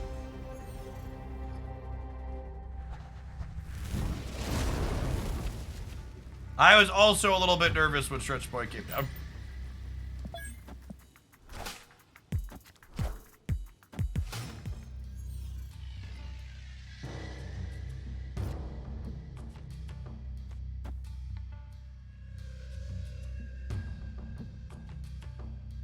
What's going on, El Mangar? Thanks for checking out the Factor thing. Slide on into my DMs or my email to claim your free sub. I believe the ticker has to wait until your order is charged and fully ships out. So it might take a second. It's a month-long campaign, so I don't think it's instantaneously. But if you have a receipt with the discount, you did everything, right? Appreciate you checking out the sponsor. How many Viper boosters are we at? I think we're at 39 last I checked.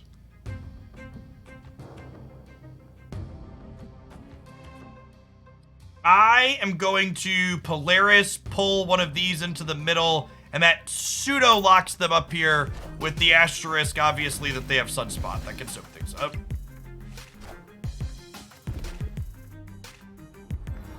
All right, who's getting X-Mansion Dift?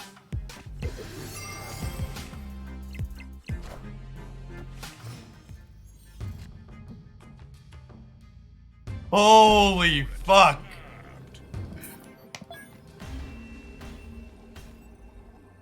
Escaped. Thank you, Brode. May I have another? Thank you, Brode. May I have another? Thank you, Brode. May I have another?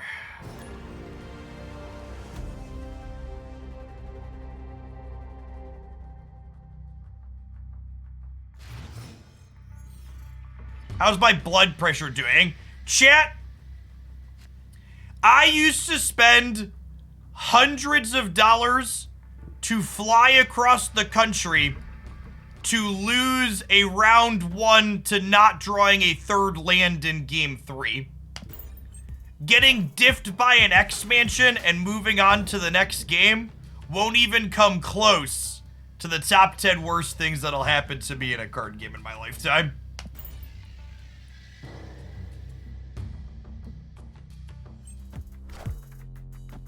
I was hardened in the fire that is Magic the Gathering, pure, raw bullshit variants. This game's got nothing. Is it okay if you find it hilarious? You should laugh. Laughing is great, because the alternative is crying.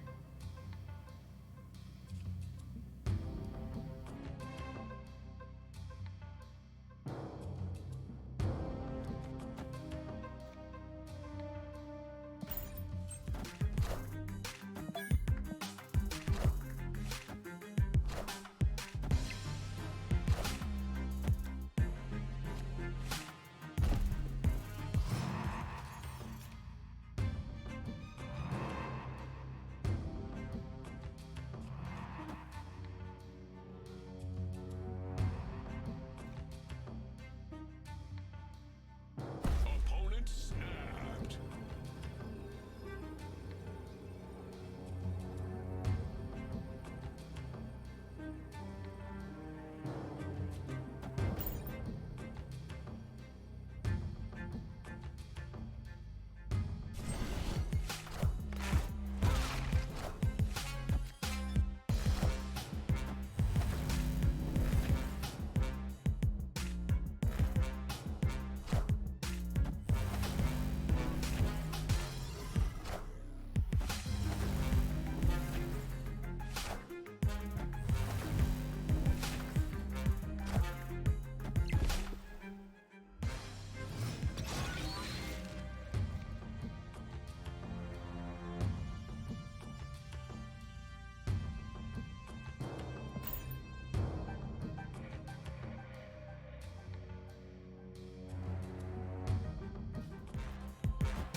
Oh my god, the Space Stone lets them win mid. Oh god.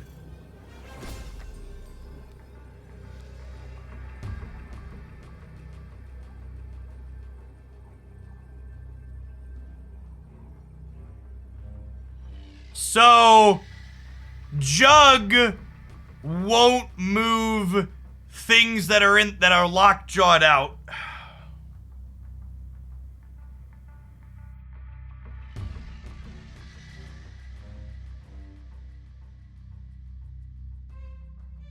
We could win the game on good variance, though. I'm going to 17, so I would need less than 4.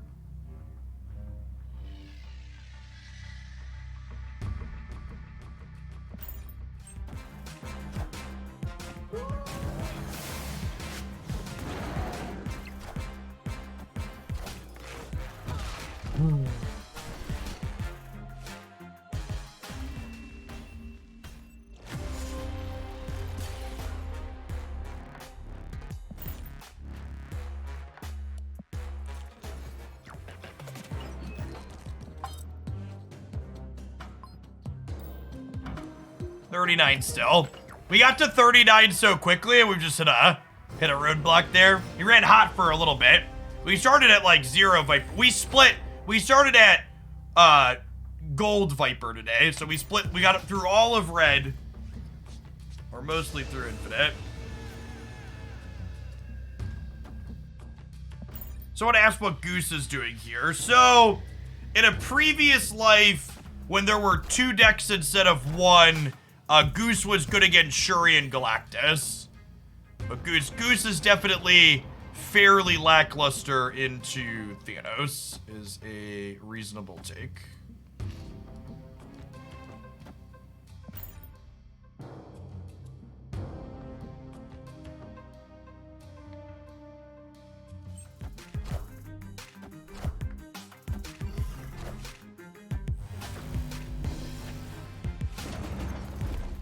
Huh, all right, well.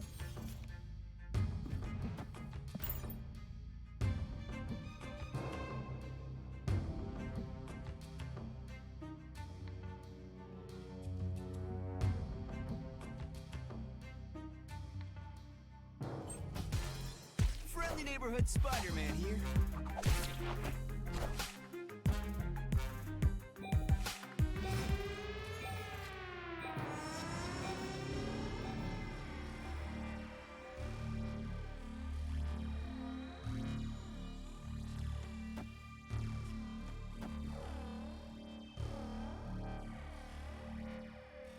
Okay, Viper. We've trained for this.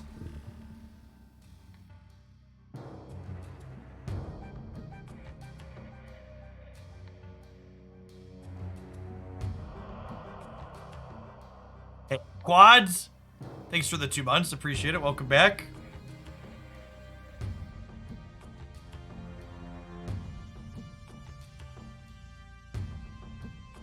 Exclamation point drip check. I'm over 30. What are you expecting that command to show you or tell you? What is a drip check? Help me out.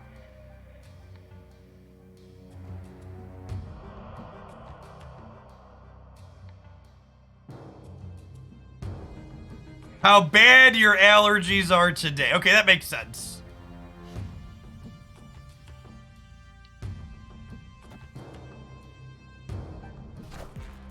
We get Professor X to the middle?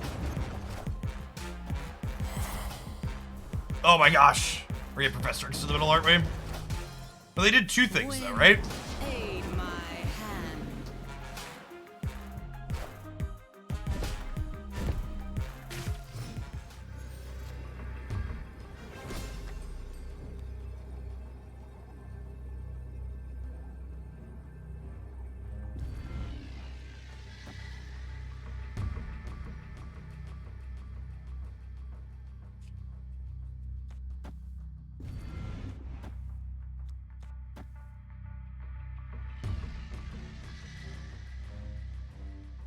Drip check is to remind you if your faucet strip is below freezing in your area. What do we think of this?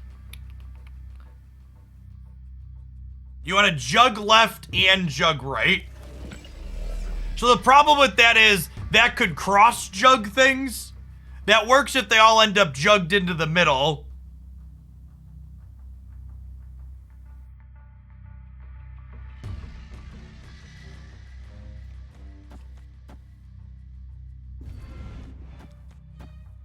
I think I just play for, excuse me, I think I just play for all three here.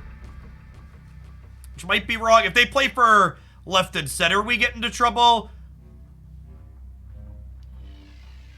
Victory.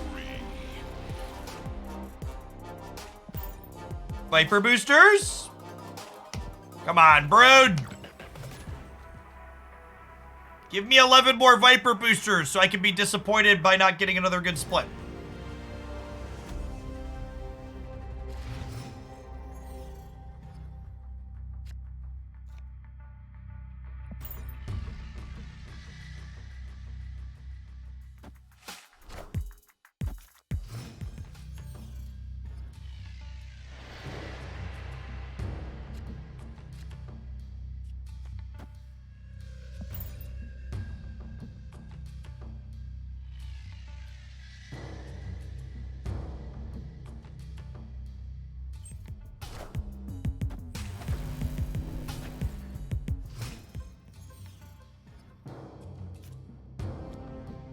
Our deck struggles in Elysium. Why would that be?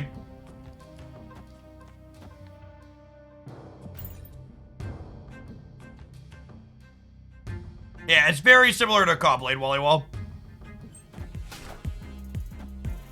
It's a good comparison.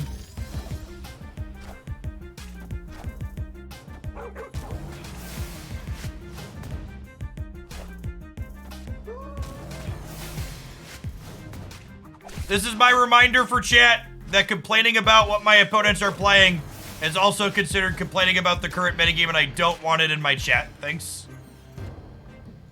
There's been a lot of negativity surrounding all of that in a lot of streams I've watched recently, and it makes it pretty tough to have fun and have an enjoyable experience, so I'd like my channel to not be about that. Thanks.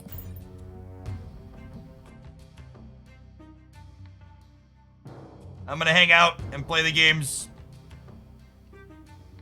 This player's variant is dope. We even got the green sparkly dots to match the name on it.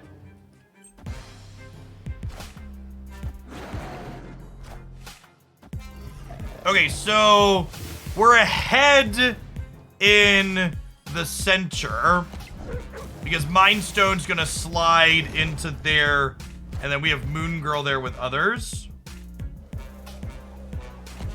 Oh my god, did they just lose to Reality Stone? Oh wait, do we lose the middle though? Where are we at? We're at minus... Oh, I think we lose the center though, right?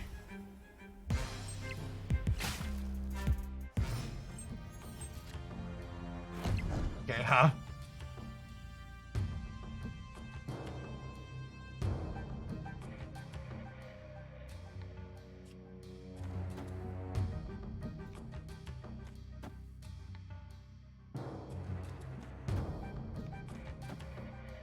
Titania goes across.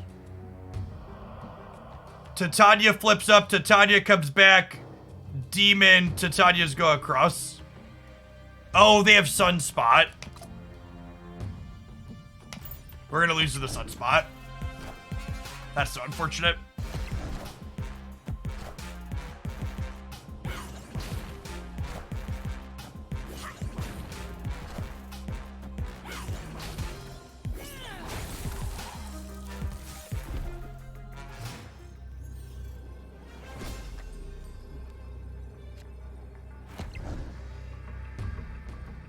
Rats. And this only even ties this over here, right? We pull one of the Titanias back. We go to 13, 23. They go -5 at 23. And then obviously they're soaking on the Sunspot again. Escaped. Viper boosters! 481st armor booster. That's kind of like a Viper booster. Very, very similar.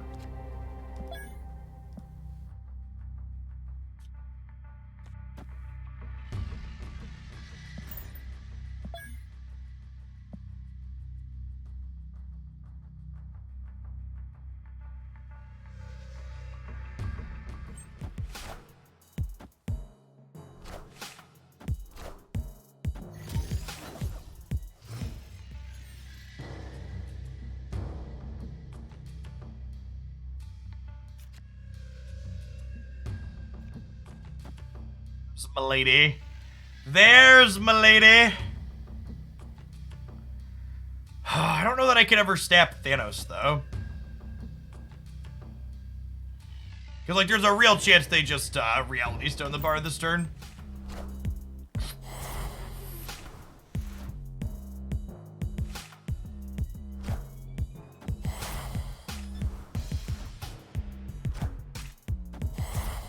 Oh, come on, we gotta get Viper boosters from this game, right, Chad? She just styled on him. She deserves the boosties.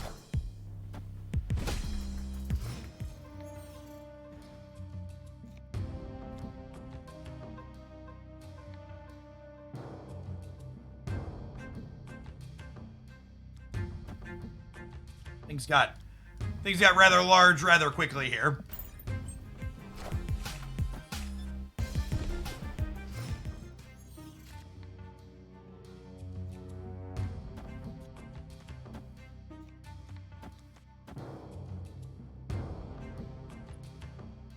So this ends up with...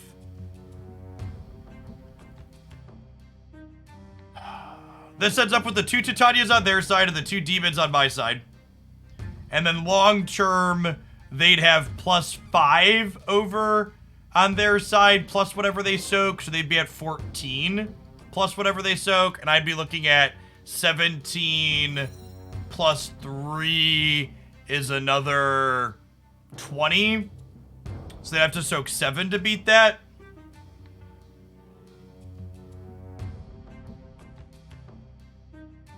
I think this is right.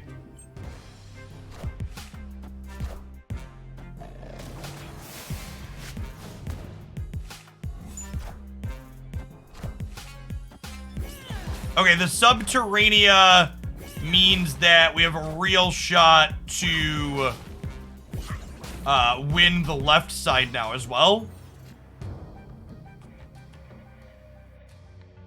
It also means we're pretty unlikely to win the right, though.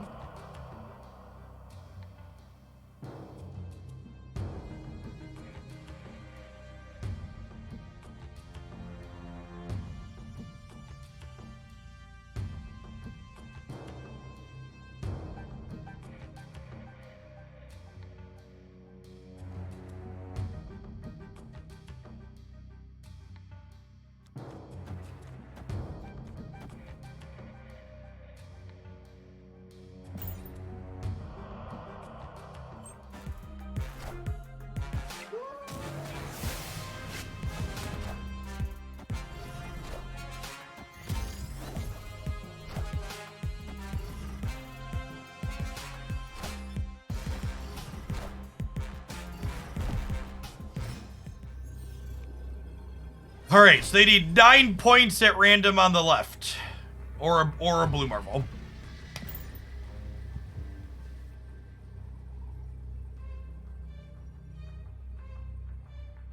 There are somewhere between 2 and 4 rocks in their deck.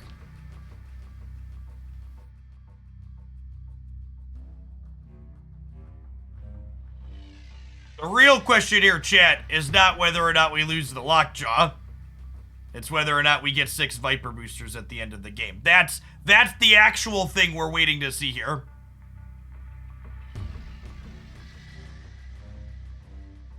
We played Rock on the right to pull the Titania back for tiebreakers. I didn't play Chavez because that's not a legal play.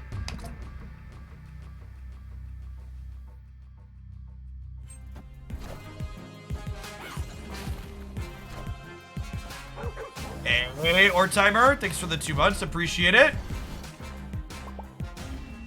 If we had played Armor on Sinister and Quinn left, we played Armor on Sinister and Quinn left, we'd beat Marvel mid. Ooh, that's a good thought, because I would have been +3 here. We have been 12 to their 11. That's a good shout. Then the blue Marvel wouldn't have been an out.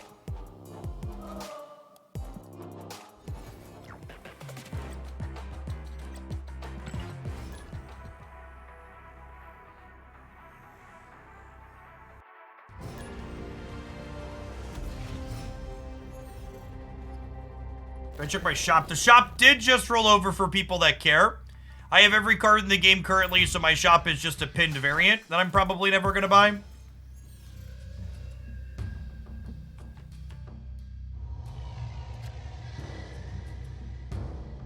Oof. Opponent snapped. Escaped.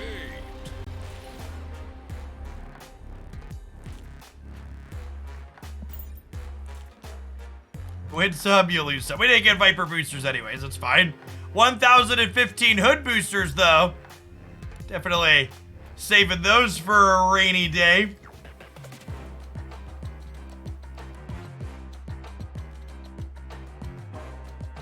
All right, chat. Our 2-minute ad roll for the hour is something subs are not immune to. We're going to hang out and have an interactive ad break for our 2 minutes. Factor is the sponsor of the stream for the next month. They deliver fresh, never frozen meals directly to your door. They have a variety of dietary restrictions that they accommodate as well. They have keto, vegan, vegetarian, and low calorie. So I personally am a vegetarian. And it looks like they have somewhere between 3 and 5 vegetarian meals every single week. These differ from other meal delivery services and that the meals that get delivered to your door are ready-made. They're delivered in a refrigerated packaging that keeps them nice and cool, and you either pop them in the microwave or the oven and heat them up, and they are ready to eat in just a couple of minutes. So you can click on in here, and I believe this is one of the ones I have coming next week. The vegan mushroom marsala here. You can see all the calorie information and stuff down the side, along with ingredient information and telling you about what it is. Yeah, they look great. I haven't actually used this service before yet, but I have a box of meals coming from them next week that we're gonna eat on stream and take a peekaboo at. Shui, thank you for the 23 months. Yes, make sure you have space in your refrigerator to keep them when they get there. Yeah, they look, a lot of these look real solid. You can look into one of the ones for the meat eaters.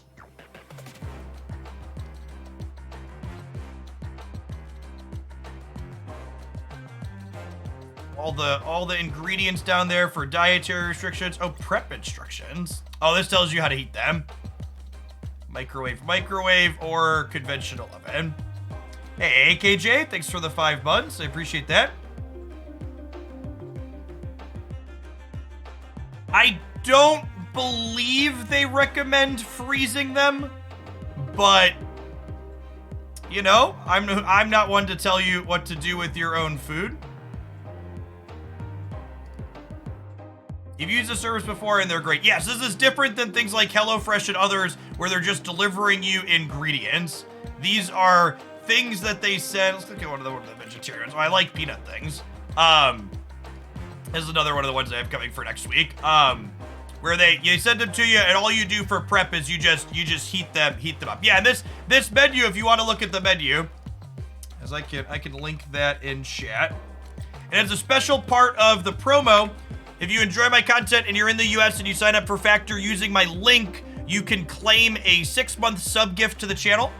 I get a little bit of a kickback when people subscribe to the service and try it out using my link. The link gets you 50% off of your first box. So I kick some of that back to you all since you're supporting my stuff. Do I use this? I have my first box coming next week.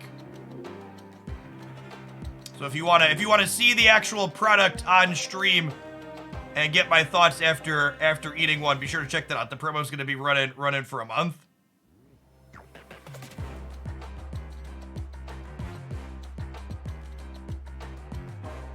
I personally am not a calorie counter. I have mostly a vegetarian seafood diet. I see the food and I eat it. You don't get to dad bod status by calorie counting, but they do give you the option to count calories if you want.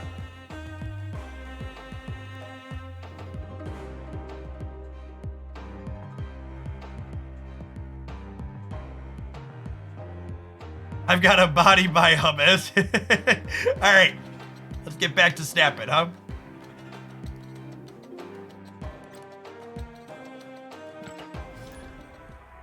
Missing half of Series 3 cards right now.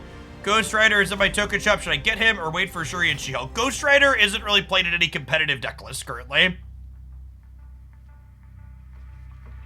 Hey, Dio10, thank you for the quarter of a year. Appreciate that. Welcome back.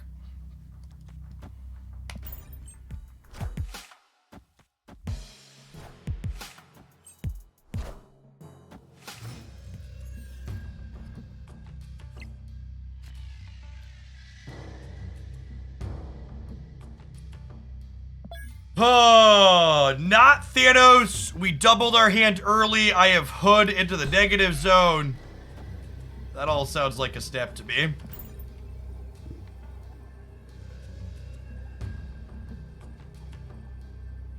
Galactus versus Thanos is very much a personal preference style thing. I think Thanos is definitely the more powerful card right now, but the more important thing to take a look at is the fact that Galactus plays in one very specific type of deck, and Thanos kind of can go in a variety of things under most circumstances. There's more flexibility in the play patterns Thanos offers.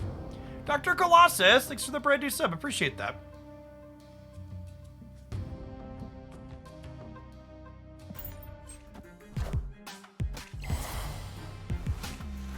This is the moment my Vipers have trained for, chat. They've been preparing for this day. This is not a great board for a movement deck, to say the least.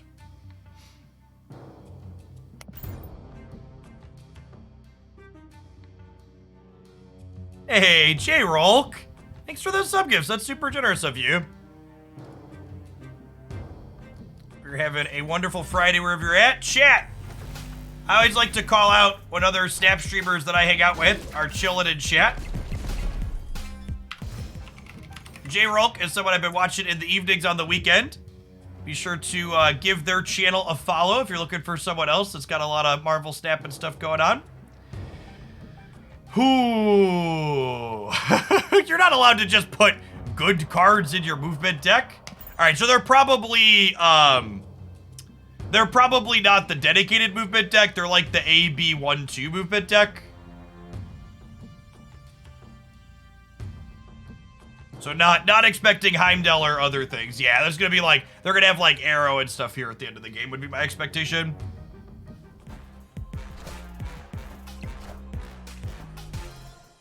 Yeah, I think we're dead here to make it longer.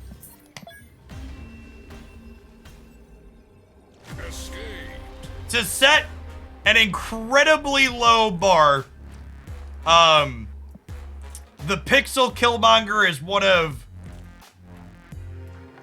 of the better Pixel variants. Sorry, the AB12 is what I refer to this deck as, because it has a bunch of 2-card combos, AB combos, 1-2 combos. It plays like Iron Fist plus Vulture and Colleen Wing plus Swarm. It doesn't have cards that have like overarching synergy with each other, but it has a lot of like mini packages.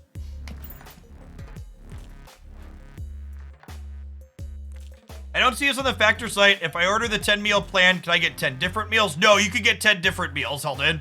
Yeah, you pick out which ones. You can get more than one. Once you set it up and pick your meals for the week, you choose how many meals of each kind, so you can get multiples or not. Do you want to try a bunch of different things? You can.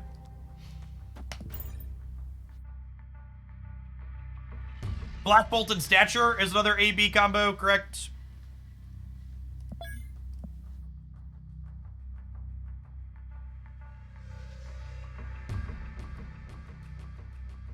Anything specific that made me a vegetarian? I just really don't care for most meats.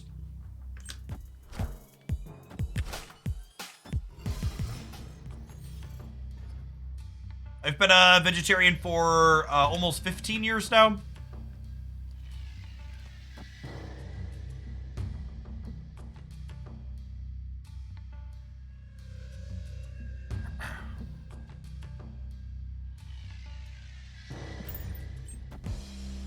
What kind of shell do you envision Master Mold going into? No, the repost is fine. I actually missed your question the first time and I meant to get to it.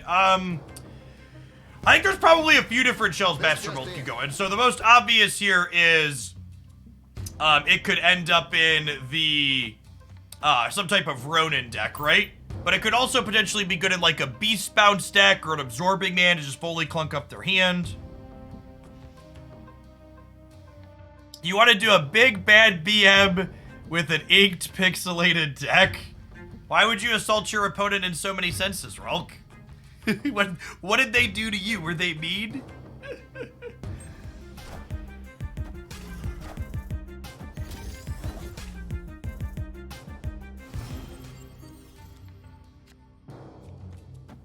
Yeah, I think that's true too. There's a chance that Master Mold is good with Darkhawk too, because it could clunk their hand up to the point where they can't draw.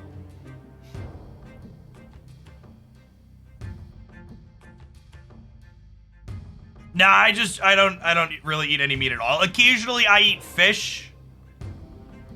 Shrimp is something I like on occasion, depending on how it's prepared.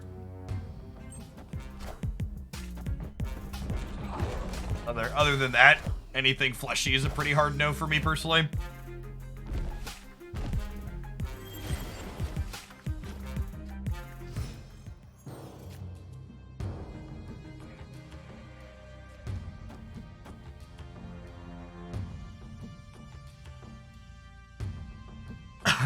Man.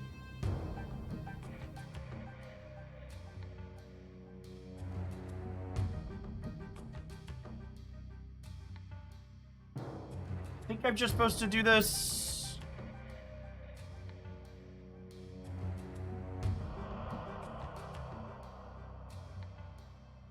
Is Dr. Doom worth buying for tokens and someone that just got into pull 3? Dr. Doom's a pretty generically good 6-drop. I rank it very highly in my Series 3 tier list. If you want to see my full rankings for all the cards in that grouping, be sure to check out this YouTube. But it gets played a variety of things. 15 stats across the board for 6 resources is a pretty decent rate.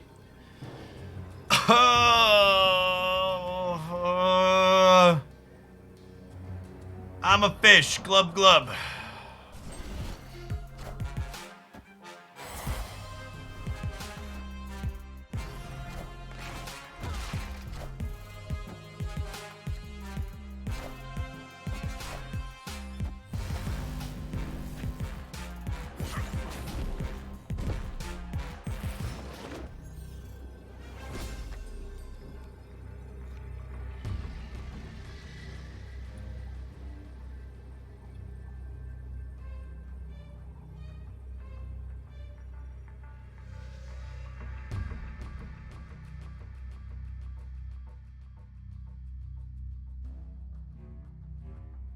We're hoisted by our own Viper, unfortunately.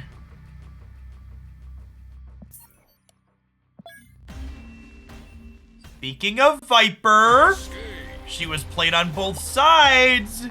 She deserves some boosters. All right, chat, one more hit. One more hit for my lady. I can feel it. Inked with Kirby Crackle. Inked with the crackle. I'm feeling it, chat. It's all inky and new. How does the game determine what boosters you get? At the end of a game, a random card in your deck gets 1 booster per turn that game lasted. Green crackle would be sick.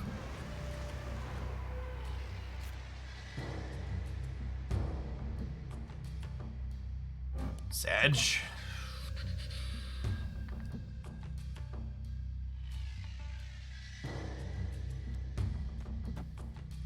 If they don't play here, I might try and wait to 4 to Viper into armor.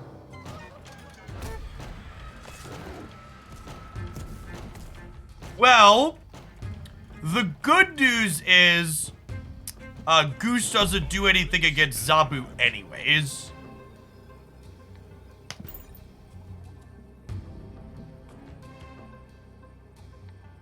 Kang and Magic allow for 8 or 9 boosters. Magic can give you a 7th booster.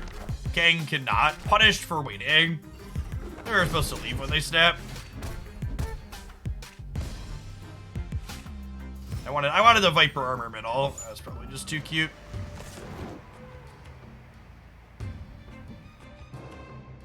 We're gonna stay till turn 5 because I need 5 Viper boosters, chap.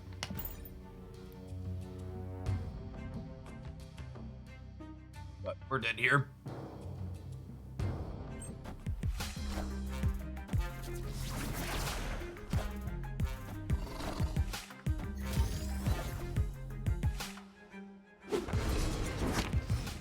Hulk. Okay. All right. I'm listening.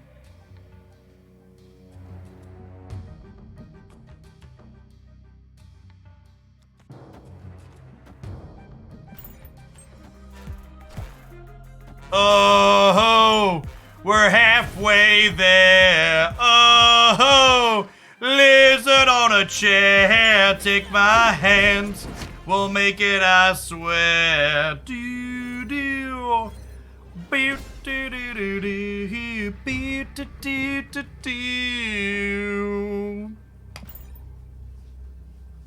Darkhawk is still large. Their Hawk is 12.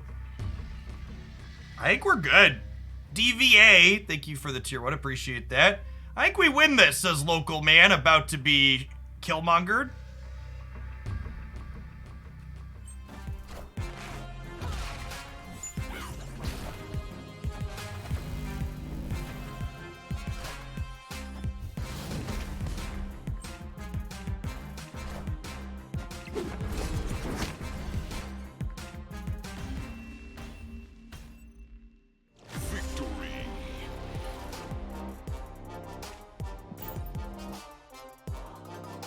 Damn it! Bring me the Viper boosters!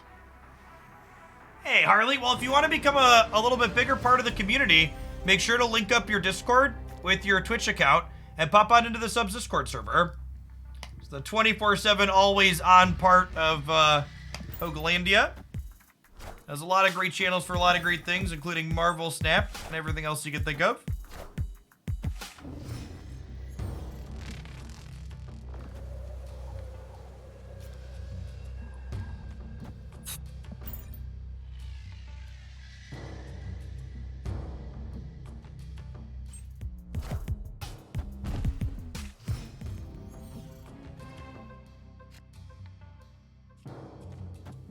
My only recommendation when you join the Discord server is that you should definitely take a second to look at all the channels and mute the ones you don't care about.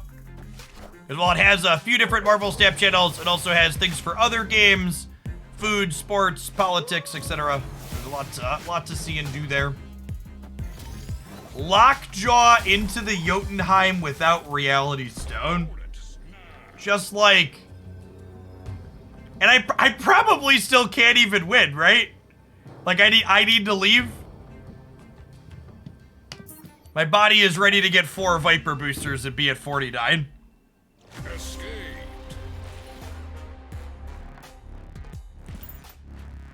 No! Brown! Come on! Oh. Fucking Thanos players are putting us to 49 out of 50.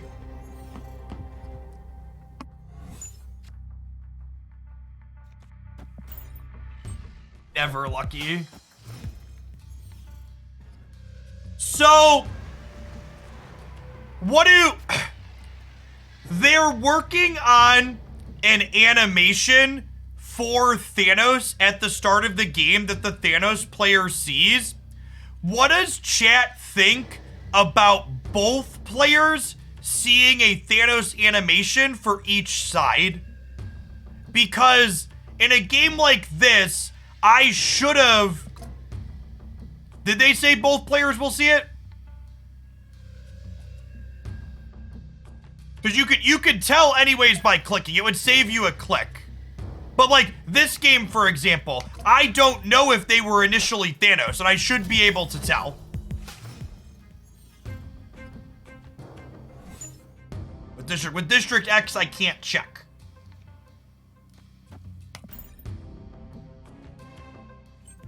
They've confirmed that both players will see it. That's good. I hadn't heard that confirmation.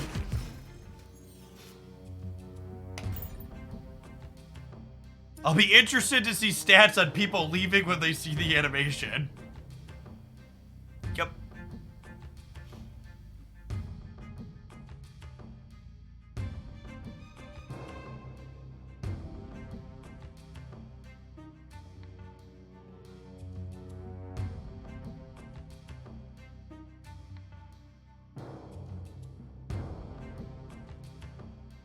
How many splits is Viper up to? When we get one more Viper booster, it'll be my 9th split. It took me 9 splits to get my first hood inked. It's the most unlucky I've been. So we'll see if Viper is unluckier or not.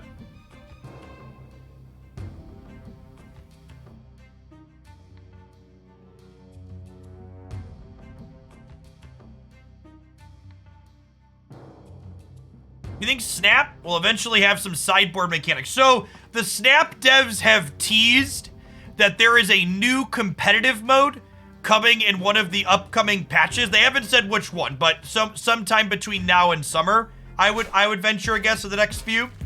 And my money is on whatever this new competitive mode is going to be, will likely be official multi-deck or official side deck support.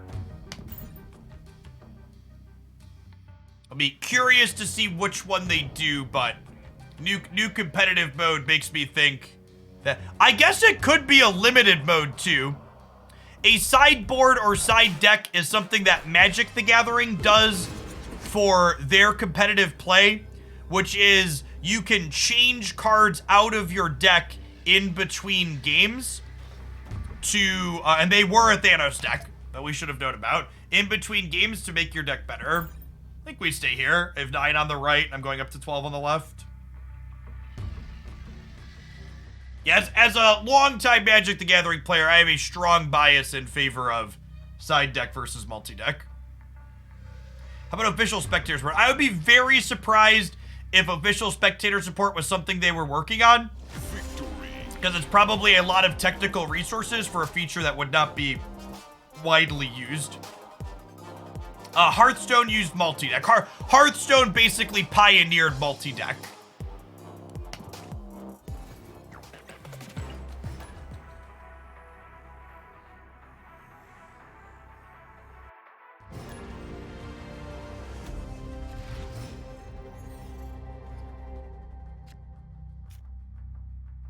Sideboards are a big part of the reason net decking can fail hard in Magic. That's true. Sideboarding is hard.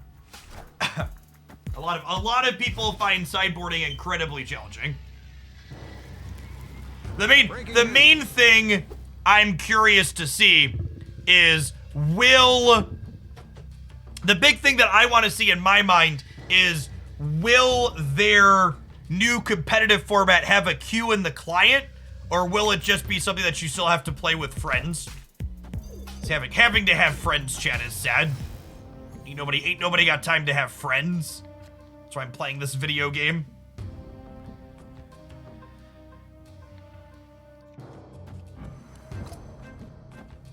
Can I snap them? I don't know that I can snap. Our hand's really good, but they're playing Shuri. I think we just have to chill because they're a Shuri deck.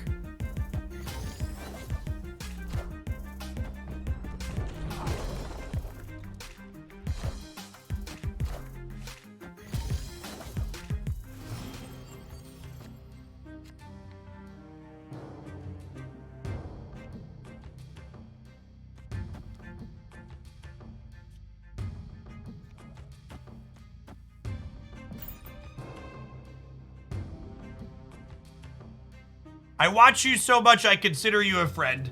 Chat, parasocial relationships allow for weird and warped power dynamics. It is very important to understand that myself and anybody you watch on twitch.tv is not your friend. I appreciate you being here, and I'm grateful to be able to do this as my job, but we are not friends. And sans the very small number of people in chat like D-Philly, we don't know each other.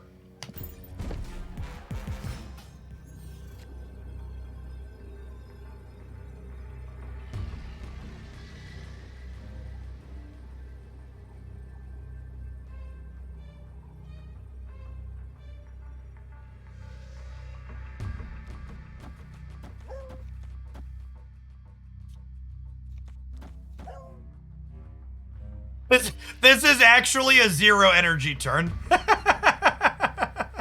Huh.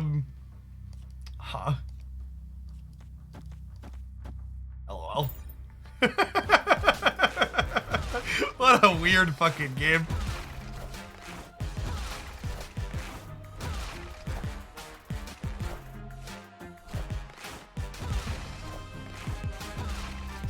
Oh my god, they also got my She-Hulk. That's hilarious. Yeah, arrow resolves.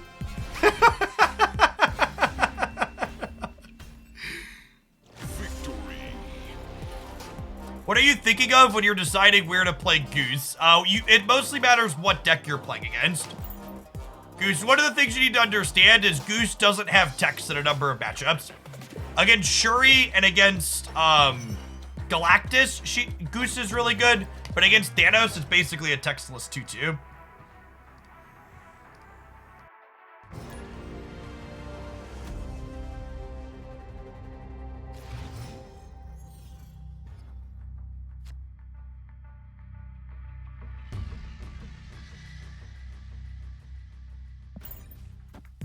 So we're more like family than friends. Got it.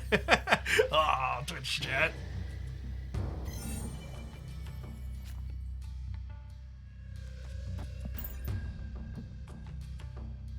Is Thanos worth buying in the token shop? Thanos is in one of the 2 best decks in the game. It's a headlining feature of it.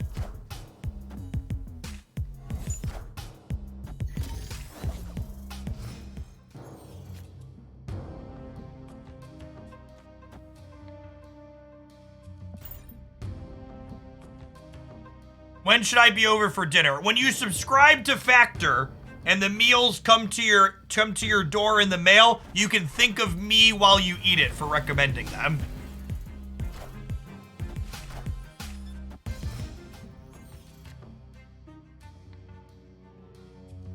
Snap.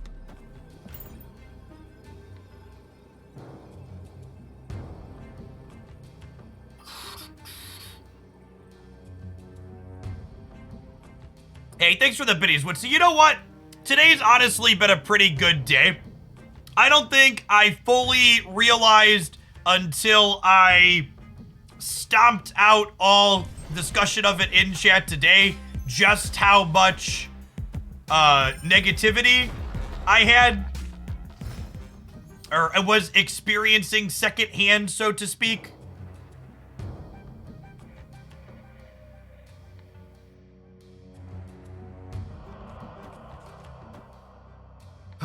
Which location am I playing for here? A highlight for the Beast Bounce deck. Yeah, that went up on the YouTube channel yesterday. I think I'm just supposed to play hard for Xandar here.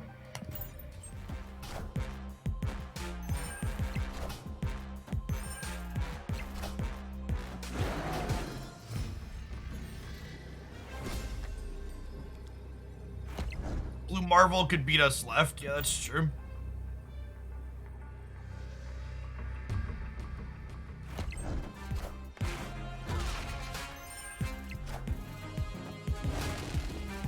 That also gets us.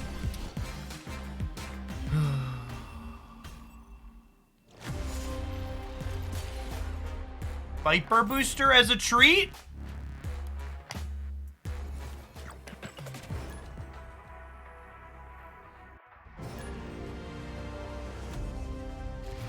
Do I have enough boosters to split Titania twice? Chat, how many boosters do I need to split a card twice from gold?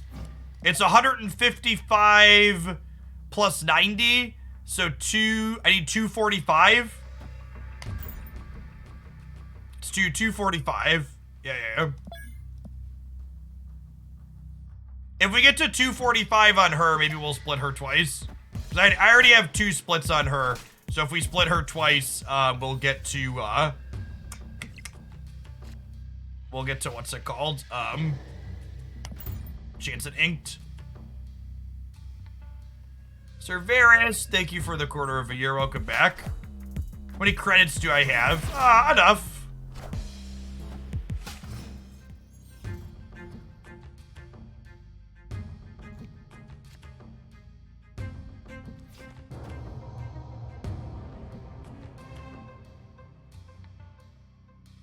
Thank you for the Electro Combo Ramp deck. I've been winning so many games lately. Thanks for the great content. Stay awesome. Thanks for the quarter of a year, Varys. What's a ramp deck? The ramp deck is one of the decks I've highlighted over on my YouTube channel. Ramp inside of card games generally refers to a deck that fills, that gets ahead on energy, ahead of curve. So like Electro is a good example of a ramp card.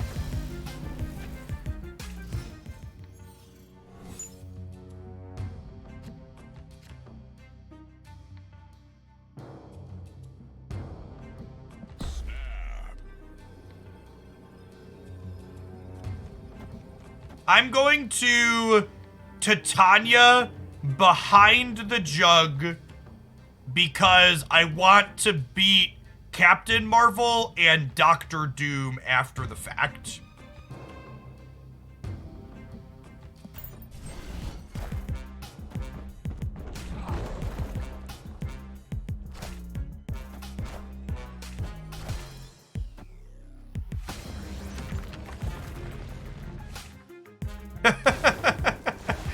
Well,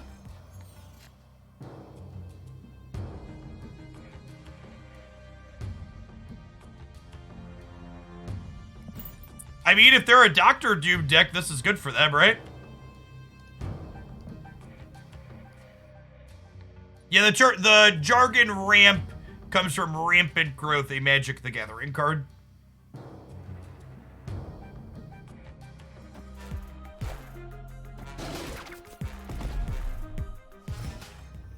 The truly classic Killmonger Sunspot deck.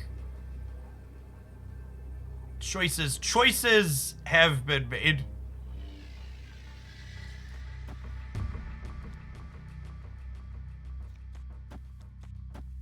I think we do this.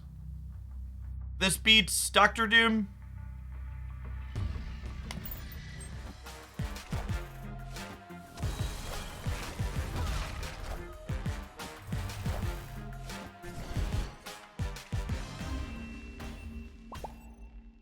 Victory.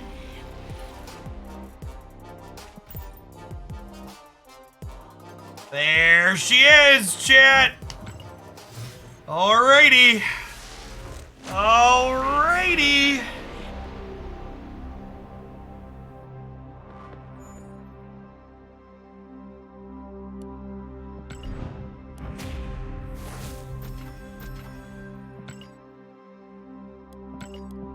This is what we've been working for all day.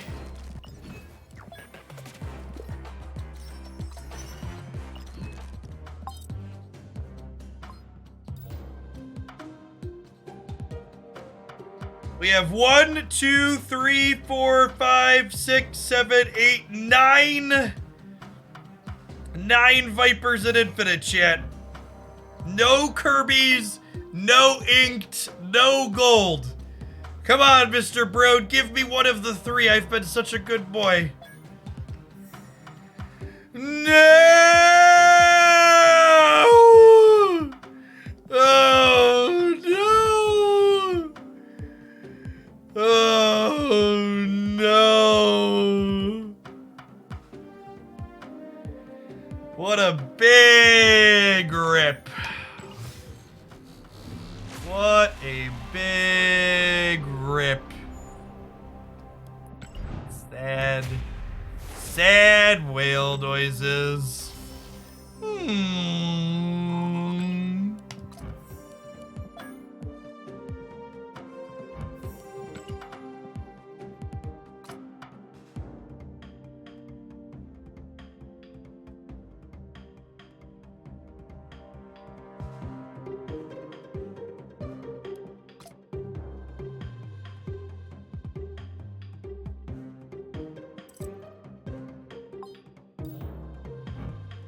$248. I have enough to split this twice, right? I have enough to split this twice?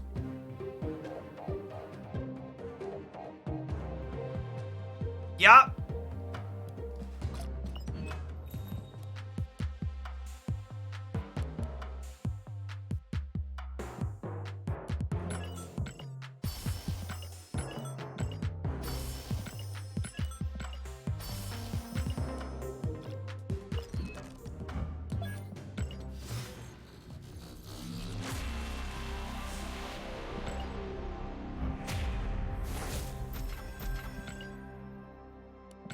Free to play. Listen, chat.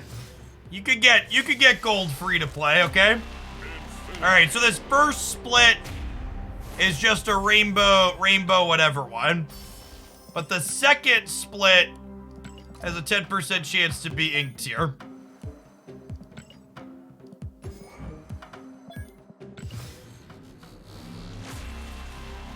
Frame break.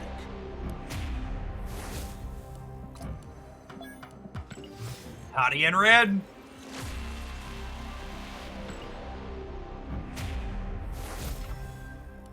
Collection level 17,000. Listen, chat.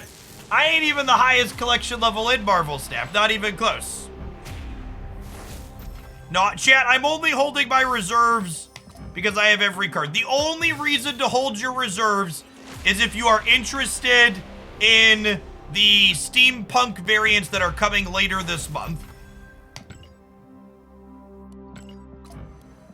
Jeff, have you opened any Series 5 cards? I have not opened any Series 5 cards on the collection level track. But in defense of the system, I've only gained 10,000 collection levels since they were added. So, you know, maybe someday. We had a start date for the variant rush. We did! And if you didn't know we got a start date for the variant rush, that means you missed my March update video. Alright, chat. Alright, we missed on the Viper. Can we hit the 1 in 10 on the Titania split? 1 in 10. This one can only be inked. 4th split is 10% inked. You can't get gold till the 5th split. You can't get Kirby Crackle till the 6th split. Alright, bro, come on. Come on, hit me, dealer. There she is. There's my dopamine. Oh, it's even got the white swirls, chat. The white and black border effects are the S tier effects on the ink splits. They're so good. It's a good one too. Broad felt bad for the Viper. Yep. That's a beautiful, beautiful variant right there.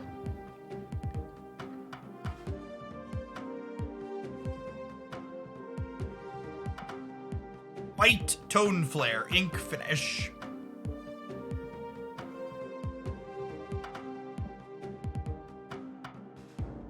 Lovely, lovely, lovely. Is there a pity timer for S5 cards? There are no pity timers for any cards in Marvel Snap.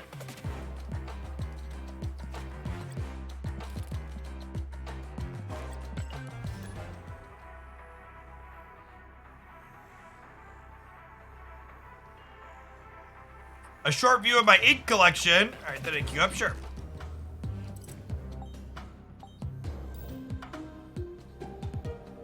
Yeah, I got a few of them at this point. Wow, this is 6 across and 1, 2, 3, 4 down.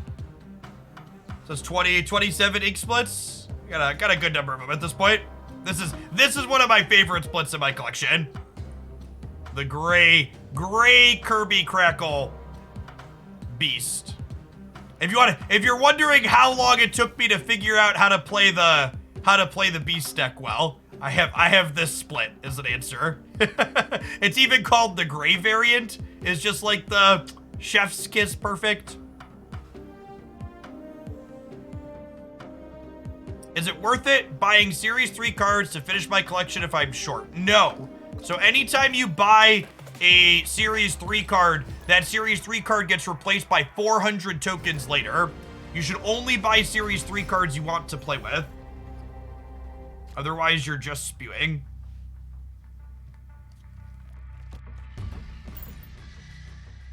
Are there multiple colors for the Kirby Crackle? Yes. Yeah, Kirby Crackle comes in every color of the rainbow.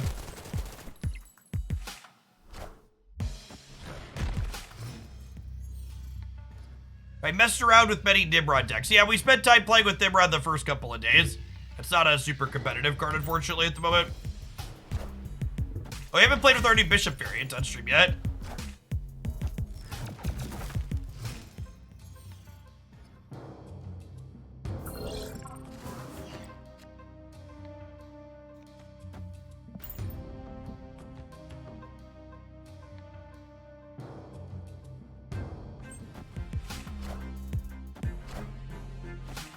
Ooh, they could also be playing a bounce variant here.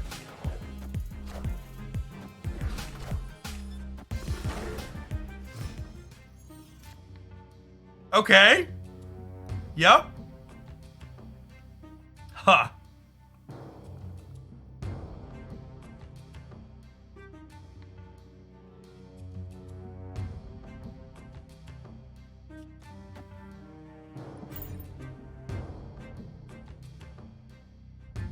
Are you saying to not get Series 3 cards for the token shop, even if you're not Series 3 complete? I am saying every time you spend any amount of tokens in the token shop, you are technically losing value if it isn't exactly one of the 3 cards that never get cheaper.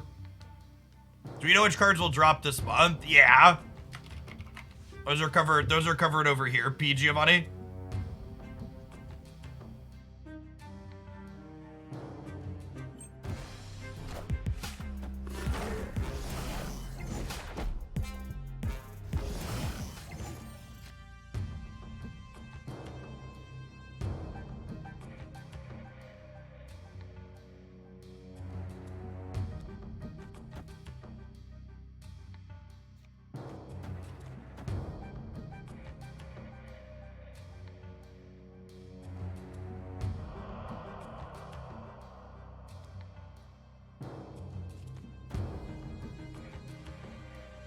Can I snap them here? I like I snapped them here. Our turn's really good. Mysterio with Bass, for those not familiar, turns all of the Mysterios into 3-power things. He's kind of like a mini Doctor Doom afterwards.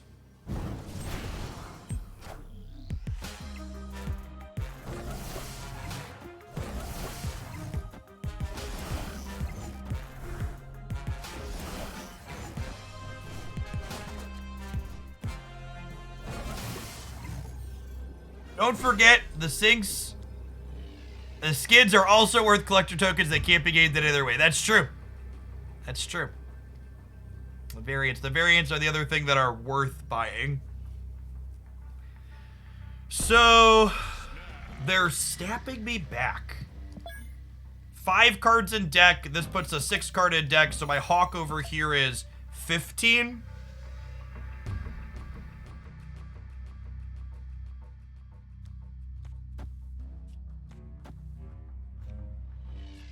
I want to play around them.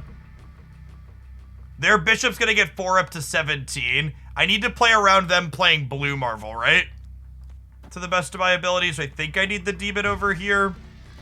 This is 1, 2, 3, 4, 5, 6, 7.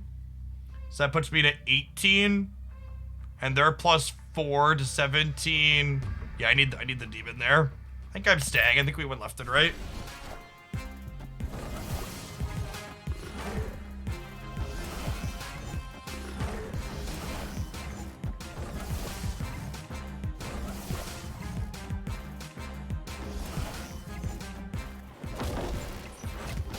Yeah, we need to play around the Blue Marvel.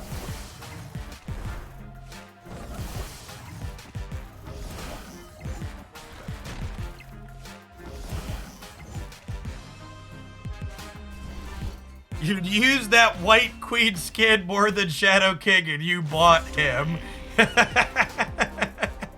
Yeah, but buying Shadow King helps me get new releases faster, so I can justify that a little easier. Buying the White Queen won't help me get new cards quicker.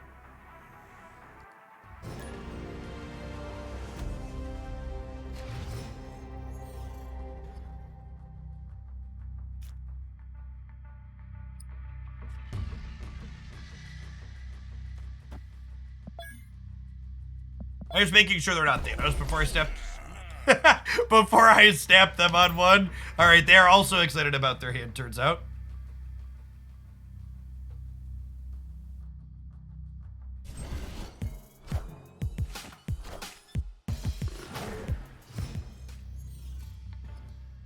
How does buying Shadow King help me get cards faster? Because it means that I have every card in the game.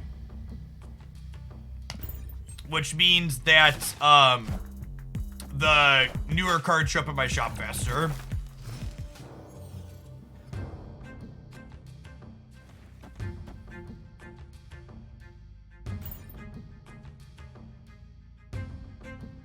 Both players see their opponent isn't playing Thanos and snap into like, yep, gotta capitalize.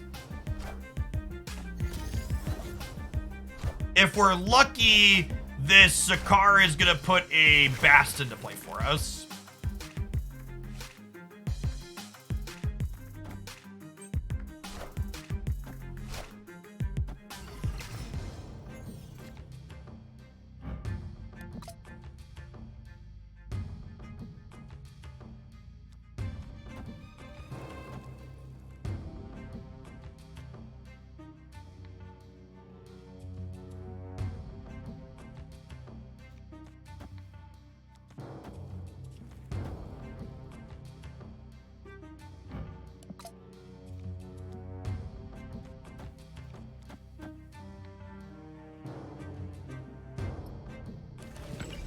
If I don't Falcon this turn, I can't redo the hood.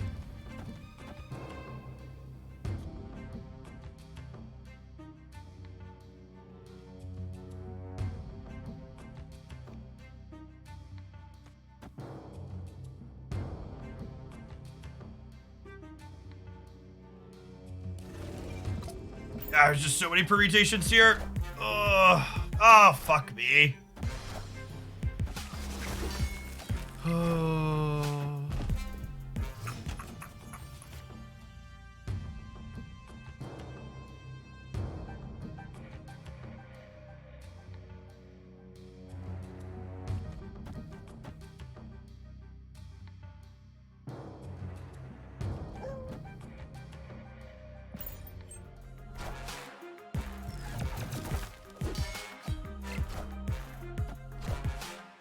All systems go.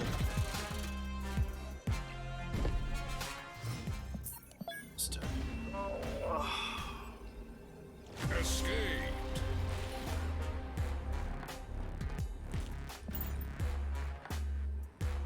All right, chat. Looks like it's time for our ad break. Non-subs, I'll see you in 2 minutes. BRB.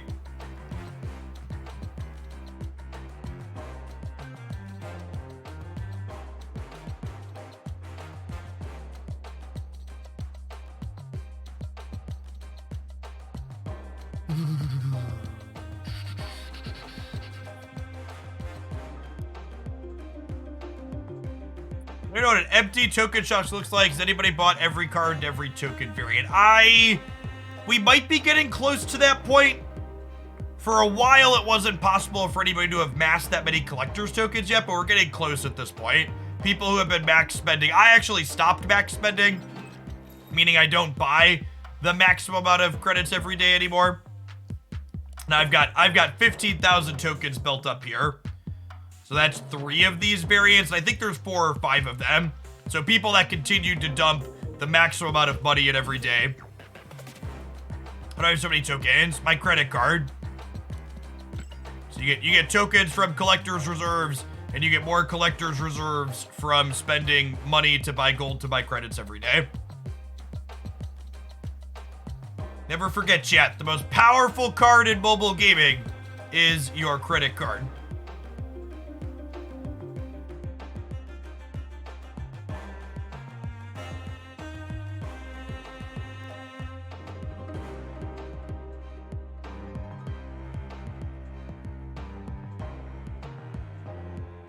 How much money is the max per day? About 22 USD. Plus whatever you spend on extra bundles. It's like $22 in credits every day. With bundles extra. How much money have I spent to get all the cards? My Marvel Snap spending, I believe, is around 4,500 USD currently. I'd have to go back and check and count it, but 4,500 off the cuff sounds right. Shout out to all the Prime and paid subs that make that possible. Writing it off on my taxes doesn't make it free, but it makes it a little bit cheaper. When will the credit card get nerfed? Asking the real questions. How much do I spend on Magic? I typically spend between $2,000 and $3,000 a year to keep up with Magic Arena.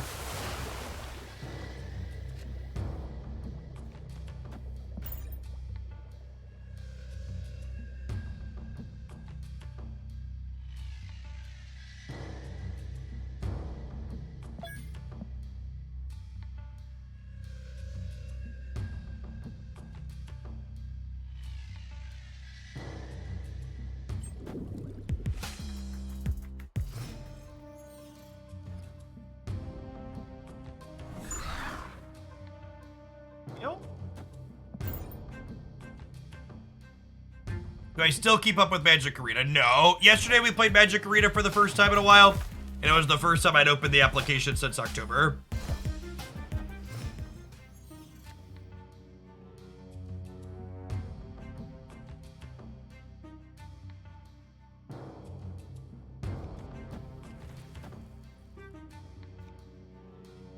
If I don't Falcon this turn, I can't Bast the Mysterio.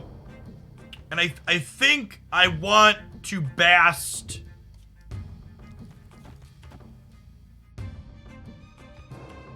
This play's kind of Basted, I think.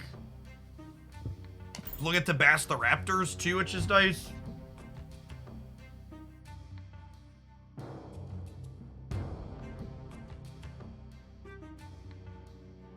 I was playing Magic after a few months off. The current Magic the Gathering constructed formats seem to be in a pretty good spot. But the biggest thing coming from Snap back to Magic after a little while is just like the pace of play is just so slow. Like I knew in my head that like Snap is faster, but it really didn't hammer home just how much quicker until I'd been here for a second. You're able to sell your Magic Arena cards. You are not. As a CCG, not a TCG. Okay, so now the question is, can Chavez win me the game?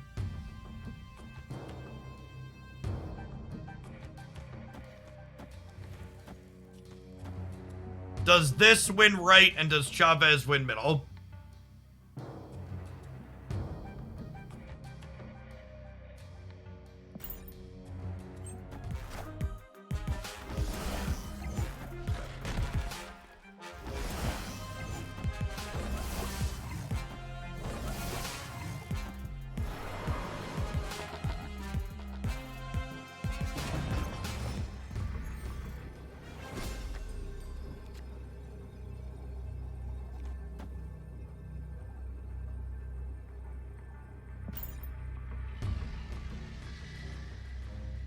Is the matchmaking system region-based, or can you play someone from the EU? The matchmaking is region-based.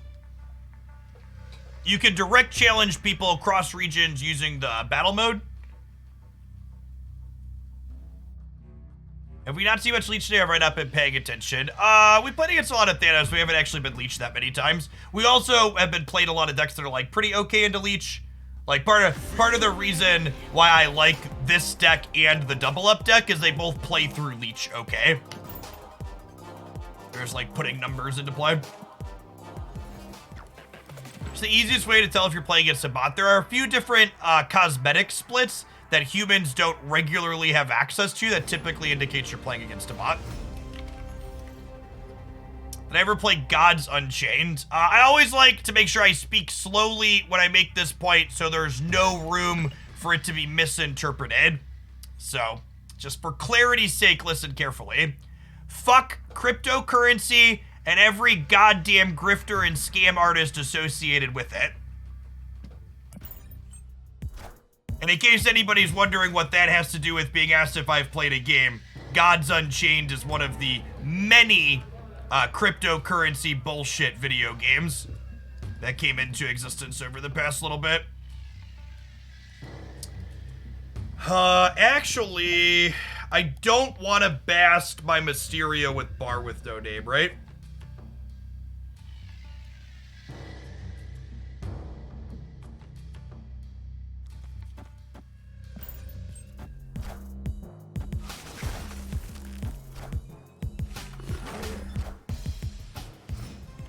Are we playing a mirror?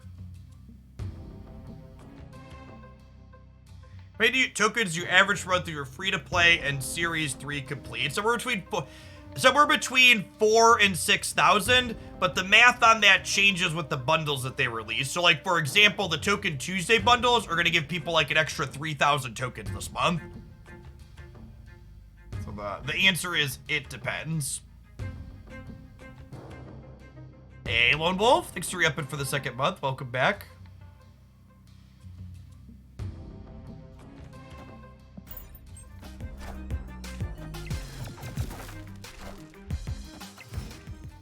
I still have my physical Magic the Gathering cards, a very small number of them.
And then I actually don't want to play Mysterio here because Mysterio will land here and then my Darkhawk won't copy over.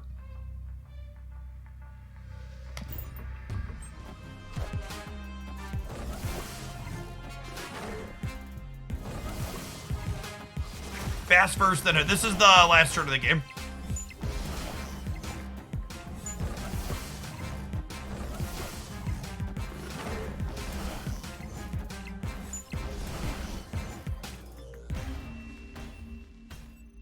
Rats.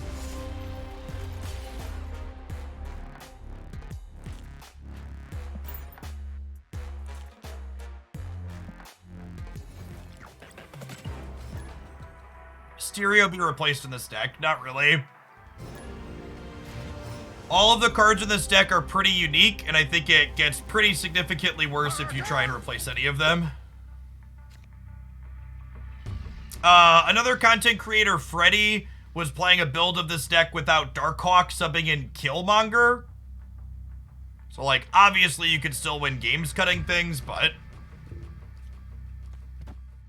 at your own risk, etc., etc.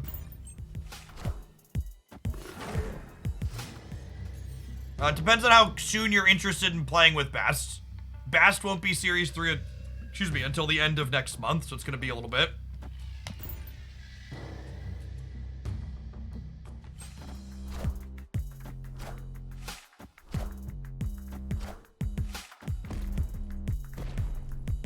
Dexter is playing with Wolfsbane over Chavez. Yeah, Chavez is a card people like to cut from decks like this a lot in my experience. And that comes from the fact that Chavez provides value that is hard for a lot of people to parse in their game to game. So they undervalue how much she does for you over the course of a lot of games. Chavez making it more likely for us to play all of our good cards on curve is really valuable in this archetype, in my opinion. Valk will be Series 3 at the end of April as well.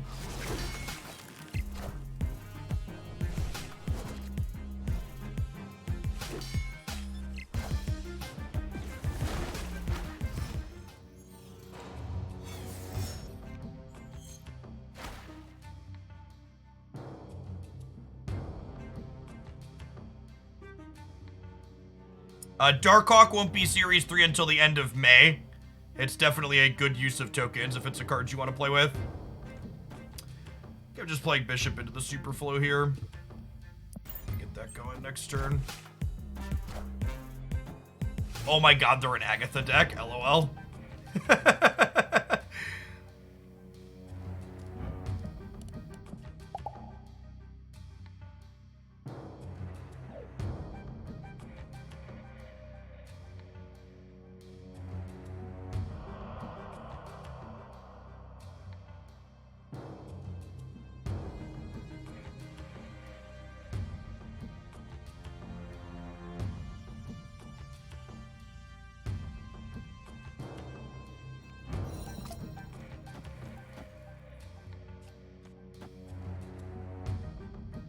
I think that's such a weird take. User experience is subjective, so me talking about a card adding statistically significant smoothing and fixing isn't worth considering. Like, that's one of those things like, when someone's like, oh, 2 + 2 is 5, you think 2 + 2 is 4, we should just agree to disagree because we feel differently on this subject. It's like, or we could agree that we could decide that you're wrong and that 2 + 2 is 4.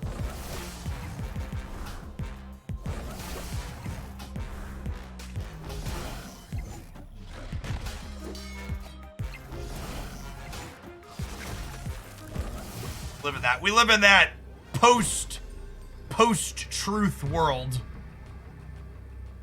Yeah. Chavez is bigger here.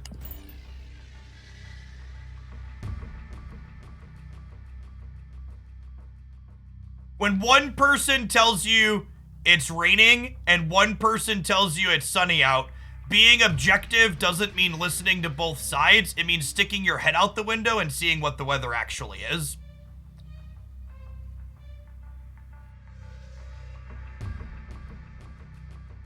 Zeus, thank you for the 3rd of a year. I appreciate the prime.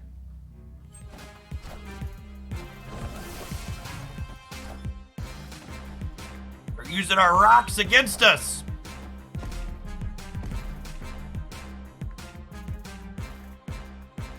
They're up by 3, we're up by 4. Close game.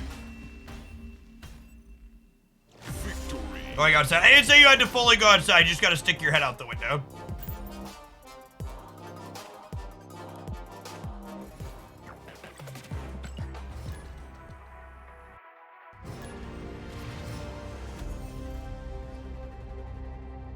Do I have to touch the green stuff? Only if you want to. Shuri's Lab is so much fun for our deck.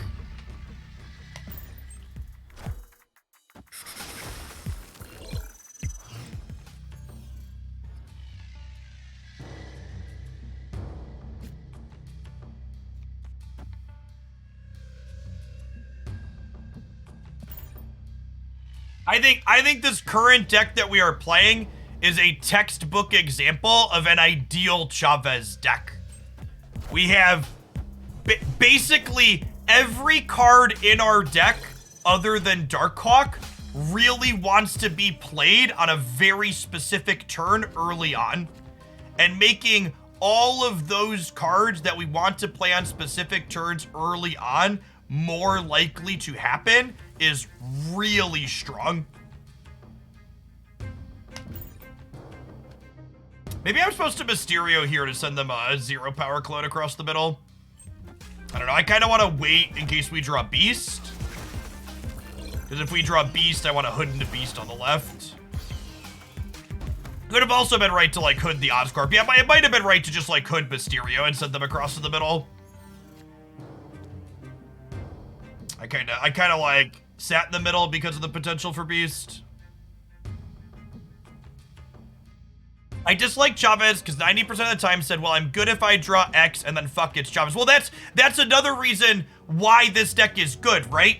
Literally, the only card I am happy to draw in the last turn of the game would be Darkhawk. So, and that's another thing to think about, right? Like, if you are a deck that has cards like, say, Arrow or Shang-Chi or other things in it that you want to be able to draw on that last turn, that's generally speaking a good example of, okay, you're not a good Chavez deck. But this deck, again, is the perfect Chavez deck because that's not the case for us. The only card I might want to be able to draw on the last turn is exactly Hawk.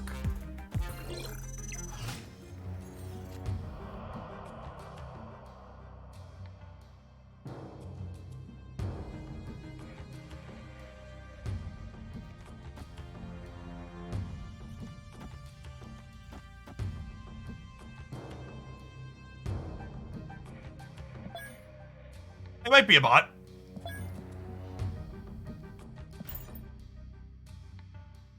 Feels like it with the Warpath play.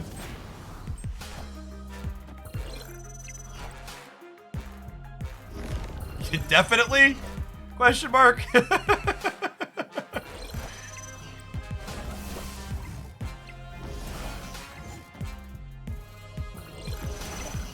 a weird ongoing destroy deck that the bots play. So...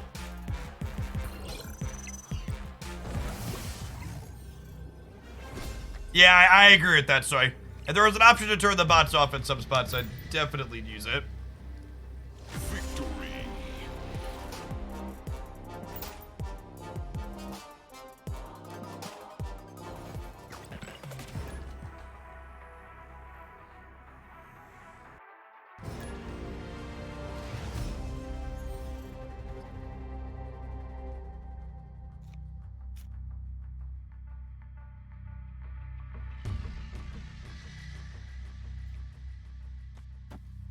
Opponent snapped. I don't think you basically ever stay in when Thanos snaps you on one. Escaped. Unless your hand is absolutely absurd. I think you're just supposed to leave.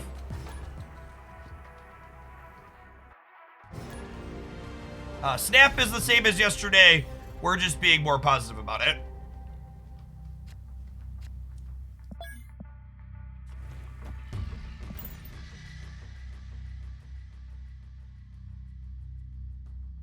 Sentry is not a playable Marvel Snap card.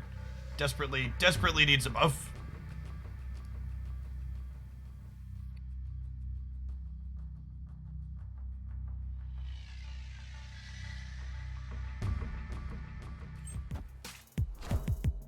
I always leave when someone snaps before any cards are played. I think that is the wrong attitude to have in general. For what it's worth.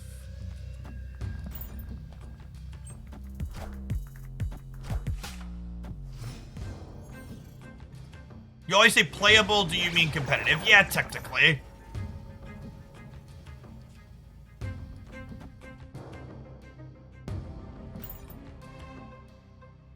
Anything is playable.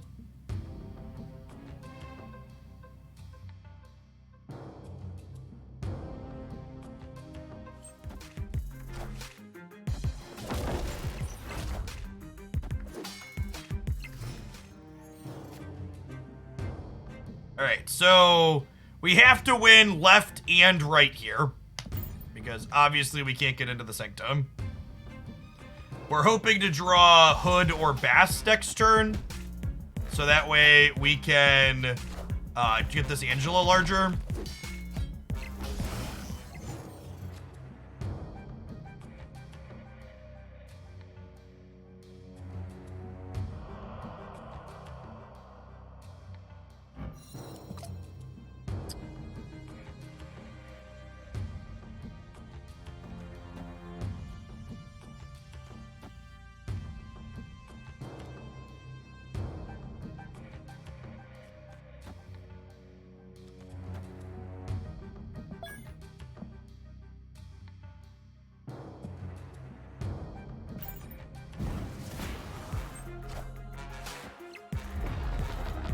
Oh, I should know better. I should know better. Damn. I wanted the cube equity of playing the Darkhawk on the last turn, so we got leeched. That's fine. We probably couldn't win here anyways, right? We would have been... what's it called? This would have been 13, 15, 24, 28. Yeah, maybe we were okay. Would have died to like a big dino. Nice boomer snap, asshole. Escaped.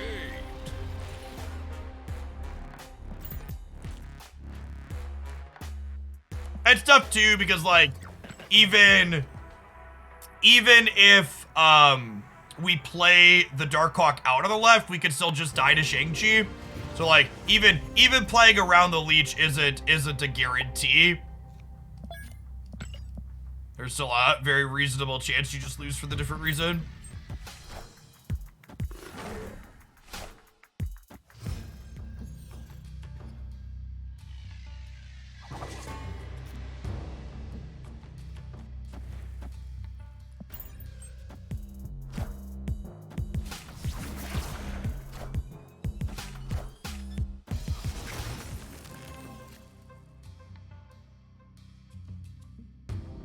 Shuri is not good into Thanos. The Thanos deck just has better cards than they do. I've talked about this before, but I would bet money that if we wait another month without a balance patch, we'll be down to we're actually already mostly down to a one deck format. Shuri doesn't really see a lot of play. Thanos has become more widely available with people getting more tokens.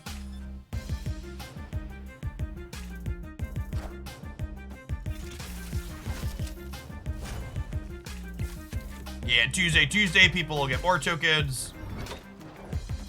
Oh, I should have played my demon out. The scary thing about the the scary thing about playing the demon out is that the Nova implies they're a Killmonger deck.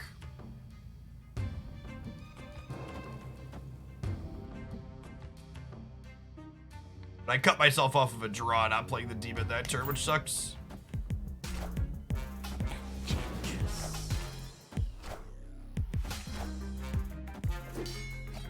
I think Hitmonkey will be good in this deck, definitely.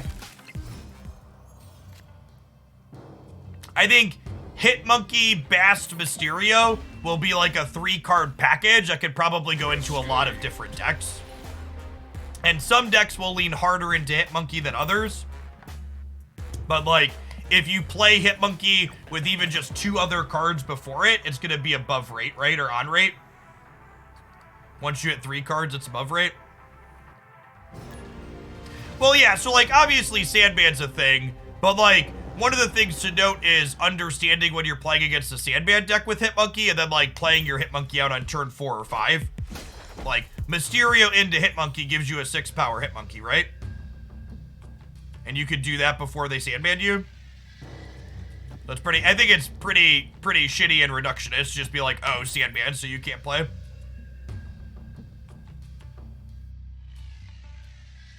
Yeah, Hitmonkey isn't officially confirmed for April, but it's data mined.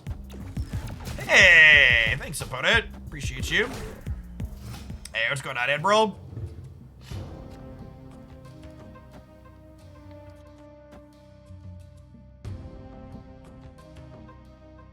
Admiral in chat is going to be one of the commentators for the ASIC tournament I am playing in. That the first round of matches will be going up for tonight in about 3 hours, 2.5 hours.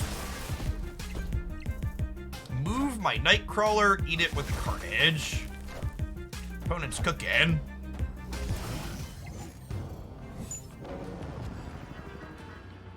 Hitmonkey will be the season pass card for April. Where will those be posted? On 983 Media's YouTube channel. There's a central one for all of them with overarching commentary.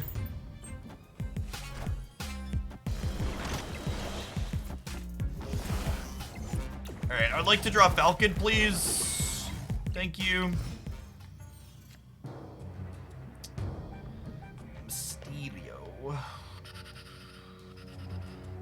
He explained how data mined data is gotten. Yeah, it's just people go through the game files. Like there's data in the game files.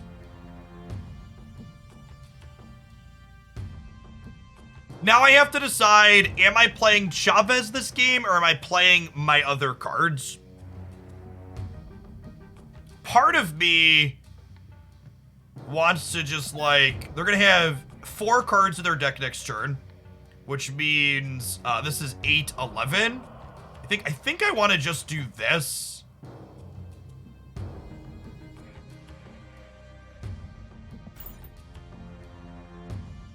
And then we'll Darkhawk here.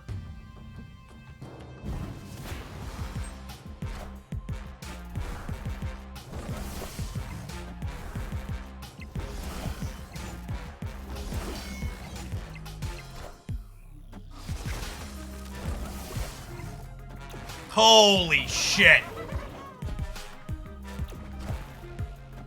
Wow. Oof.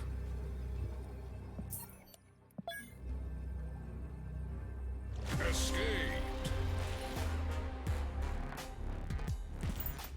DM me on Discord or drop me an email, Jungle Spider. You can also do Twitch, but Discord or email are easier. How does this deck compete into Galactus? It doesn't. Your Galactus matchup is very bad. This is one of the many go wide decks that Galactus. One of the many go wide decks that Galactus is very polarized against and makes unplayable. Galactus and Deathwave being pushed out of the format a little bit by Thanos Leech is the reason why this deck has room to breathe.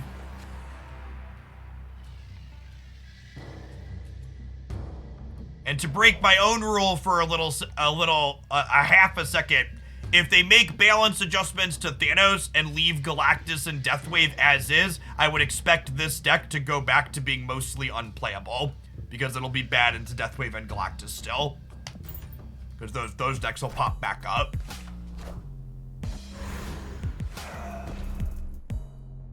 Enough said, bub.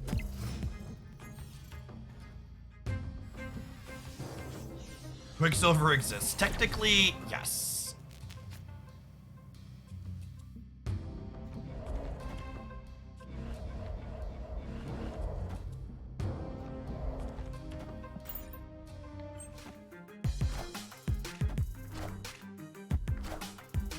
Yeah, I'm supposed to play the demon on the left in case I draw beast.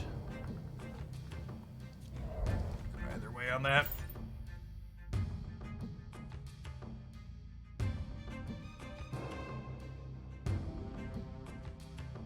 Are they a bot? No, it doesn't look like it.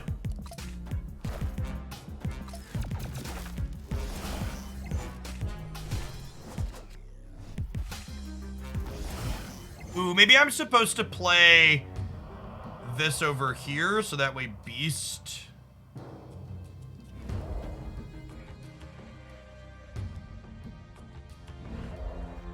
So that way Angela could have gone here with the full thing. Yeah, probably a Nimrod deck, which means Death Domain's actually pretty good for them, huh?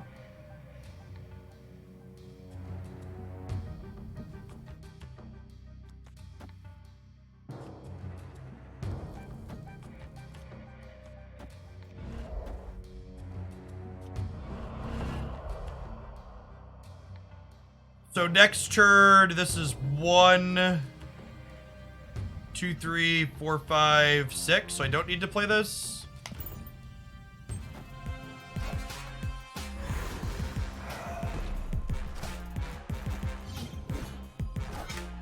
Are they a bot? Now I'm not so sure.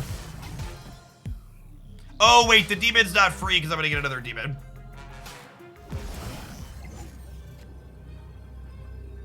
Oh, they're Agatha. Yeah, they could be Agatha. That's true.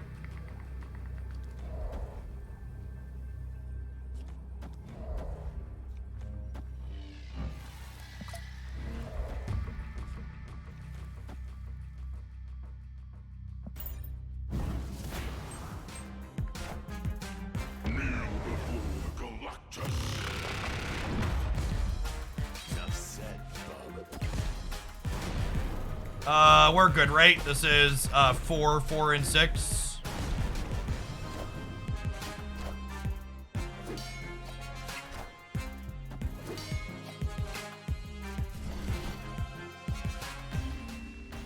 Victory. And pile of cards.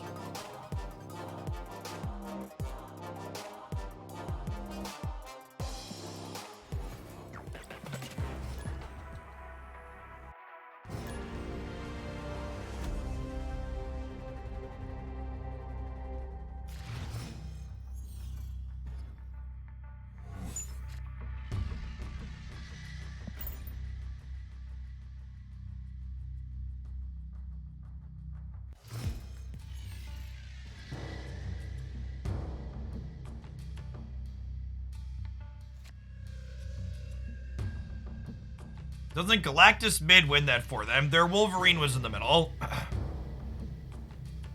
So playing Galactus there wasn't an option.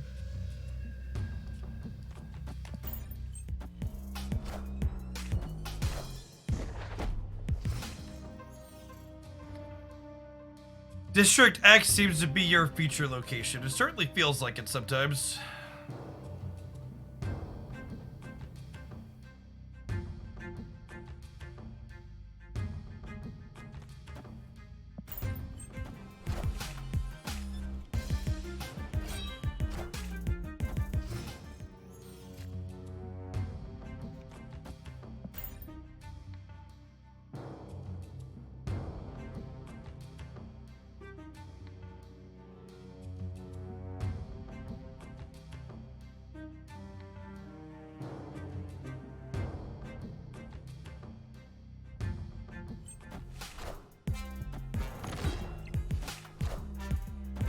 Wind, aid my hand. Fury into Storm. Okay.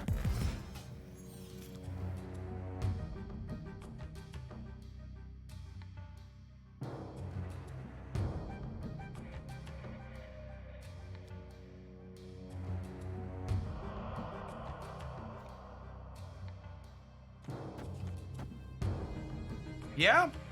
Yeah.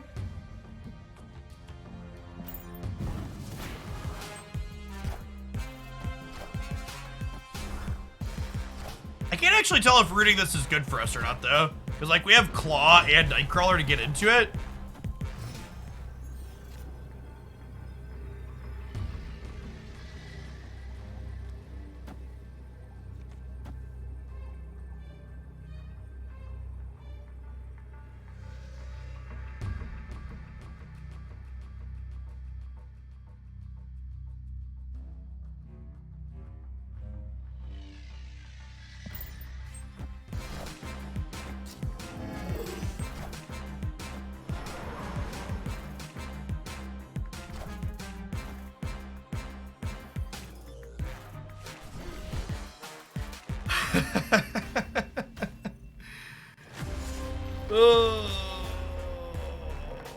Punjabi, thank you for the third of a year. Welcome back.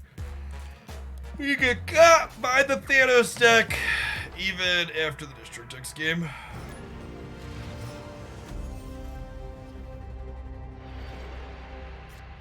Arrow is still certainly the best card in the game.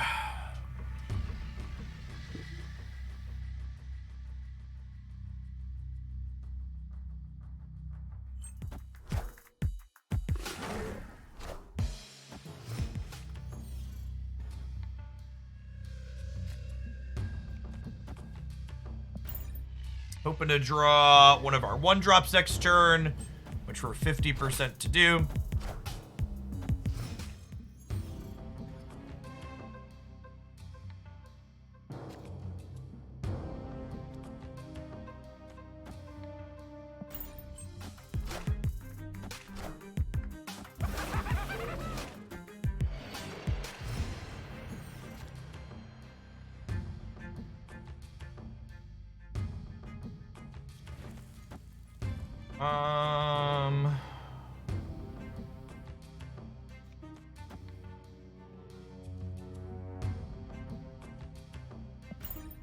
Yes.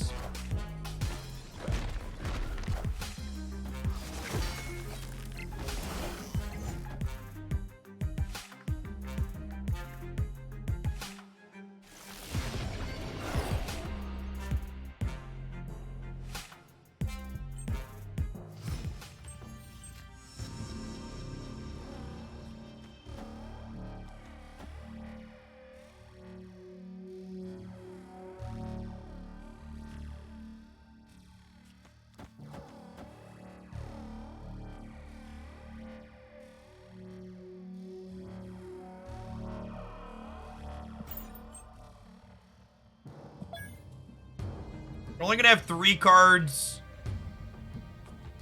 in their deck at the end of the game, but the Hawk with the extra is still 9. Why not Bast the Rock? Yeah, is that better? Well, so playing the Rock out now makes the Angela bigger and the Bishop bigger, so it's still 3 power either way, right?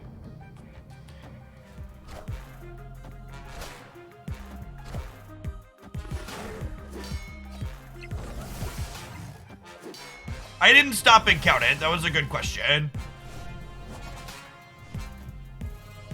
I should have stopped to count.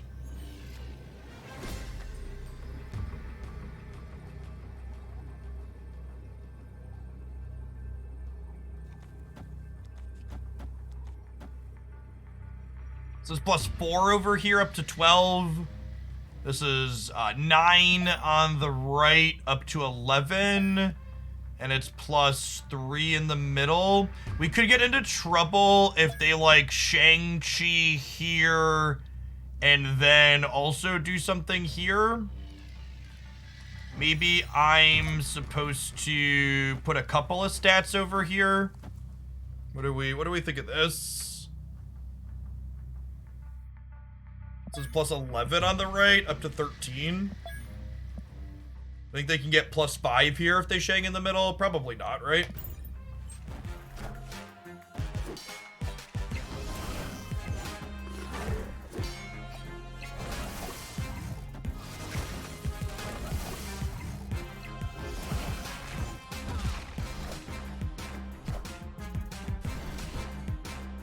Breaker, give me the news. I got 5 points over you.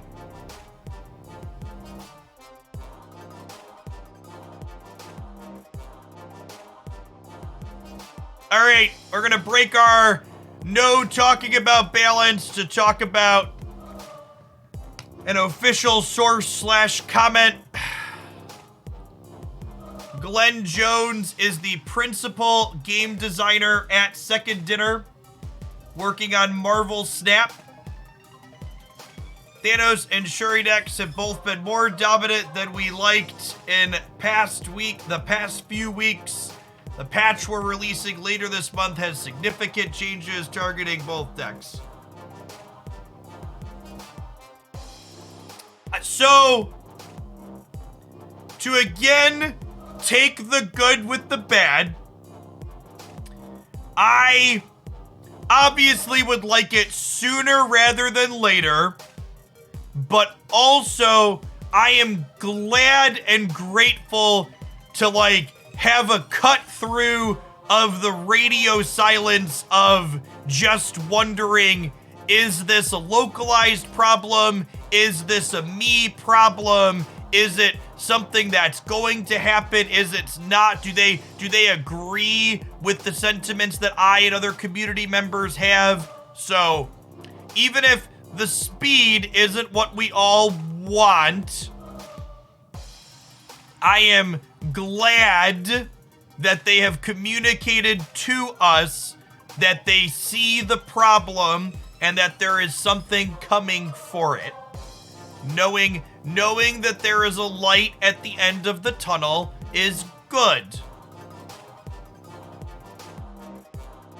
So, there's no timeline here. It could be, tomorrow, or it could be 2 weeks from now. That's all technically still this month. But it makes me feel better to know that they think the experience that I've currently been having is something that needs to change. So, this is, I wanted something like this, and I am glad to see this being communicated.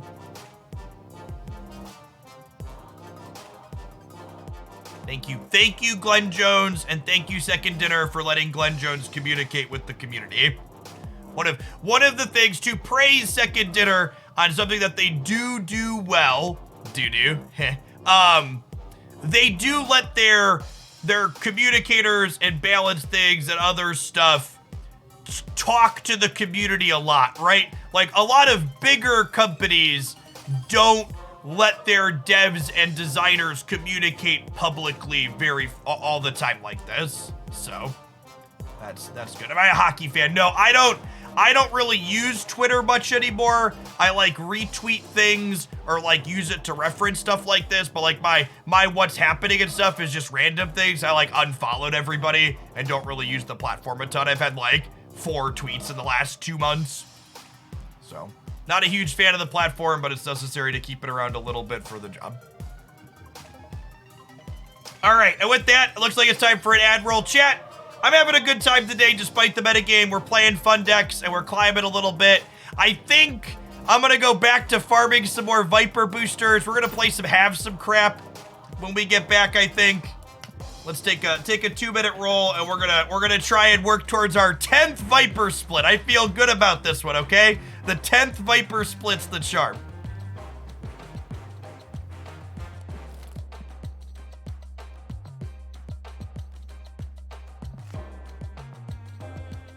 Hocopia Viper Split, yes. Jesus wept 10 splits, right? It's so many boosters, chat. It's so many boosters. Balance talk is back off the table. I do not want to hear people speculating in chat about what they're changing or whether it'll be playable or not. It gets bogged down and it's frustrating and it's endless. So I wanted to talk about that because it's a relevant piece of topical information. And I appreciate the people bringing it to my attention.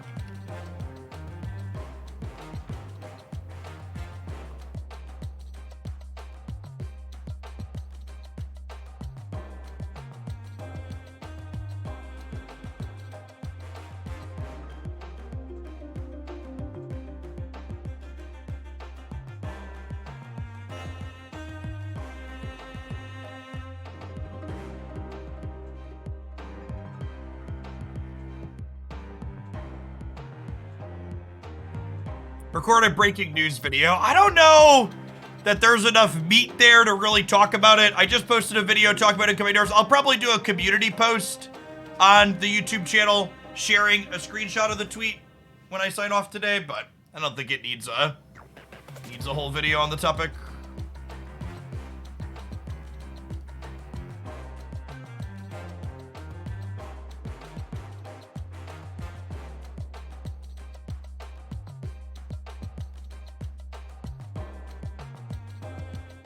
Maybe it's time to do a YouTube short. I refuse. You can't make me.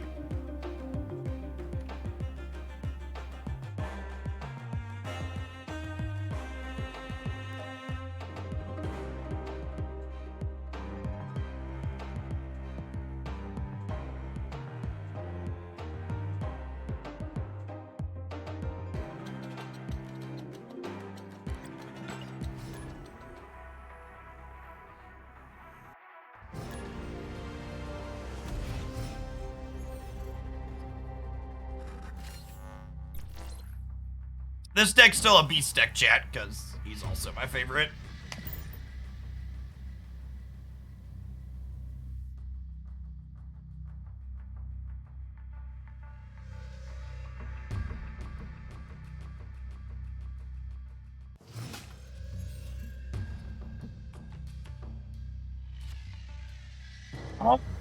Oh, for those who weren't here earlier, we inked the Titania. We missed on the 10th Viper split, but we got this beauty. She's gorgeous.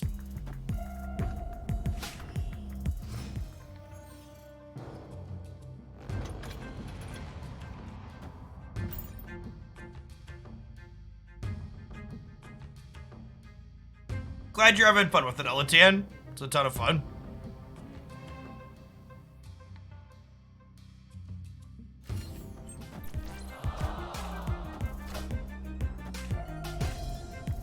I agree with the sentiment that it would be ideal if Second Dinner had someone organizing communication from their devs in a centralized location.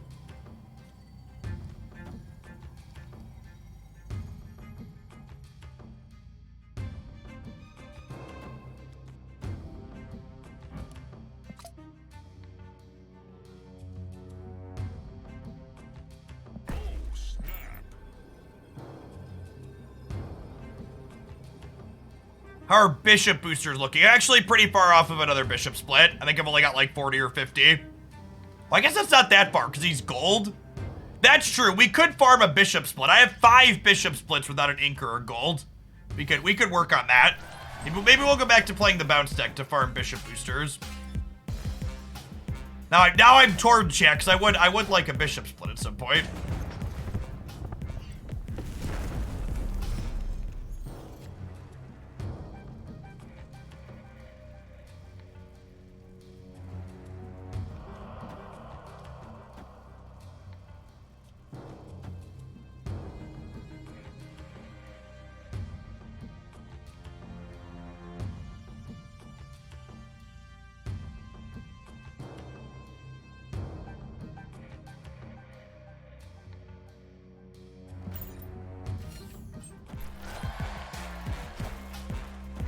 Oh, I guess.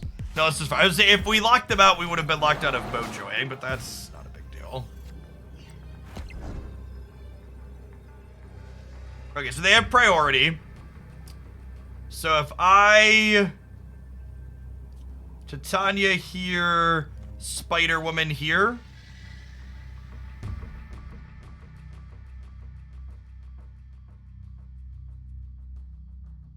Mojo does look a little out of place in our mostly ink deck. You're not wrong.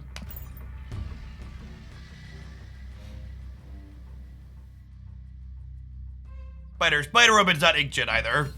She's only been playable for a little bit. I don't have many splits on her.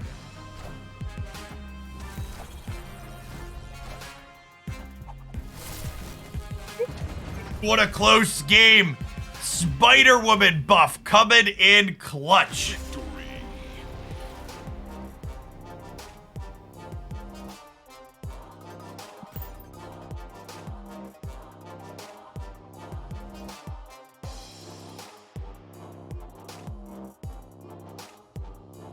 All right, I'm gonna need to, hold on.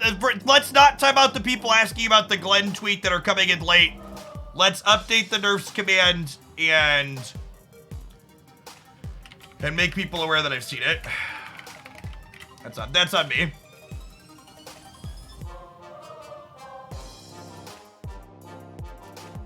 I appreciate the sentiment, Kurt. That's on me though.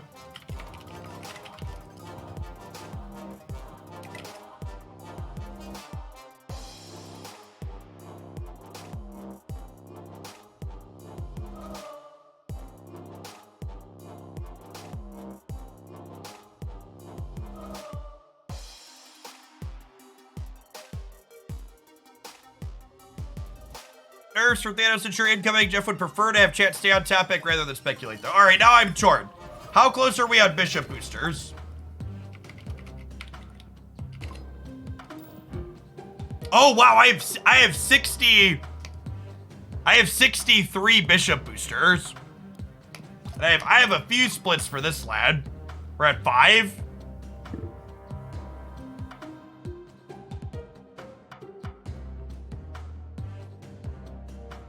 Okay, do we go back to the bounce deck then? I think we go back to the bounce deck and farm Bishop boosters.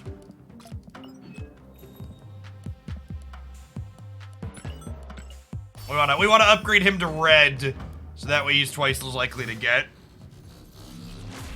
the boosters. Am I feeling this variant more than the chess one? Long term, this variant is more rare than the chess one, and I think they're both reasonable pieces of art. So when I have two variants that I like the art similarly, I take the one that's more exclusive usually.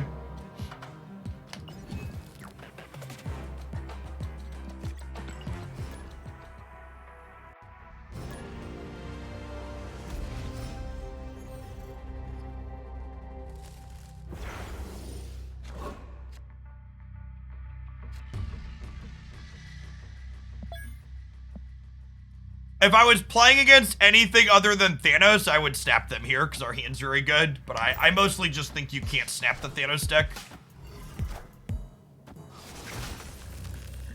They're just too powerful on average. Like if they have Lockjaw, we get into a lot of trouble. The sewer system here is actually huge for us because it means that Widow flips up before their stone. So if they don't have Lockjaw and they're playing stones out to draw, we cut them off of these draws, which is a big deal. This Widow stopped 2 draws here. Is stopping 2 draws snappable? Yeah, I think so. We also just drew the Bast along with the HUD. Okay, famous last words, but I'm gonna go now. We're gonna rev it up here. Yeah, okay, cool. Victory.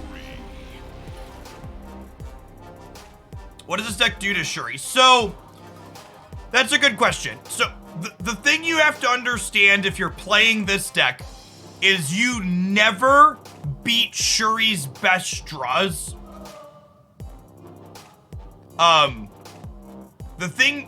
The way you can win that matchup, though, is your Iceman, your Black Widow, and your Korg, and replaying them makes it so their best draws are incredibly unlikely to happen.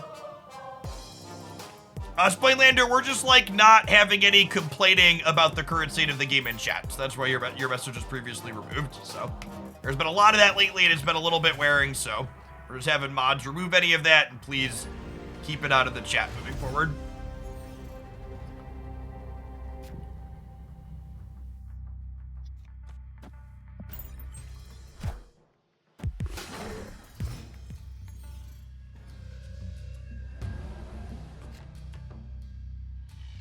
Ha!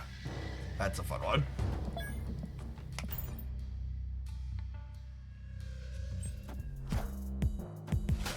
Hey, what's going on, esports? Yeah, we do snap most days. Is there anybody new hanging out? We've got a few first-time chatters today. Welcome. My name's Jeff Hoagland. I stream full-time here on Twitch and also make content over on YouTube. I'm here Monday through Friday on Twitch from 9 a.m. until about 3 or 4 p.m. in the afternoon Central Time. It's currently 2:45 Central for those that aren't familiar with the time zone.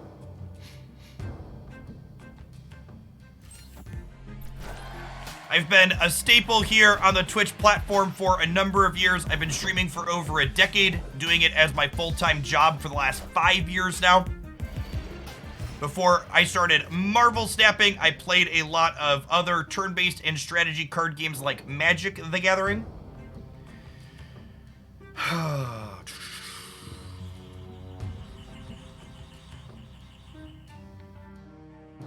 This is interesting. So we could Angela into 1-drops, into Falcon, pick them up, but then Angela ends up here. And the upside to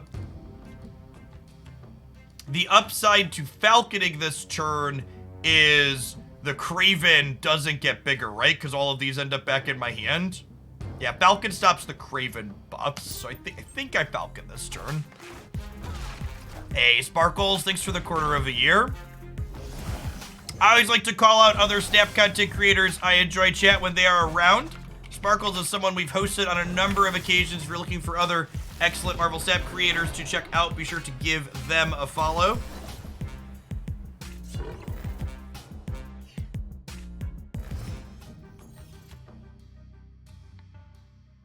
One of the decisions you kind of have to make with this deck is, am I playing Chavez on the last turn of the game? And I think this is looking like a game where it's I'm not playing Chavez on the last turn of the game.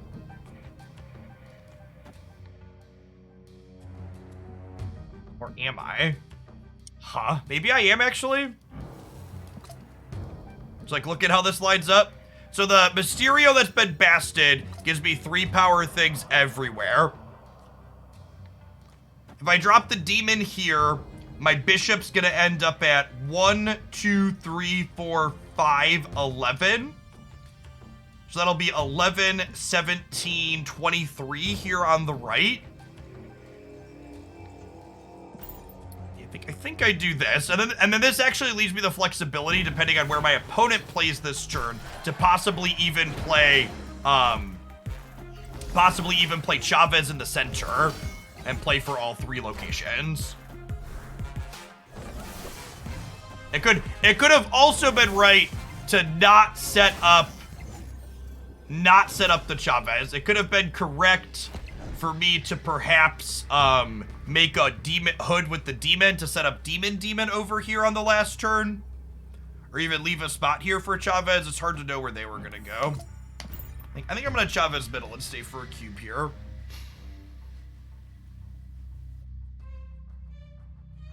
$9.83 Media is the place doing the tournament coverage. Let's release it here in a little bit. About 2 hours.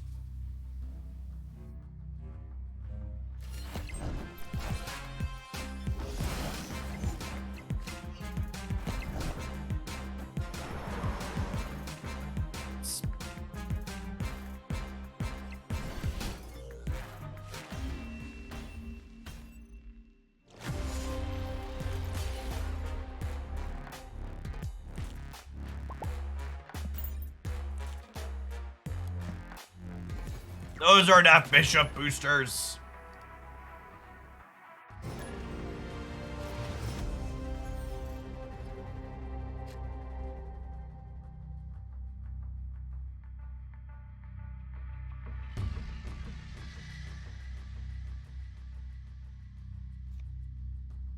What effect is that on Korg? It looks like Sparkle. Yeah, it's the Sparkle. It's the same effect as on this one.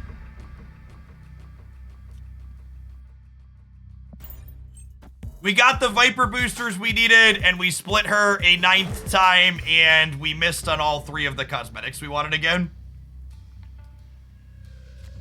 Never lucky rubber ducky.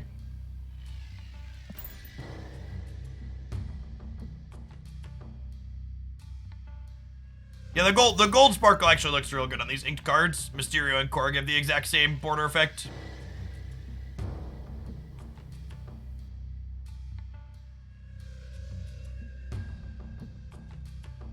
I think Spectrum Thanos is fun. It's also just important to note that it is worse than the other ones.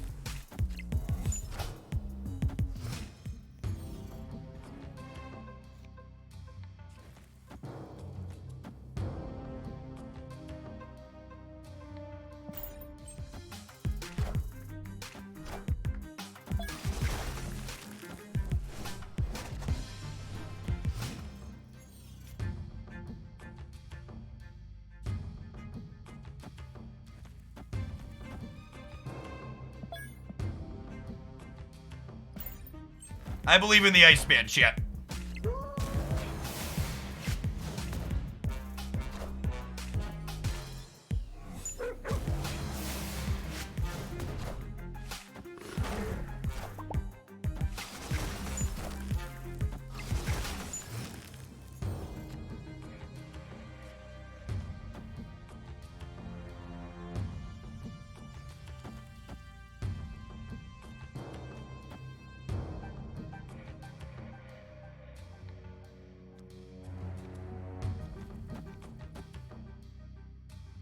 I'm gonna do this, and then we'll have a demon and a hawk. I guess I could also... I just want to copy the hawk, actually, right? This is better. Snap.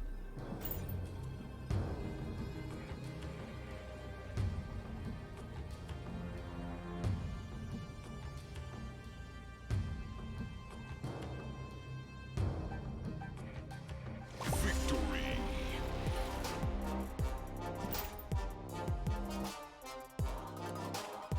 22 more, chat. Can we get 22 more? I think I'm gonna go for like another hour or so today. At least another half hour. Having a pretty alright day.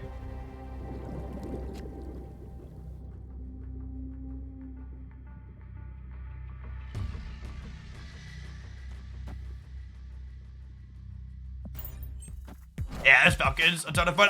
Falcon actually has a ton of really good variants. I have a different Falcon variant too that I think is also very good. Big fan.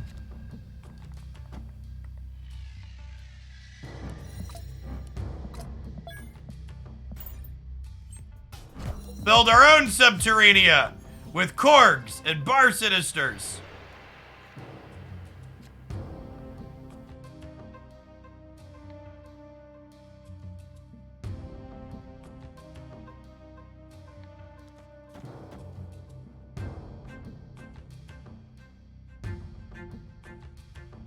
So the problem with this line is that,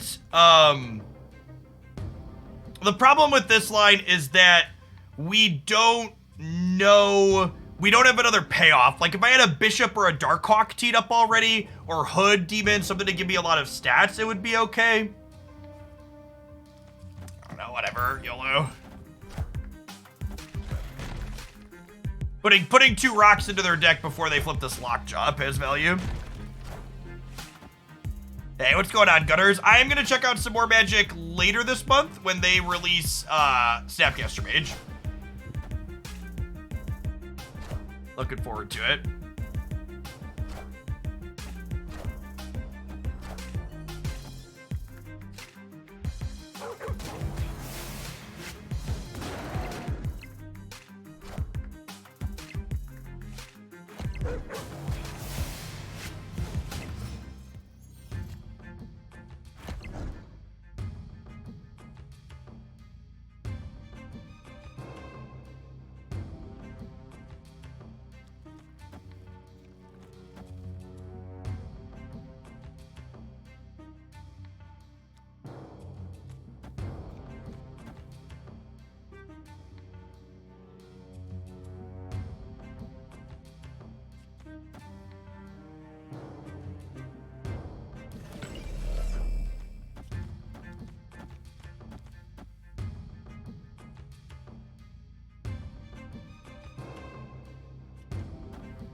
I don't know if this is good, but I'm keeping myself amused, so.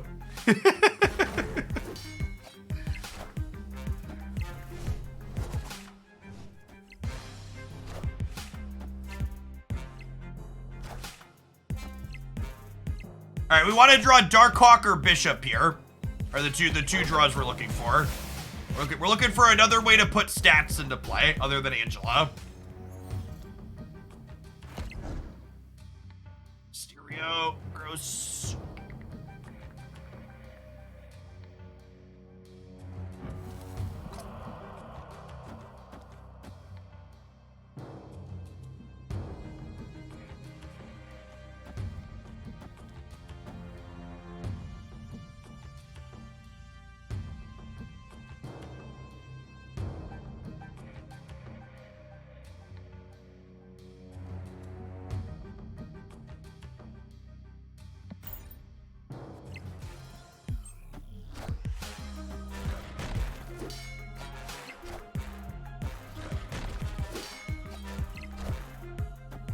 This deck isn't the best deck in Marvel Snap, but it's certainly one of the most fun. Oh shit! Fuck, I was counting on drawing Chavez next turn, but I accidentally overfilled my hand. Frick, frick, frick! That doesn't matter. Fuck me! Oh, man. Damn it.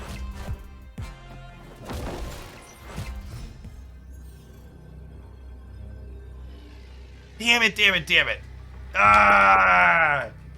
Yeah, we were probably gonna get Shang-Chi if we stayed anyways. How big is their deck? Their deck has 13 cards in it. Rip.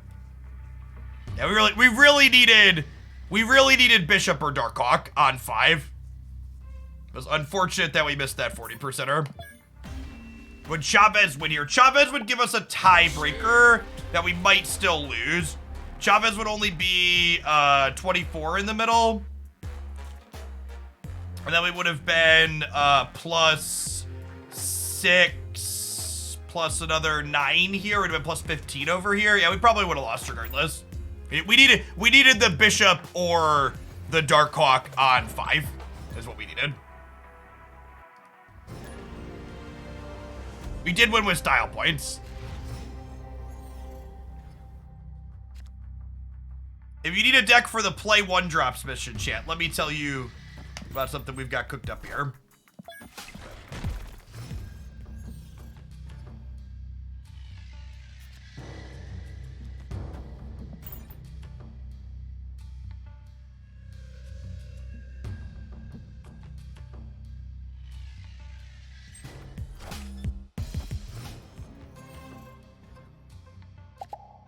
The opponent is not playing Thanos. 7 cards in deck at the moment.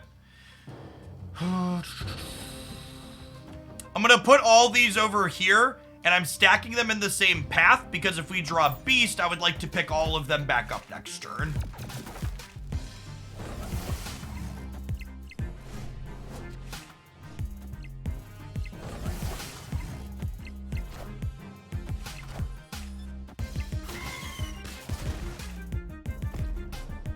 Enough said, bub.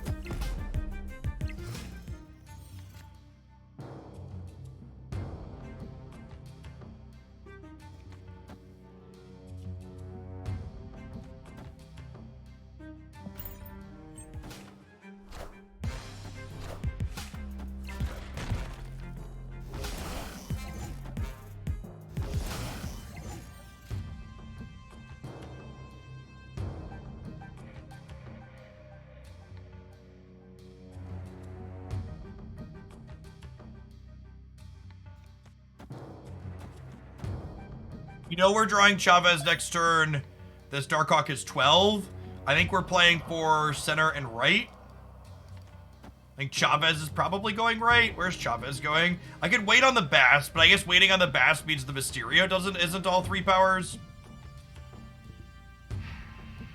Do I want to commit the Bass somewhere We could get waived. Yes, wave's a reason to play the best out. That's true.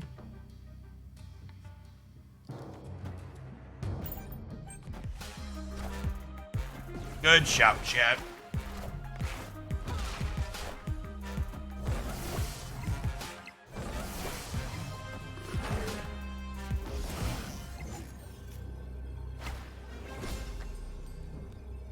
Opponent snapped.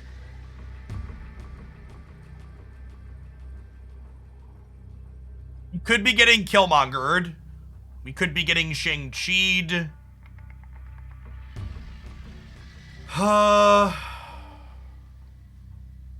What do we think about spreading out and playing for all 3 locations? It could be Arrow plus Death. Yeah, that's true. I could fill everything by playing like this. But playing like this plays around Killmonger and Shang-Chi a little bit better.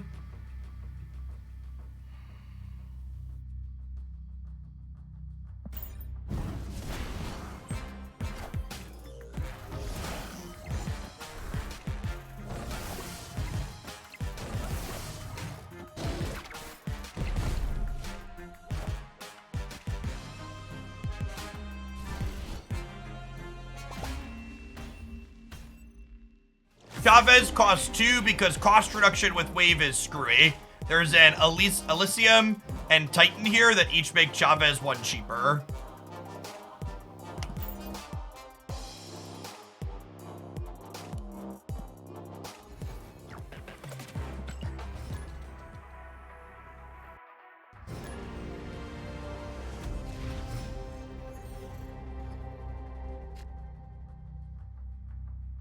So a video from college saying that I should have 10k credits and a lot of unclaimed credit rewards by a lot by the time I reach 600 in order to jump to collection level 1000 to avoid having few series 3 cards in the pool of players that might have it all, which might be frustrating. Is that worth it? I don't know.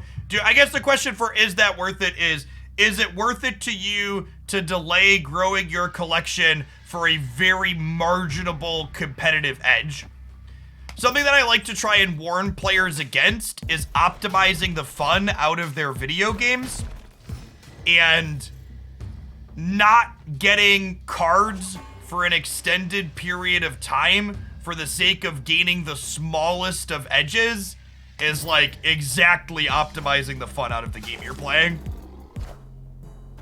So I don't know, if opening new cards doesn't spark joy for you, I would wait to open new cards. But I would wager you're probably like most people and have fun opening new cards, so I'd just open the new cards. Opponent snapped. My hand's okay here, I'm gonna stay.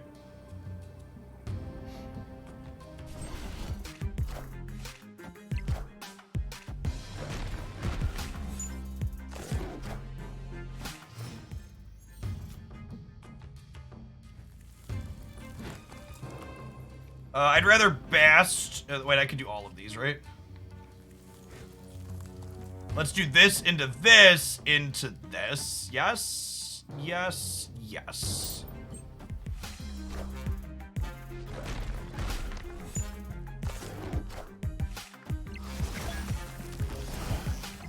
The big question is, do we get hawked next turn or not?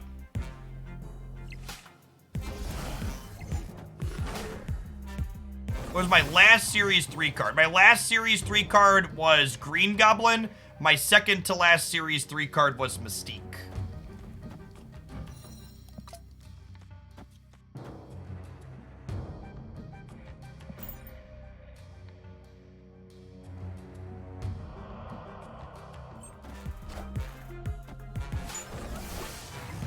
Oh, does it not work that way anymore? Did they fix that, hats? They count your credits you're saving towards your collection level? That's good. That makes me glad to hear.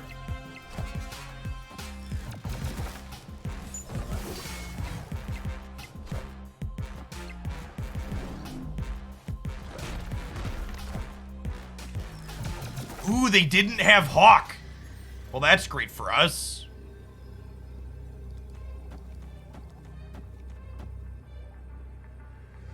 Hello. Snap-a-lappin', Runtime CMD. Thank you for the 38 months. Appreciate the over 3 years. Mike the Knight Coming in hot with the over 5.5 years. I appreciate the 67 months. Hope you're doing swell. Incoming Hawk Mystique. They could have Hawk Mystique at the end here, that's true. I feel like we've waited too long for that to be the case, though. You gotta remember, I Black Widowed them twice and corked them a little bit as well. Yeah. Victory. And then again, it's kind of like this deck's thing. A lot of our... we have a hard time with a lot of our opponents' best draws, but like our deck is designed to help prevent them from having their best draws. A lot of meaningful disruption. A lot of meaningful bishop boosters. All right, chat, give me your energy. 16 more bishop boosties. 16 more bishop boosties. DWS, thank you for the quarter of a year. Appreciate the prime.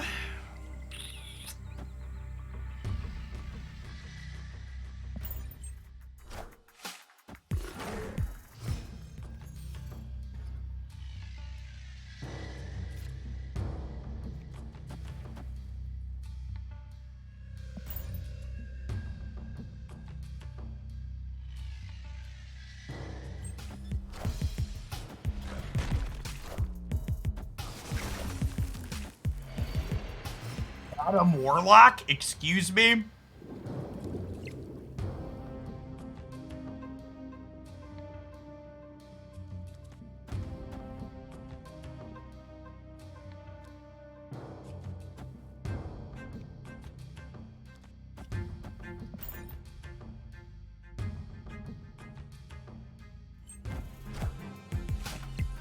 Yeah, maybe they might have changed decks to Galactus. Nope, there's playing Adam Warlock in their Narcoc deck. Got it.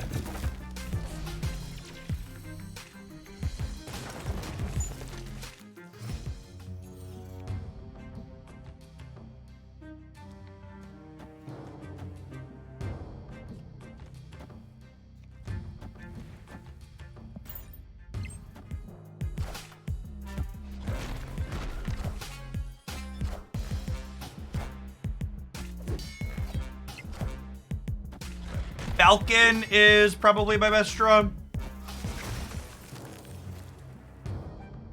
This Twitch stream is pre-recorded in front of a live audience. Thanks everybody for hanging out today. Now I have to decide, do I want to do I want a -2 power hood and a 6 power demon, or do I want a 3 power on each? They're snapping me. I think I'm supposed to leave here. I'm not gonna have time. We know we're drawing Chavez next turn, and I'm not gonna have time to like I'd have to win this with 12 or this with 9. Is the problem. I don't think 12 wins the left. My deck has 8 cards in it. I think we leave. Escape.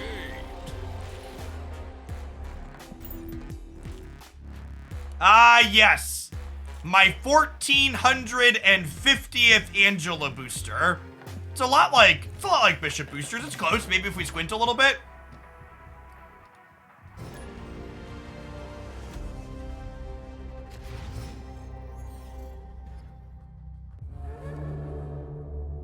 I am ego. No stranger to ego. Domain. You know the rules, and so do I. You know I wouldn't spew these cubes for any other guy. He's playing all our cards now. He doesn't understand how Marvel Snap works.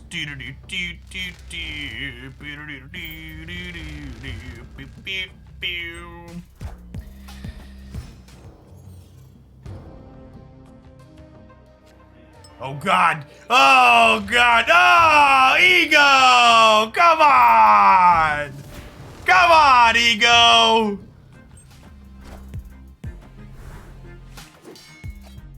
He was doing so well. He played the Angela first. Our deck is an atrocious ego deck, is accurate. This deck has a lot of nuanced and complex sequencing decisions. Fuck RNG, chat. All right, never mind. Praise RNG.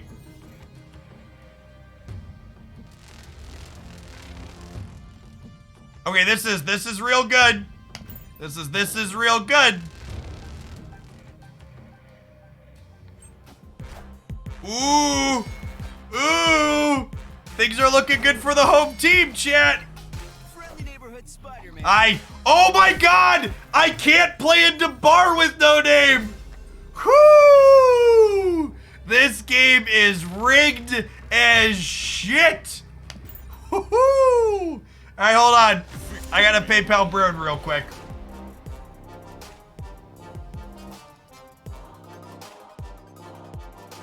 Appreciate it, Ben.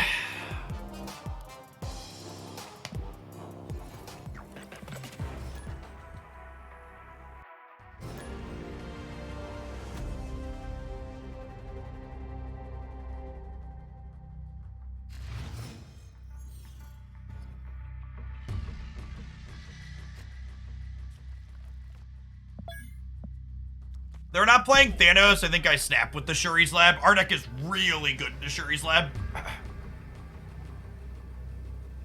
Are we up 10 ranks today? Not with just this deck, but yeah, in general, I think we started today at 76 or 77.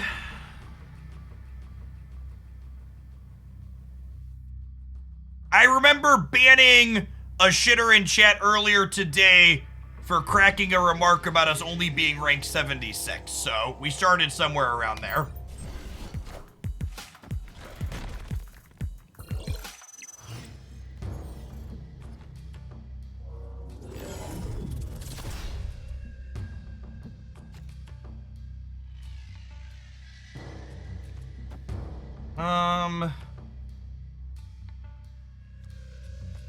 Do I want to hood here? So hooding here is better if I draw Beast.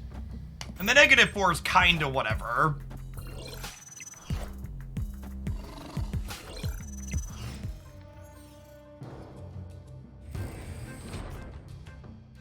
Yeah, buddy. Yeah, buddy. Cosmo.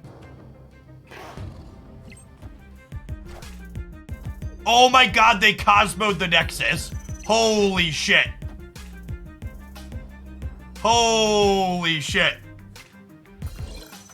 Don't tell Scotty, chat. Scotty is not aware of what Fiona and I have going on right now. It isn't a good scene for Scotty.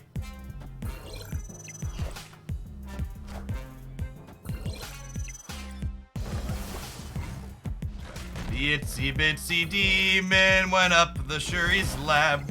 Do do do do do do do do do do. Bum bum ba bum bum bum ba bum ba bum bum. Do do do do do do do do do.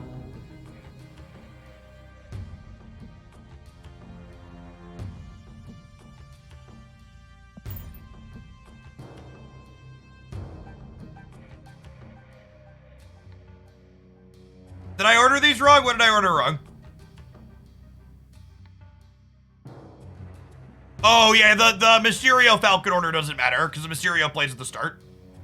The only order that matters here is Demon before Falcon.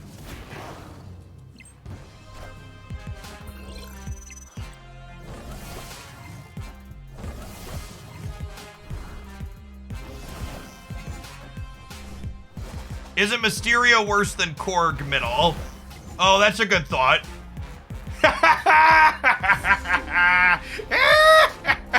Chat, this deck is fucking cracked into Shuri's Lab. You're afraid of Arrow? Why? We're gonna fill the board. Chat, we're gonna fill all 3 of these spaces and then these 2. I love this deck into Shuri's Lab. It's so much fun.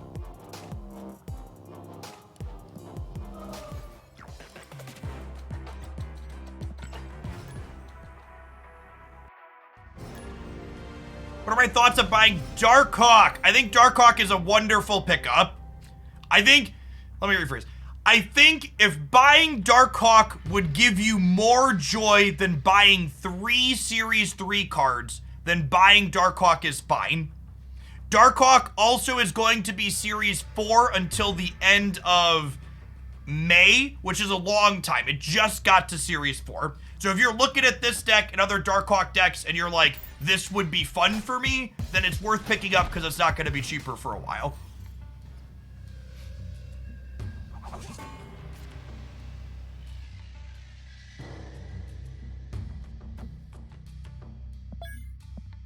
I'm going to snap them. Our hand's really good and they're not Thanos.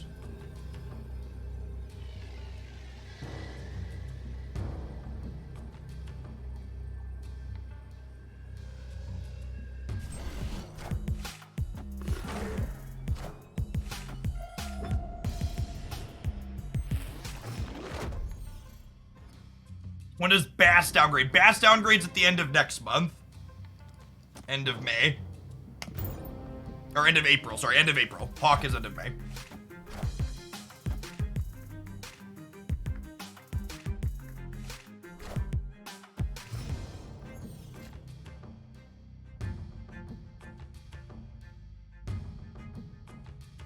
The ninja's technically 1 power into DC, which is fun.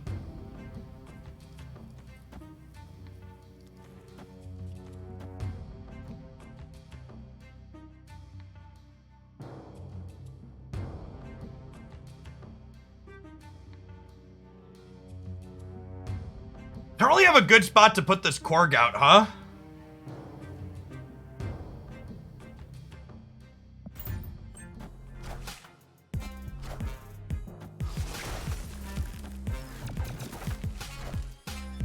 Oh, I should have played a demon into DC.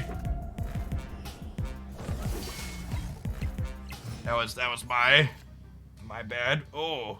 Huh. Well.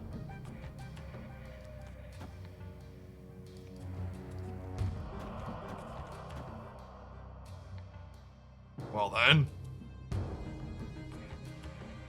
Yep.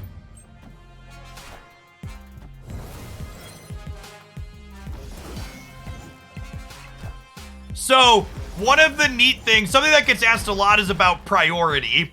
One of the neat things this bounce deck does is because it returns so many cards to our hand at the end of the game, it's really good at losing priority going into turn 6, which means I get to play out here now, playing around Killmonger and Shang-Chi to a degree. Obviously, this demon can get Killmongered, but in general, we get to dodge a lot of it here. Do I want to compete here if I think Killmonger is possible?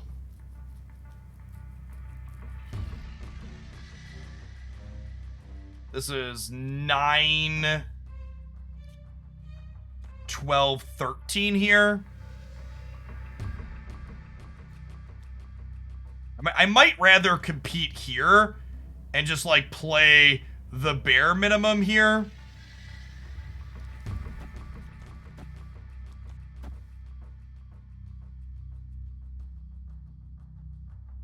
I'm gonna do this.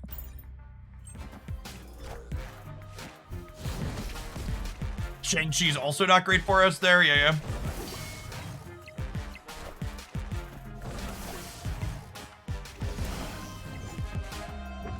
I'm plus 9 here. Yeah, we're good. Even if this is the real Mysterio here. Sirman, thank you for the 3/4 of a year. Welcome back. Schedule 17 Power Hawk.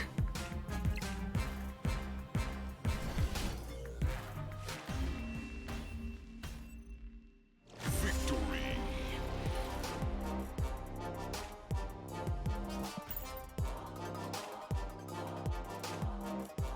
570th Mysterio booster.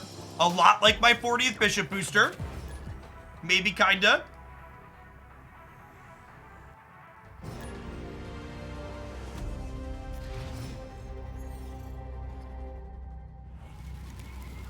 Live from the Daily Bugle. From the Daily Bugle.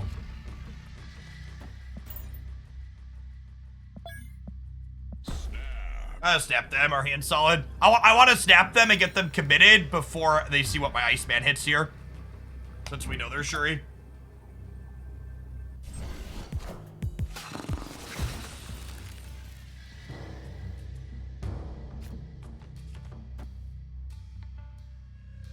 So,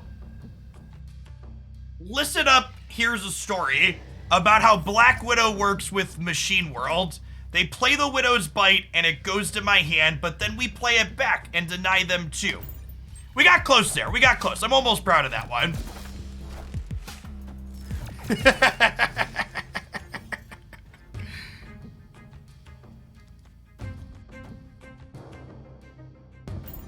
Because we have the Darkhawk in hand already.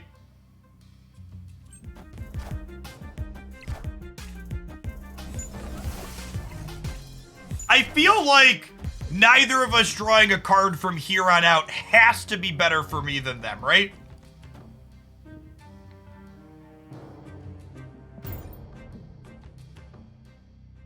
And here we go. Yeah, because I get to go Demon into Darkhawk into Taskmaster by Darkhawk, right?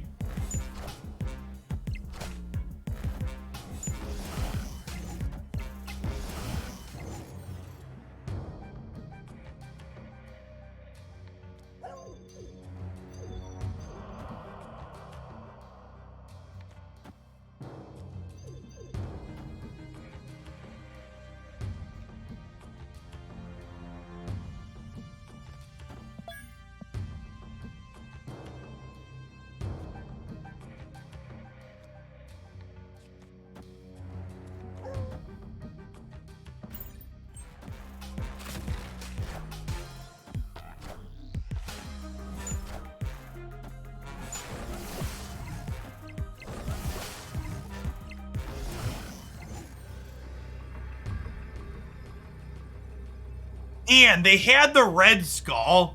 What a tilter.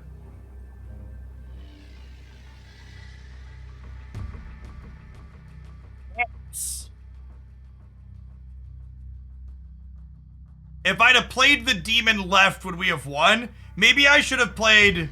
Yeah, I should have gone Demon Hawk left.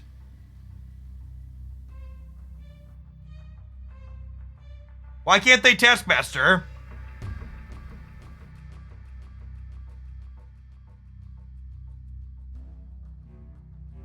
They're leaving? Oh, they played Widow's Bite after Red Skull. Oh, chat. They ordered wrong.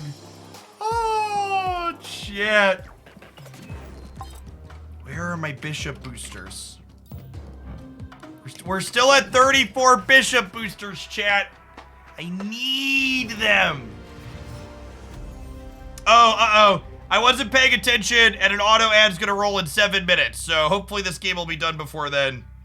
We'll be able to head it off at the pass. We'll need to do a little ad roll here after this one's done, huh?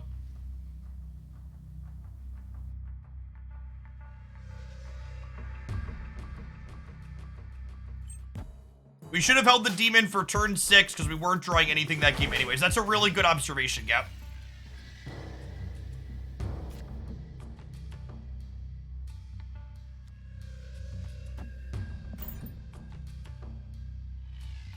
New accounts only, Matsumola. I'm glad the sponsor's been good for you.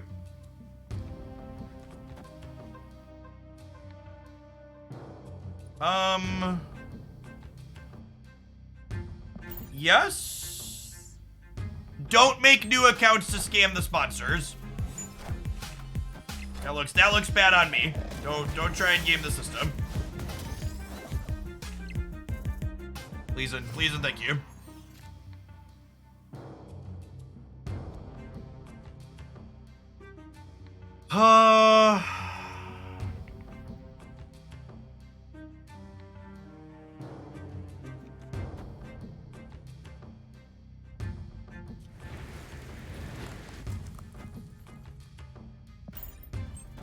This compound's annoying here.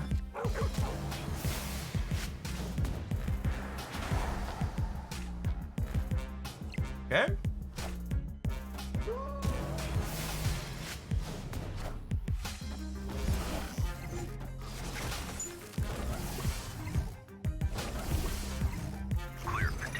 Correct. Mysterio copies just don't happen with the Avengers compound. I think we do this, and then we plan to not actually, I would rather this, right? So I have a demon. Yes. And remember, they have a space stone trigger here, so they're gonna get to move this around a little bit.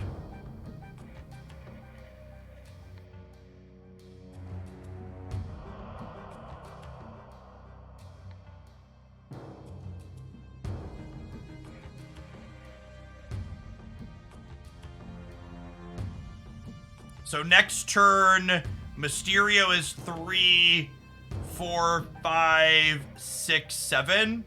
Both my bishops are going to get +7 after getting +3 here. We're in a decent spot. Like that is Kate moves in the animation.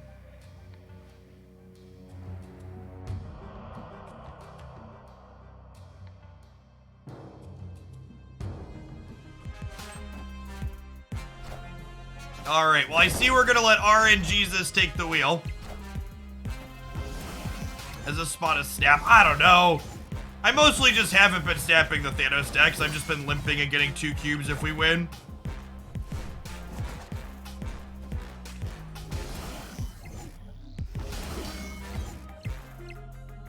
This is an absurd Mysterio, right? It adds 6, 3 to each of these. It's 9 power on its own, and it triggers the Angela.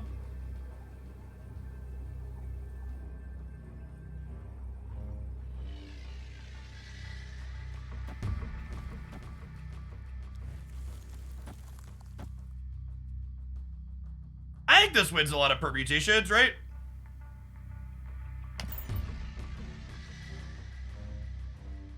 Arrow me, baby.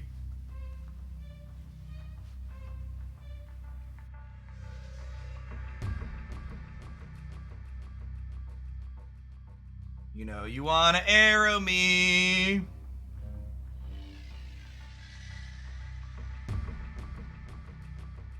Victory. All right, non-subs, I'll see you in 2 minutes. Thanks everybody for hanging out. Don't go anywhere. We're gonna stream a little bit later today because we're vibing and climbing up the ladder.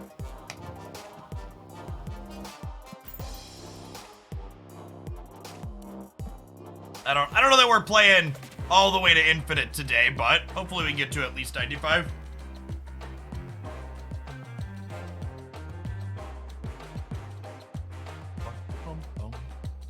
All right, I might stream it later. Just having a good day, Marty.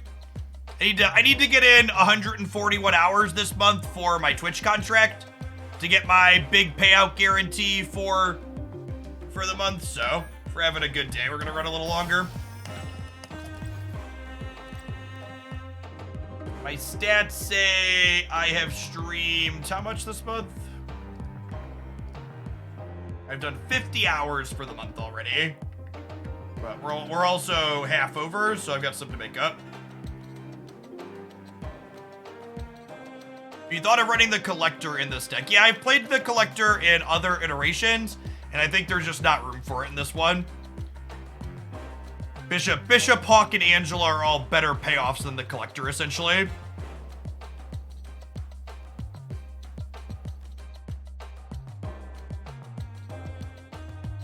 We did that on stream the other day, TC Patter.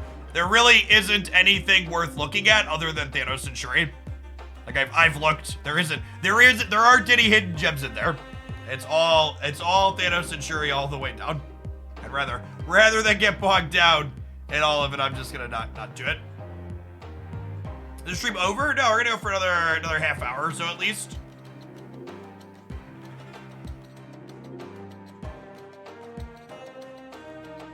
If we're floating above 2,000 people, I think we'll keep hanging out. But usually the viewer count starts to dip off in the 4 o'clock central range, so we'll see if that happens again. People start leaving work and going to bed in the EU, so well, we'll chill for at least a little bit here.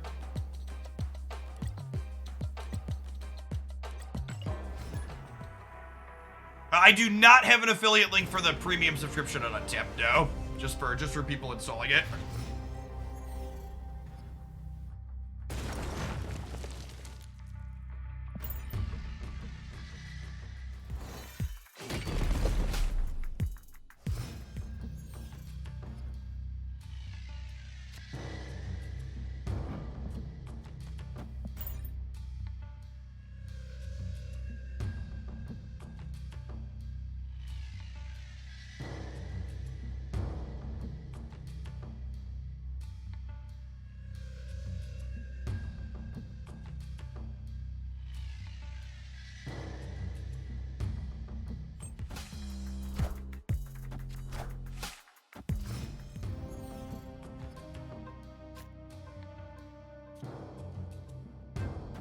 Do I have time to double bishop?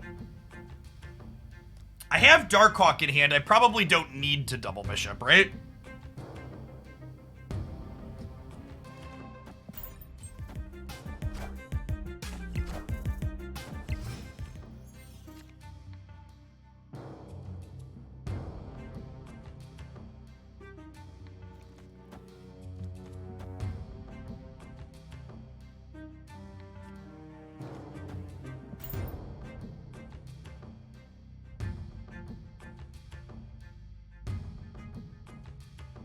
Thanks, Bart. You too.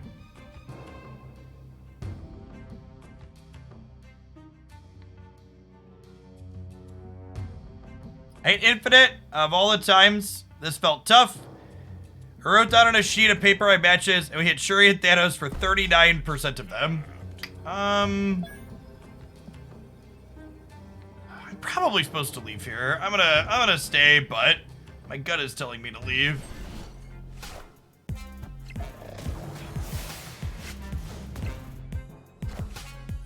Two Hawks might get us through this. Let's see.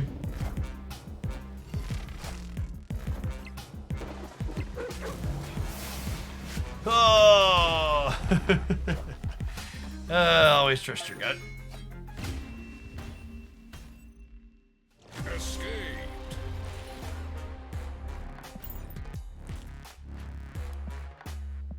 Can't even give us bishop boosters as a constellation prize. Come on, Ben! Been at it for 7 hours! Give us some bishop boosters! I've been such a good boy.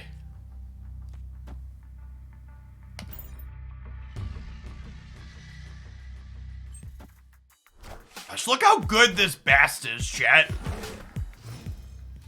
Actually, +3, 4, 5. So many stats. We did split Viper again, and we missed on a good split. Which is unfortunate. Their Space Stone being down here seems really good for us.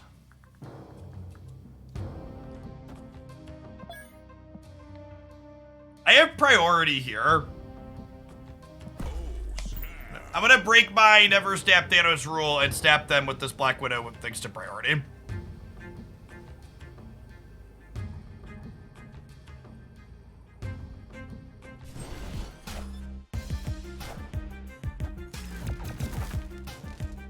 Go left!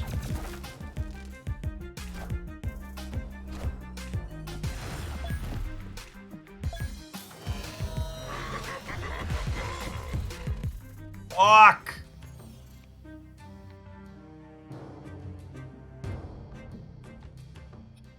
Bishop doesn't actually get that large here, right?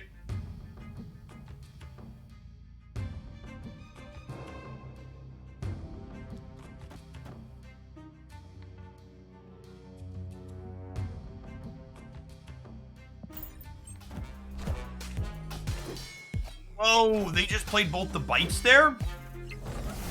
I guess I didn't need to play. I guess that's the only place they could really play them, huh? Because they want Shang-Chi for over here.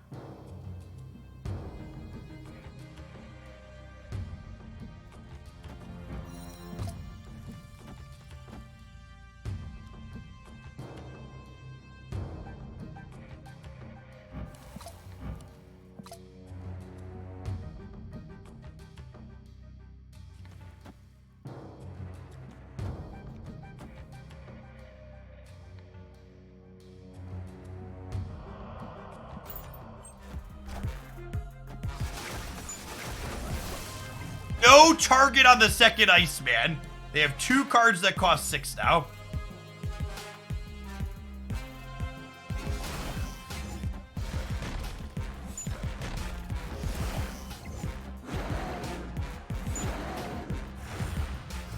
Well, at least our Widow's Bites neutered their dino.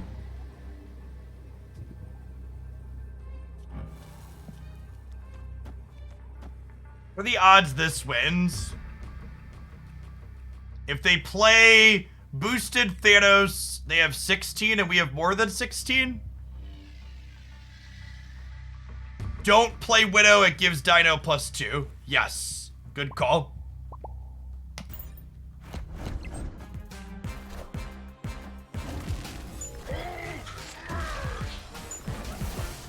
Oh my god, we're gonna lose the breaker. Fuck!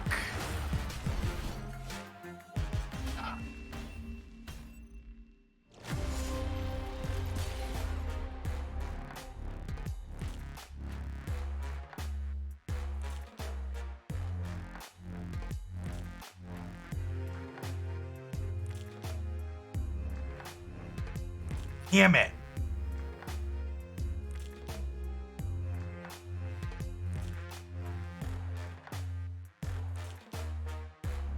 If the one questionable play I had was maybe the demon shouldn't have gone middle.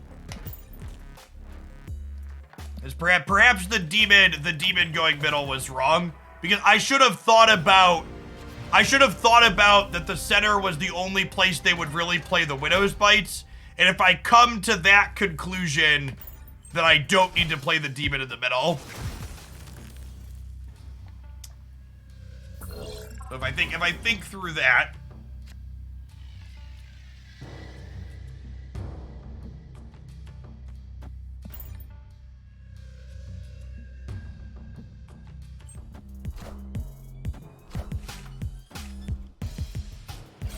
Enough said, bub.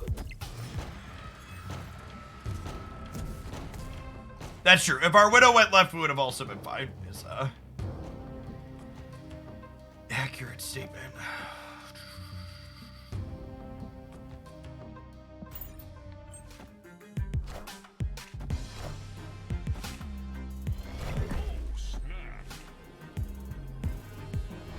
Hopefully we'll drown our sorrows in 8 cubes from the bot. Falcon.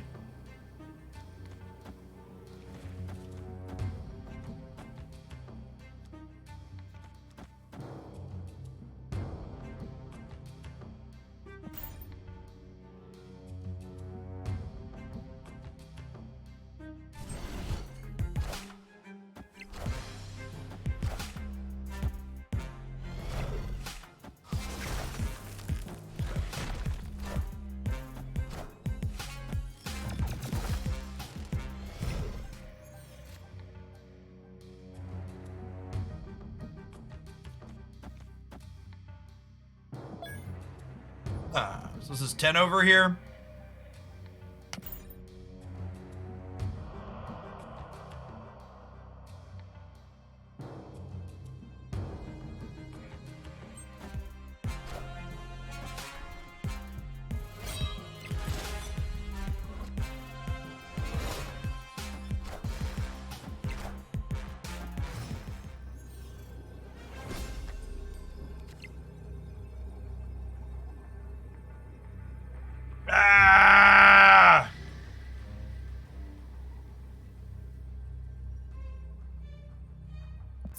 It's all power apocalypse. Escape.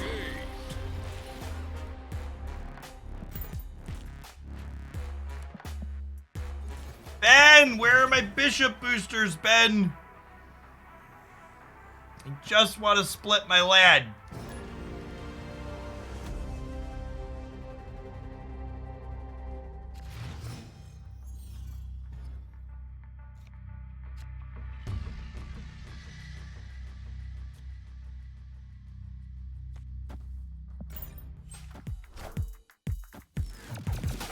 I don't like any hazmat decks currently, so no hazmat today.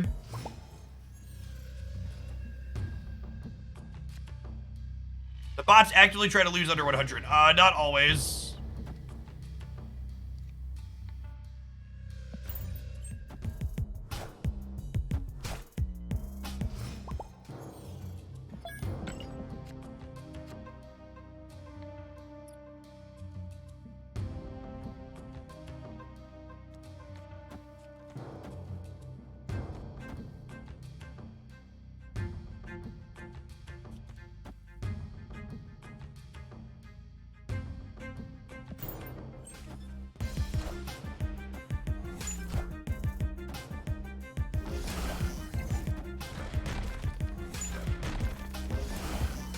It's so gross and a sinister.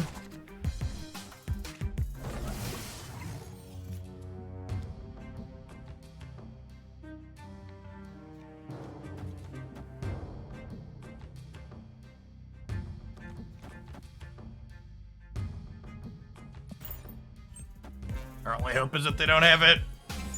Narrator, they had it.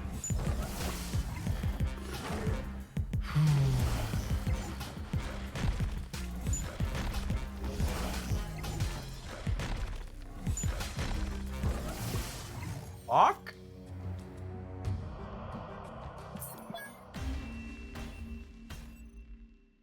Escape.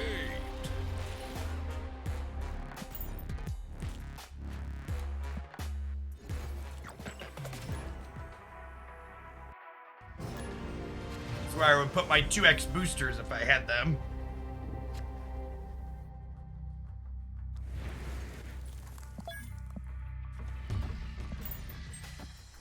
I believe this is TLSG. I have a hard time keeping track of all the other creators that keep changing their usernames, but I think this is them.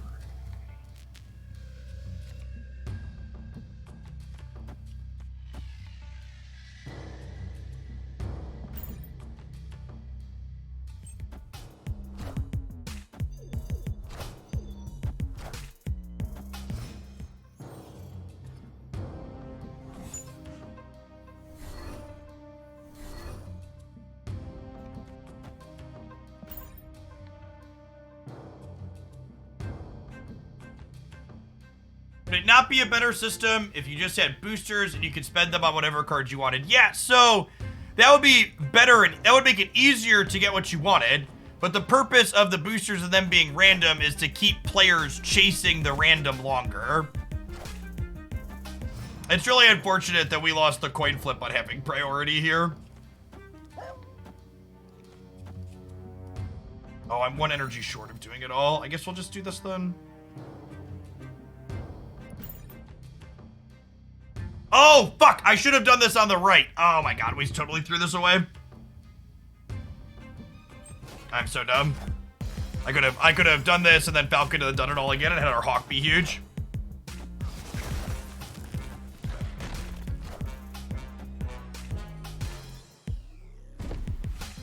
Clear for takeoff.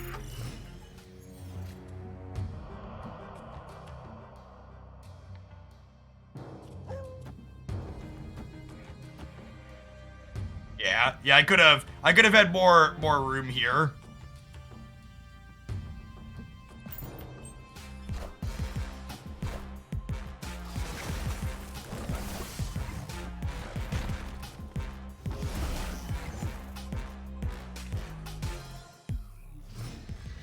I could have, these were both zeros, right? So I could have gone bishop into Falcon, pick them back up, and then had more replays to make my bishop even larger next turn. Yeah. That one's on me. I also, because I knew I was Falconing this game, I should have spread out a little bit probably to not get caught by the Cosmo on turn 2. I was a little unlucky that they had an extra energy off the location, but I could have played around it.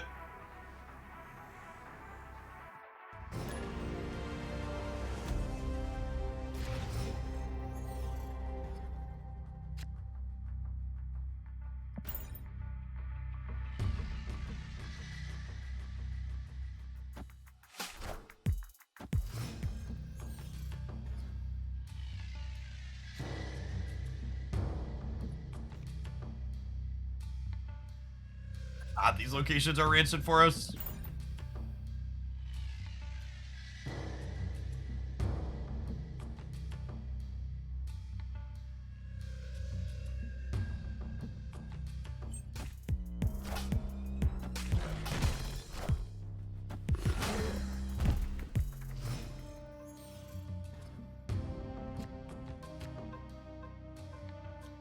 Oh my god. And the Elysium means I can't play Hawk into the Crimson Cosmos anymore? Holy fuck.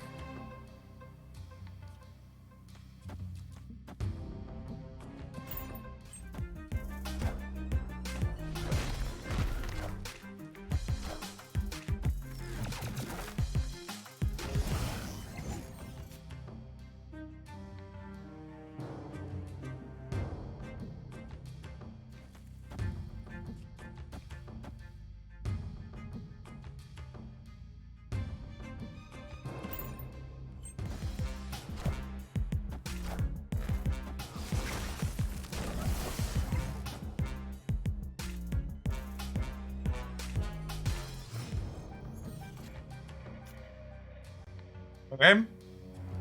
Victory. All right. Well, it turns out the locations were worse for them than they were for us. Sometimes lucky rubber ducky.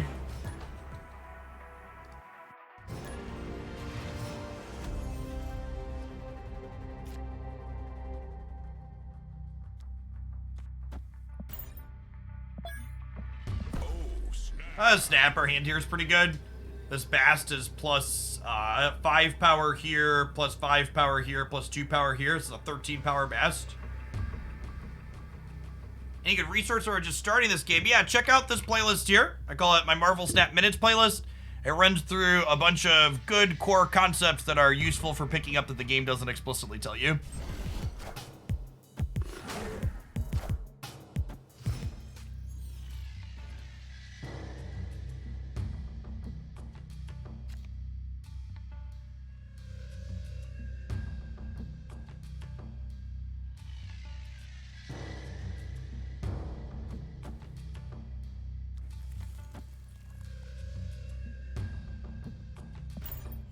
Think I'm filling the sacred timeline. Was Bishop in my original hand? I don't remember. Hood was. Opponent snapped.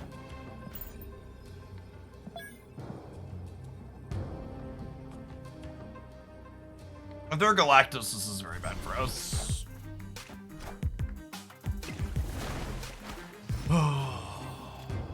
That's probably my cue to sign off for the day.